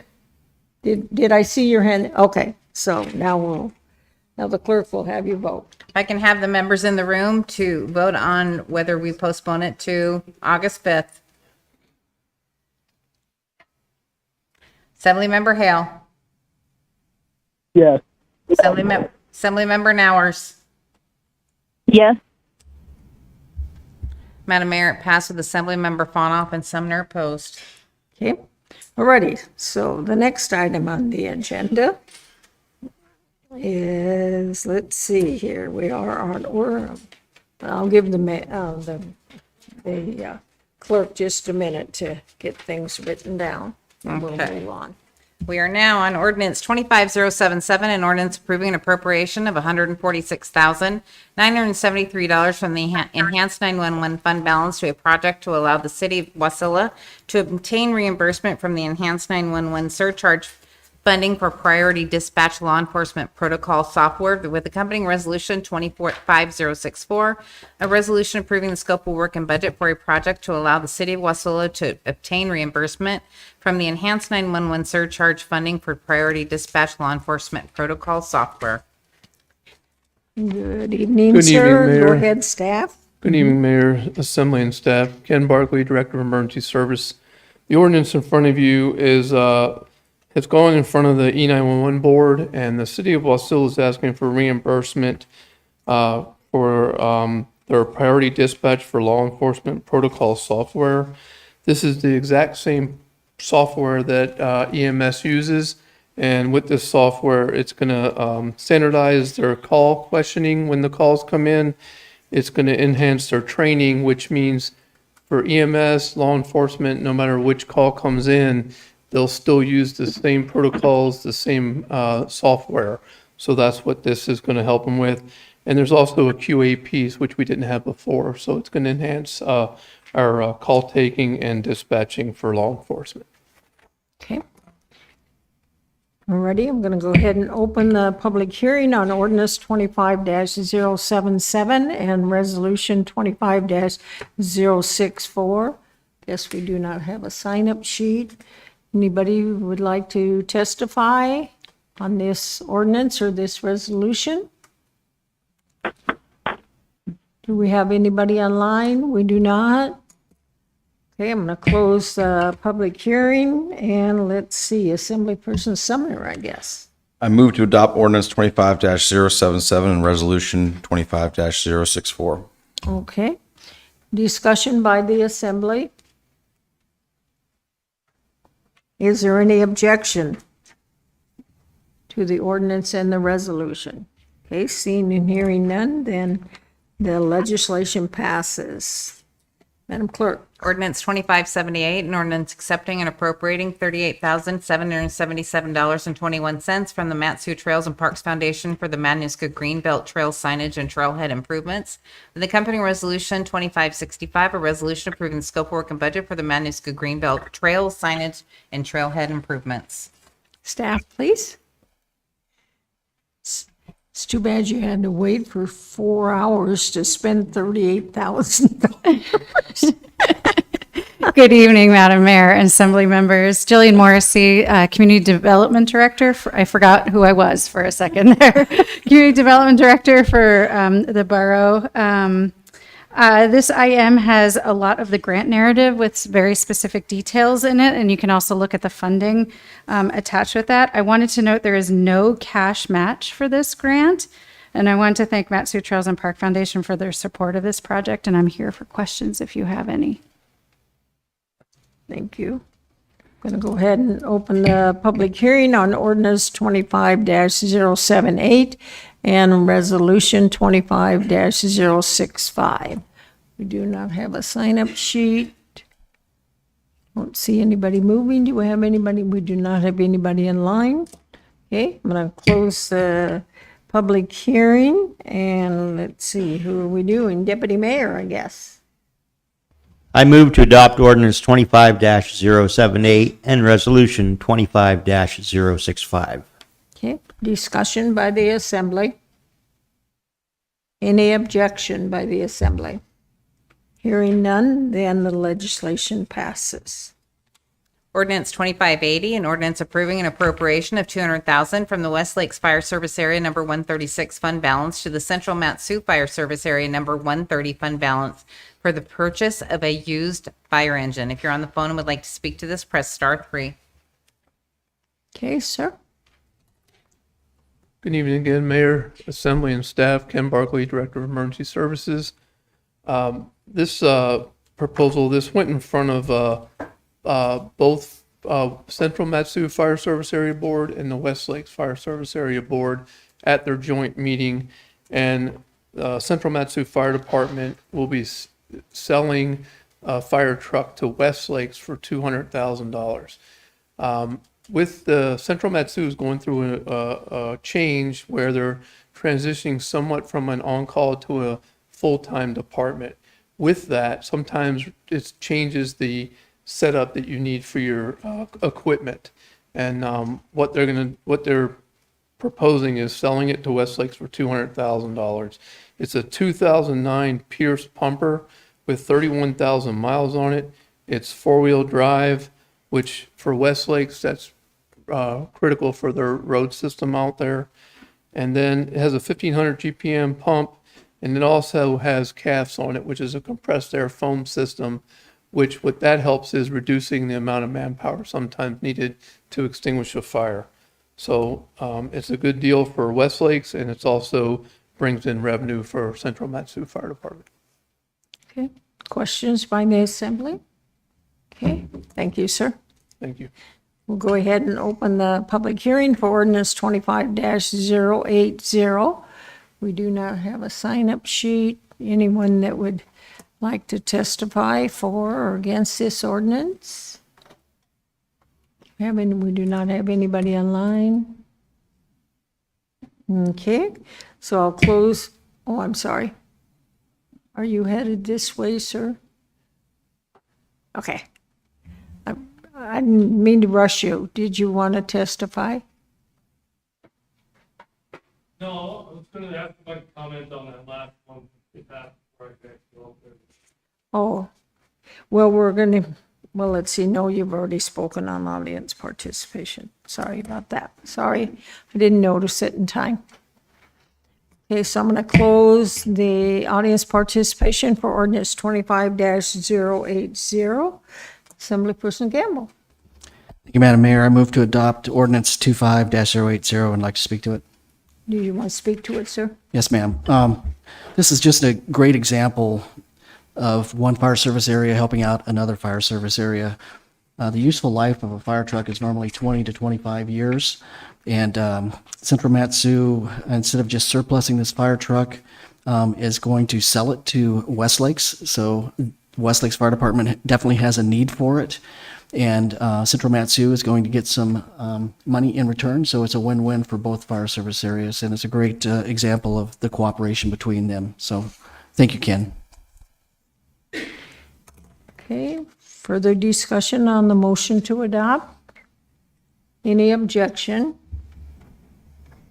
Hearing no objection, then the legislation passes. This is out of the ordinary, but I will. So, sir, were you interested in ordinance 25-078? Is that the one? Okay. As I said, this is out of the ordinary. I won't allow you to come up here, but if you want to turn around and talk to the lady behind you, she probably can answer your question. Yeah. No, you can't do that, but you could talk to her if you had a question. And this is, the clerk's going to rule me out of order here if I don't get going. So, I'm going to open up audience participation. So this audience participation is for those that have not testified under the first audience participation. Yep.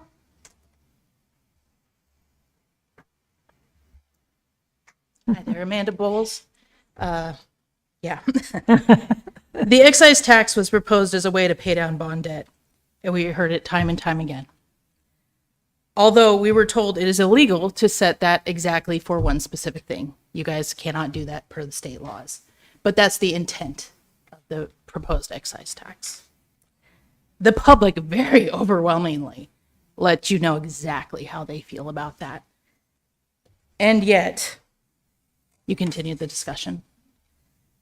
As soon as public comment closed, the assembly immediately began speaking about not shutting the whole thing down, as per your constituents asked, but instead, let's see what else we can do. Let's further the discussion.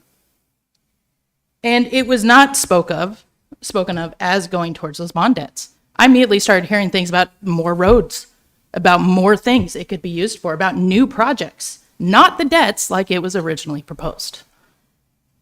It was stated that this ordinance was brought forward to start a discussion. Solutions were brought forward during that public comment time. I heard many, many other options, various things that could be put into place. But they were completely ignored by everybody here. It was said that the sunset on this was to build public trust. You broke that trust as soon as you continued the discussion.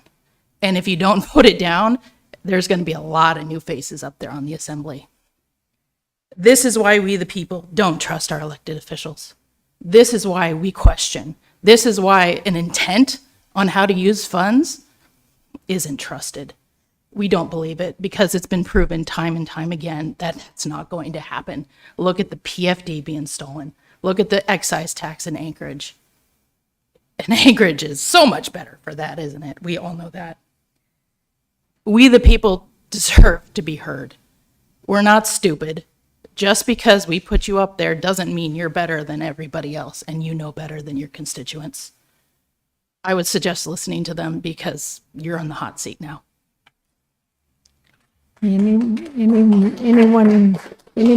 Anyone else would like to address the assembly? Do we have anybody online, sir? We do not. Okay. I'm going to close audience participation and then Madam Clerk. On the consent agenda, Resolution 2566, a resolution waiving landfill fees for the Alaska State Adopt a Highway program for fiscal year 2026. Resolution. Do I have to, are you going to split the questions so that I can And I want to He's pull already something. use? pulled it off the agenda. He's already pulled it off the consent agenda. Okay, so we'll deal with his. Yes. Okay, at Yes. that time. Thank you. Can we still You're pull welcome. something? We didn't get a chance to do it again. I'm sorry, what? I'd like to pull, before we go to consent agenda, one more item. Oh, okay. So there was something you want to pull? Yeah, Okay. AM 25078. Need to extend the meeting. Okay. Deputy Mayor, we need to extend, please. I would like to extend the meeting to 10:45. Okay. Any objection? Okay. Alrighty. So, all right, Madam Clerk.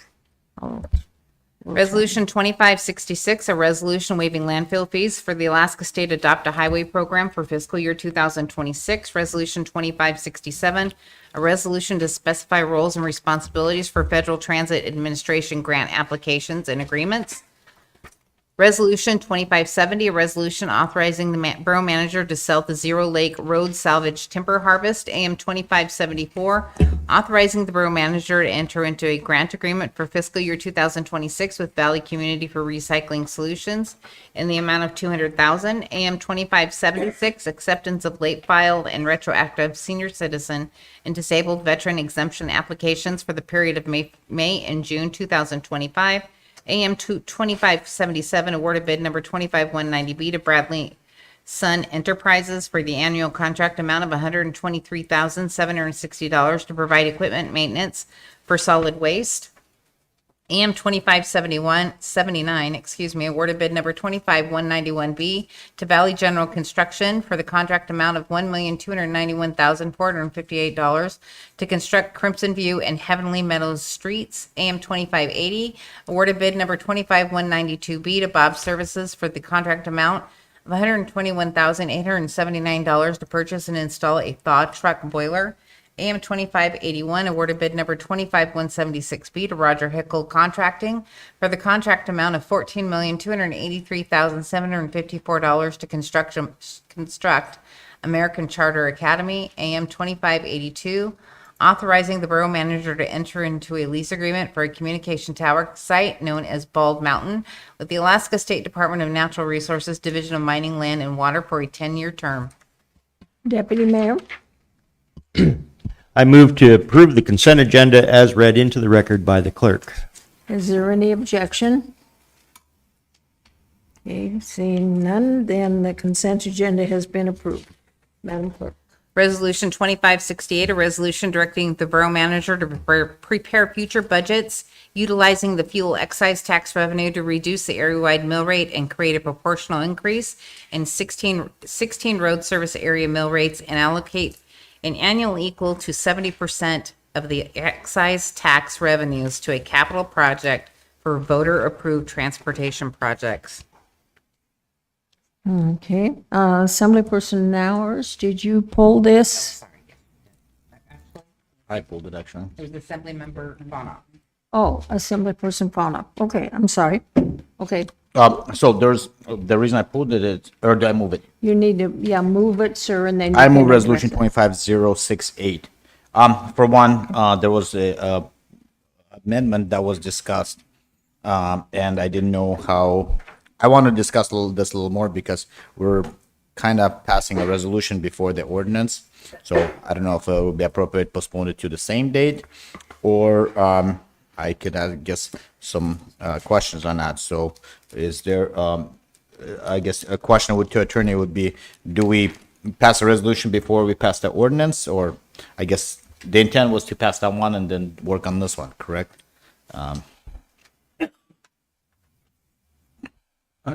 John Ashman, our Deputy Borough Attorney, I don't think it's a legal question, but I think it sort of makes sense to take up the resolution after the ordinance.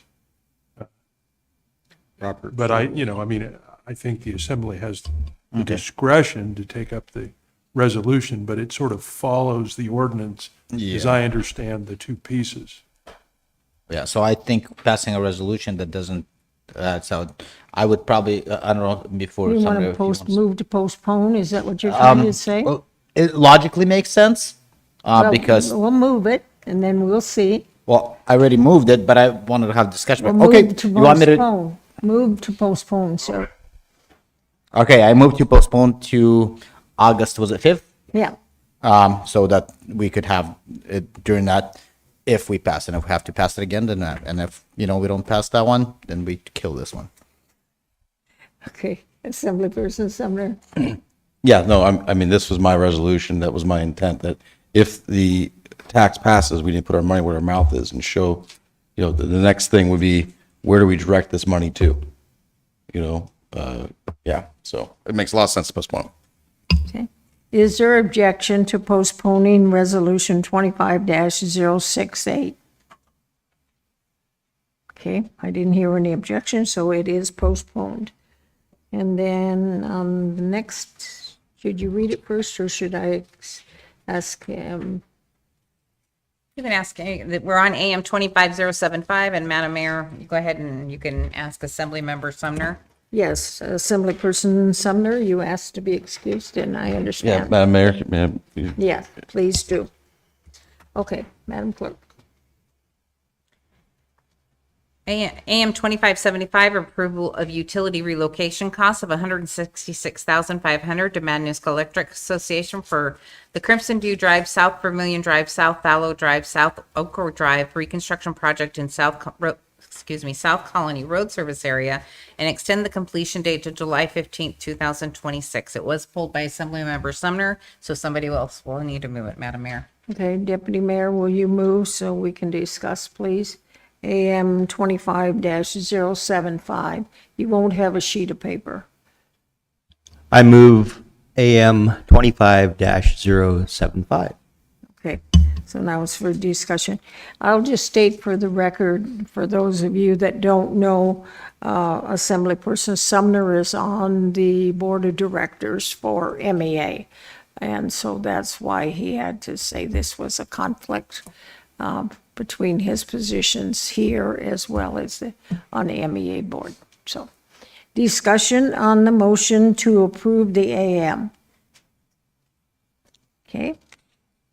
Is there any objection? Okay, seeing no objection, then it's been approved. Thanks, Bill. Okay, Madam Clerk.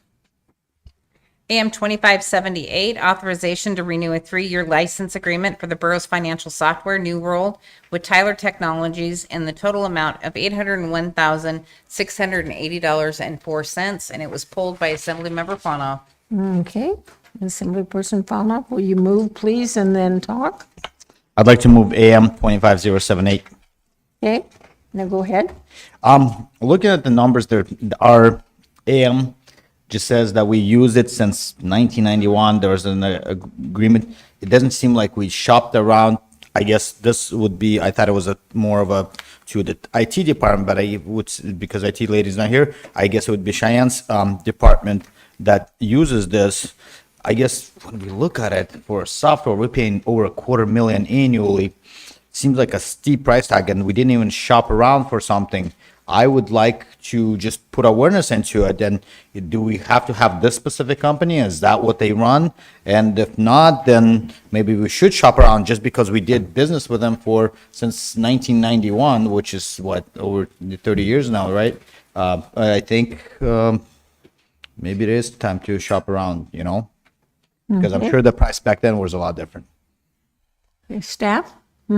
Through the mayor to Assemblymember Bonoff, no, we have not shopped it around recently.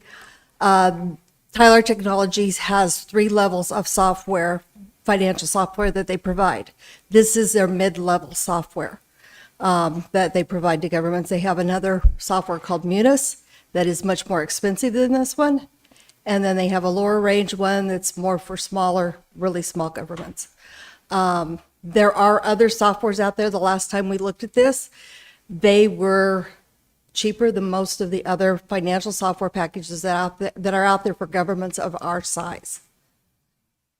But we have not looked, and we have not looked because this would require probably a year-long commitment to convert, and there's other costs associated with doing a software conversion, especially when we're talking about the volume of history we have out there on our system.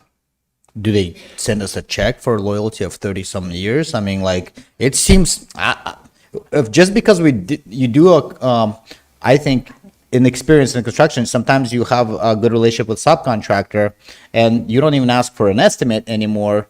You just get an invoice. And then that relationship sometimes gets complacent where, you talk to some other contractor and say, well, I'm paying for this kind of more, same kind of work, but I'm saving 28% compared to what you're paying. You're like, but I thought I had this relationship. I thought I'm getting the best price. And when you didn't shop around, it's not a diss to them. Maybe will be the best option. And at that time, we'll be confidently willing to spend that much. But it seems steep to me. I'd like to see us shop around. When is our current license with them expires? Our current license expired, well, this is 3-year pricing. It expired July 1st. We're entering into the new contract cycle. It's a 3-year contract cycle starting July 1st of 2025, going through June 30, 2026, 27, and 28. We can go out and I can work with Leah and we can get an estimate or shop around and get some bids for some other software and bring that information back to the assembly. I would definitely like to see that. I don't know how we are proving now for something that already started over 2 weeks ago, but if we could only extend it for a year for now, I would be reluctant. Maybe we say, hey, our board didn't approve. Maybe they will give us discount. I don't know, but I would say I'd love to see the options more. Is how I would like to see some support from this body.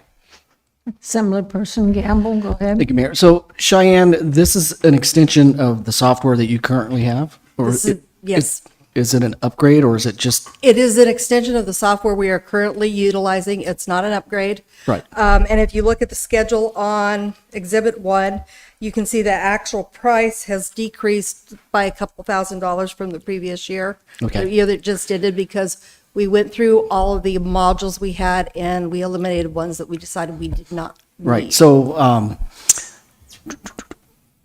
Tyler Technologies, they're familiar with our financial system, obviously. If you went out and you shopped for new financial software, then the vendor would have to come in and completely redo our financial software system.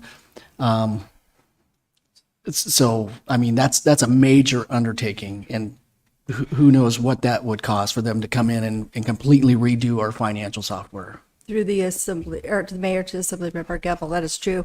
And just as a side note, Tyler Technologies is who we are going to for our CAMA, our computerized mass appraisal system, and our tax billing and collection system. And that conversion is right now in process, and I'm completing it now, so everything will integrate into the financial package also. Right. It's a complete financial suite that yes, they're providing for us. Okay, thank you. Further discussion? Madam Mayor.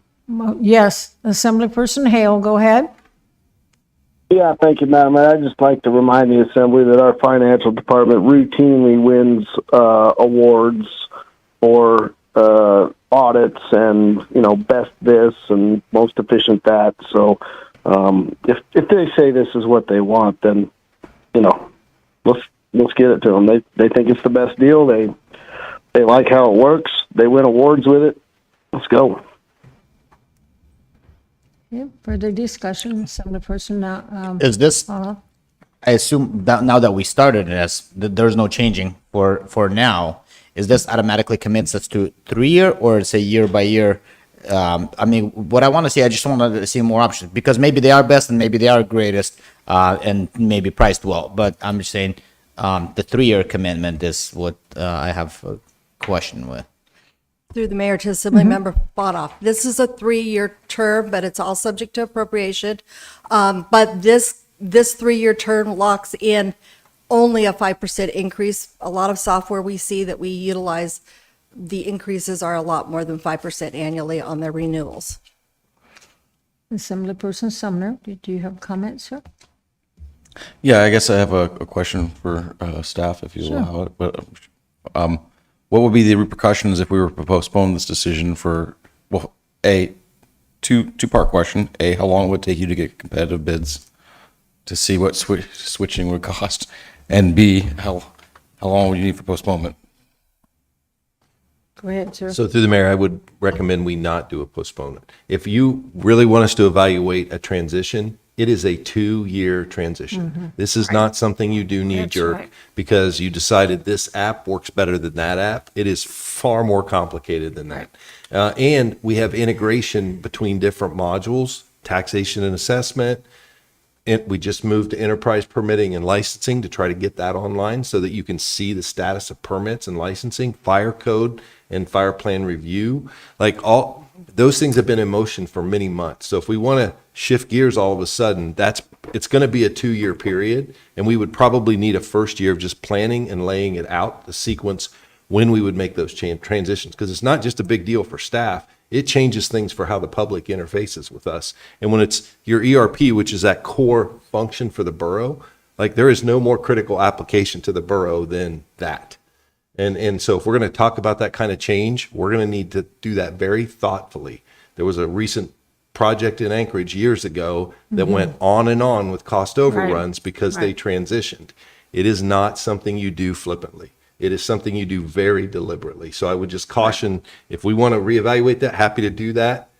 But I would not postpone this because even if we were to make that decision, it probably wouldn't occur for another year, if that makes sense.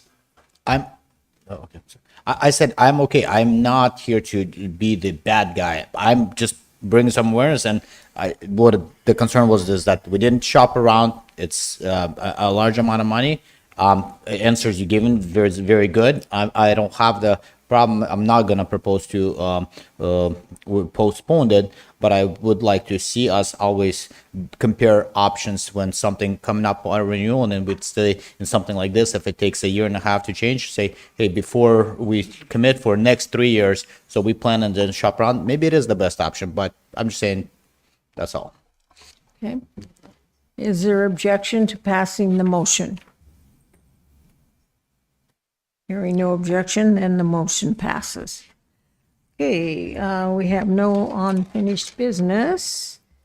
There are no vetoes, and Madam Clerk. I want to point out we have 12 minutes. Introduction for public Okay. hearing on August 5th. Ordinance 25081, Ordinance 2582, Ordinance 2584.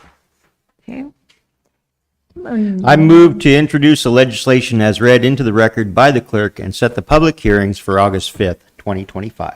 Is there any objection to the introductions? Hearing none, then the legislation is introduced. Deputy Mayor, vacancy report. I move to confirm the mayor's recommendation as follows. Enhanced 911 Advisory Board resignation of Earl Almdale, Willow Caswell FSA number 136, Randall Sparks, Tamara Beauvais, Michael Johnrow. Big Lake RSA number 21, Randy Richards. Okay, discussion on the vacancy report. Is there any objection?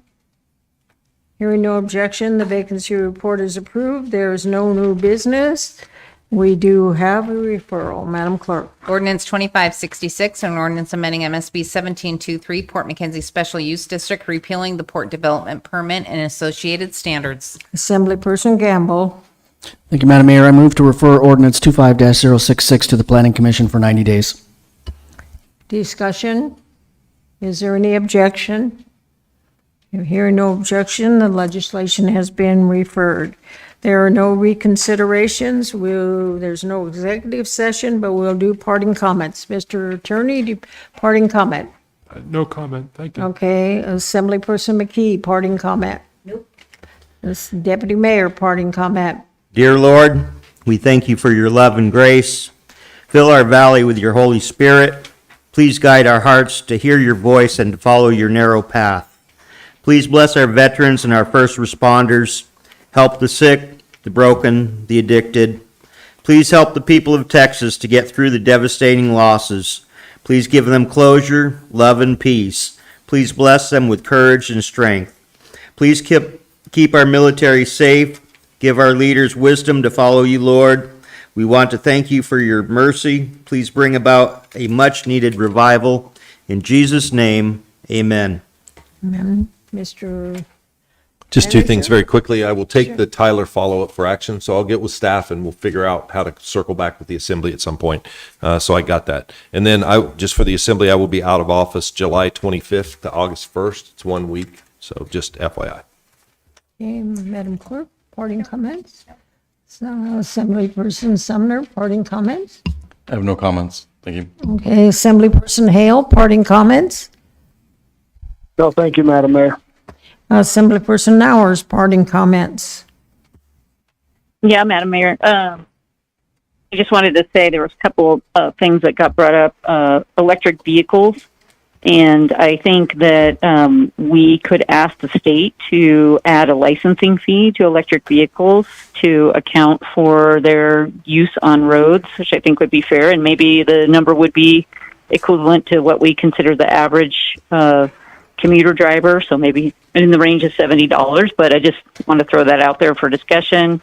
Wanted to clarify that I was not talking about new projects. I think that might have been misinterpreted. I mentioned a road project that has been voter approved, and the money that we could raise from a fuel tax would go towards that, not putting it out to bond and taking on the interest. So, and then I just want to say, I think it's really good we postponed, because I do want to give the public the maximum input. And I think to answer the question of why don't we just do away with it, the reason I didn't and continued to work on it with the assembly is because the problem itself doesn't go away in terms of how we fund the roads and how expensive they are to do and how best to do that. So my goal in that continuing the conversation was to pound out the best we could and then give the public more time to give us input on it, because I think it's a really important conversation. And lastly, to ask the manager if we could get something on the borough website, on the front page there, on kind of an FAQ on this proposal. And I would like a calculator for people to use, that they can punch in their miles per gallon and average miles they drive and calculate it, because I see a lot of people with different numbers, so I think that could be useful for the public. And some questions I would like from administration, if they're possible to answer, are if there's number of diesel vehicles that we know of, or if we can get those numbers for how many are out there driving the roads. And then the cost of administering the exemptions for the Fed and the state, just how much of an administrative burden that is, because I'm concerned about taxes that create a lot of work to administer. And I just wanted to thank everybody who came out and testified tonight. Assemblyperson Gamble, parting comments, sir? No, thank you. Assemblyperson Fauna, parting comments? Thank you, everyone who came. This is, we learn a lot from all the comments. We appreciate that. We really do. And you guys may become once or twice a year, but we're here more often, and meetings like this are often happen. So when you commit to something, sometimes you don't realize that that's what it takes, but it does. So thank you so much again for, like today, some of the things that were spoken up. Based on that, I proposed some amendments, and I want to say that keep speaking, and we appreciate that. Thank you so much to everyone else. Mm-hmm. Did you want to say anything? Did you regarding it? You're fine. Okay. So if there's no objection, then I will adjourn at 10:39.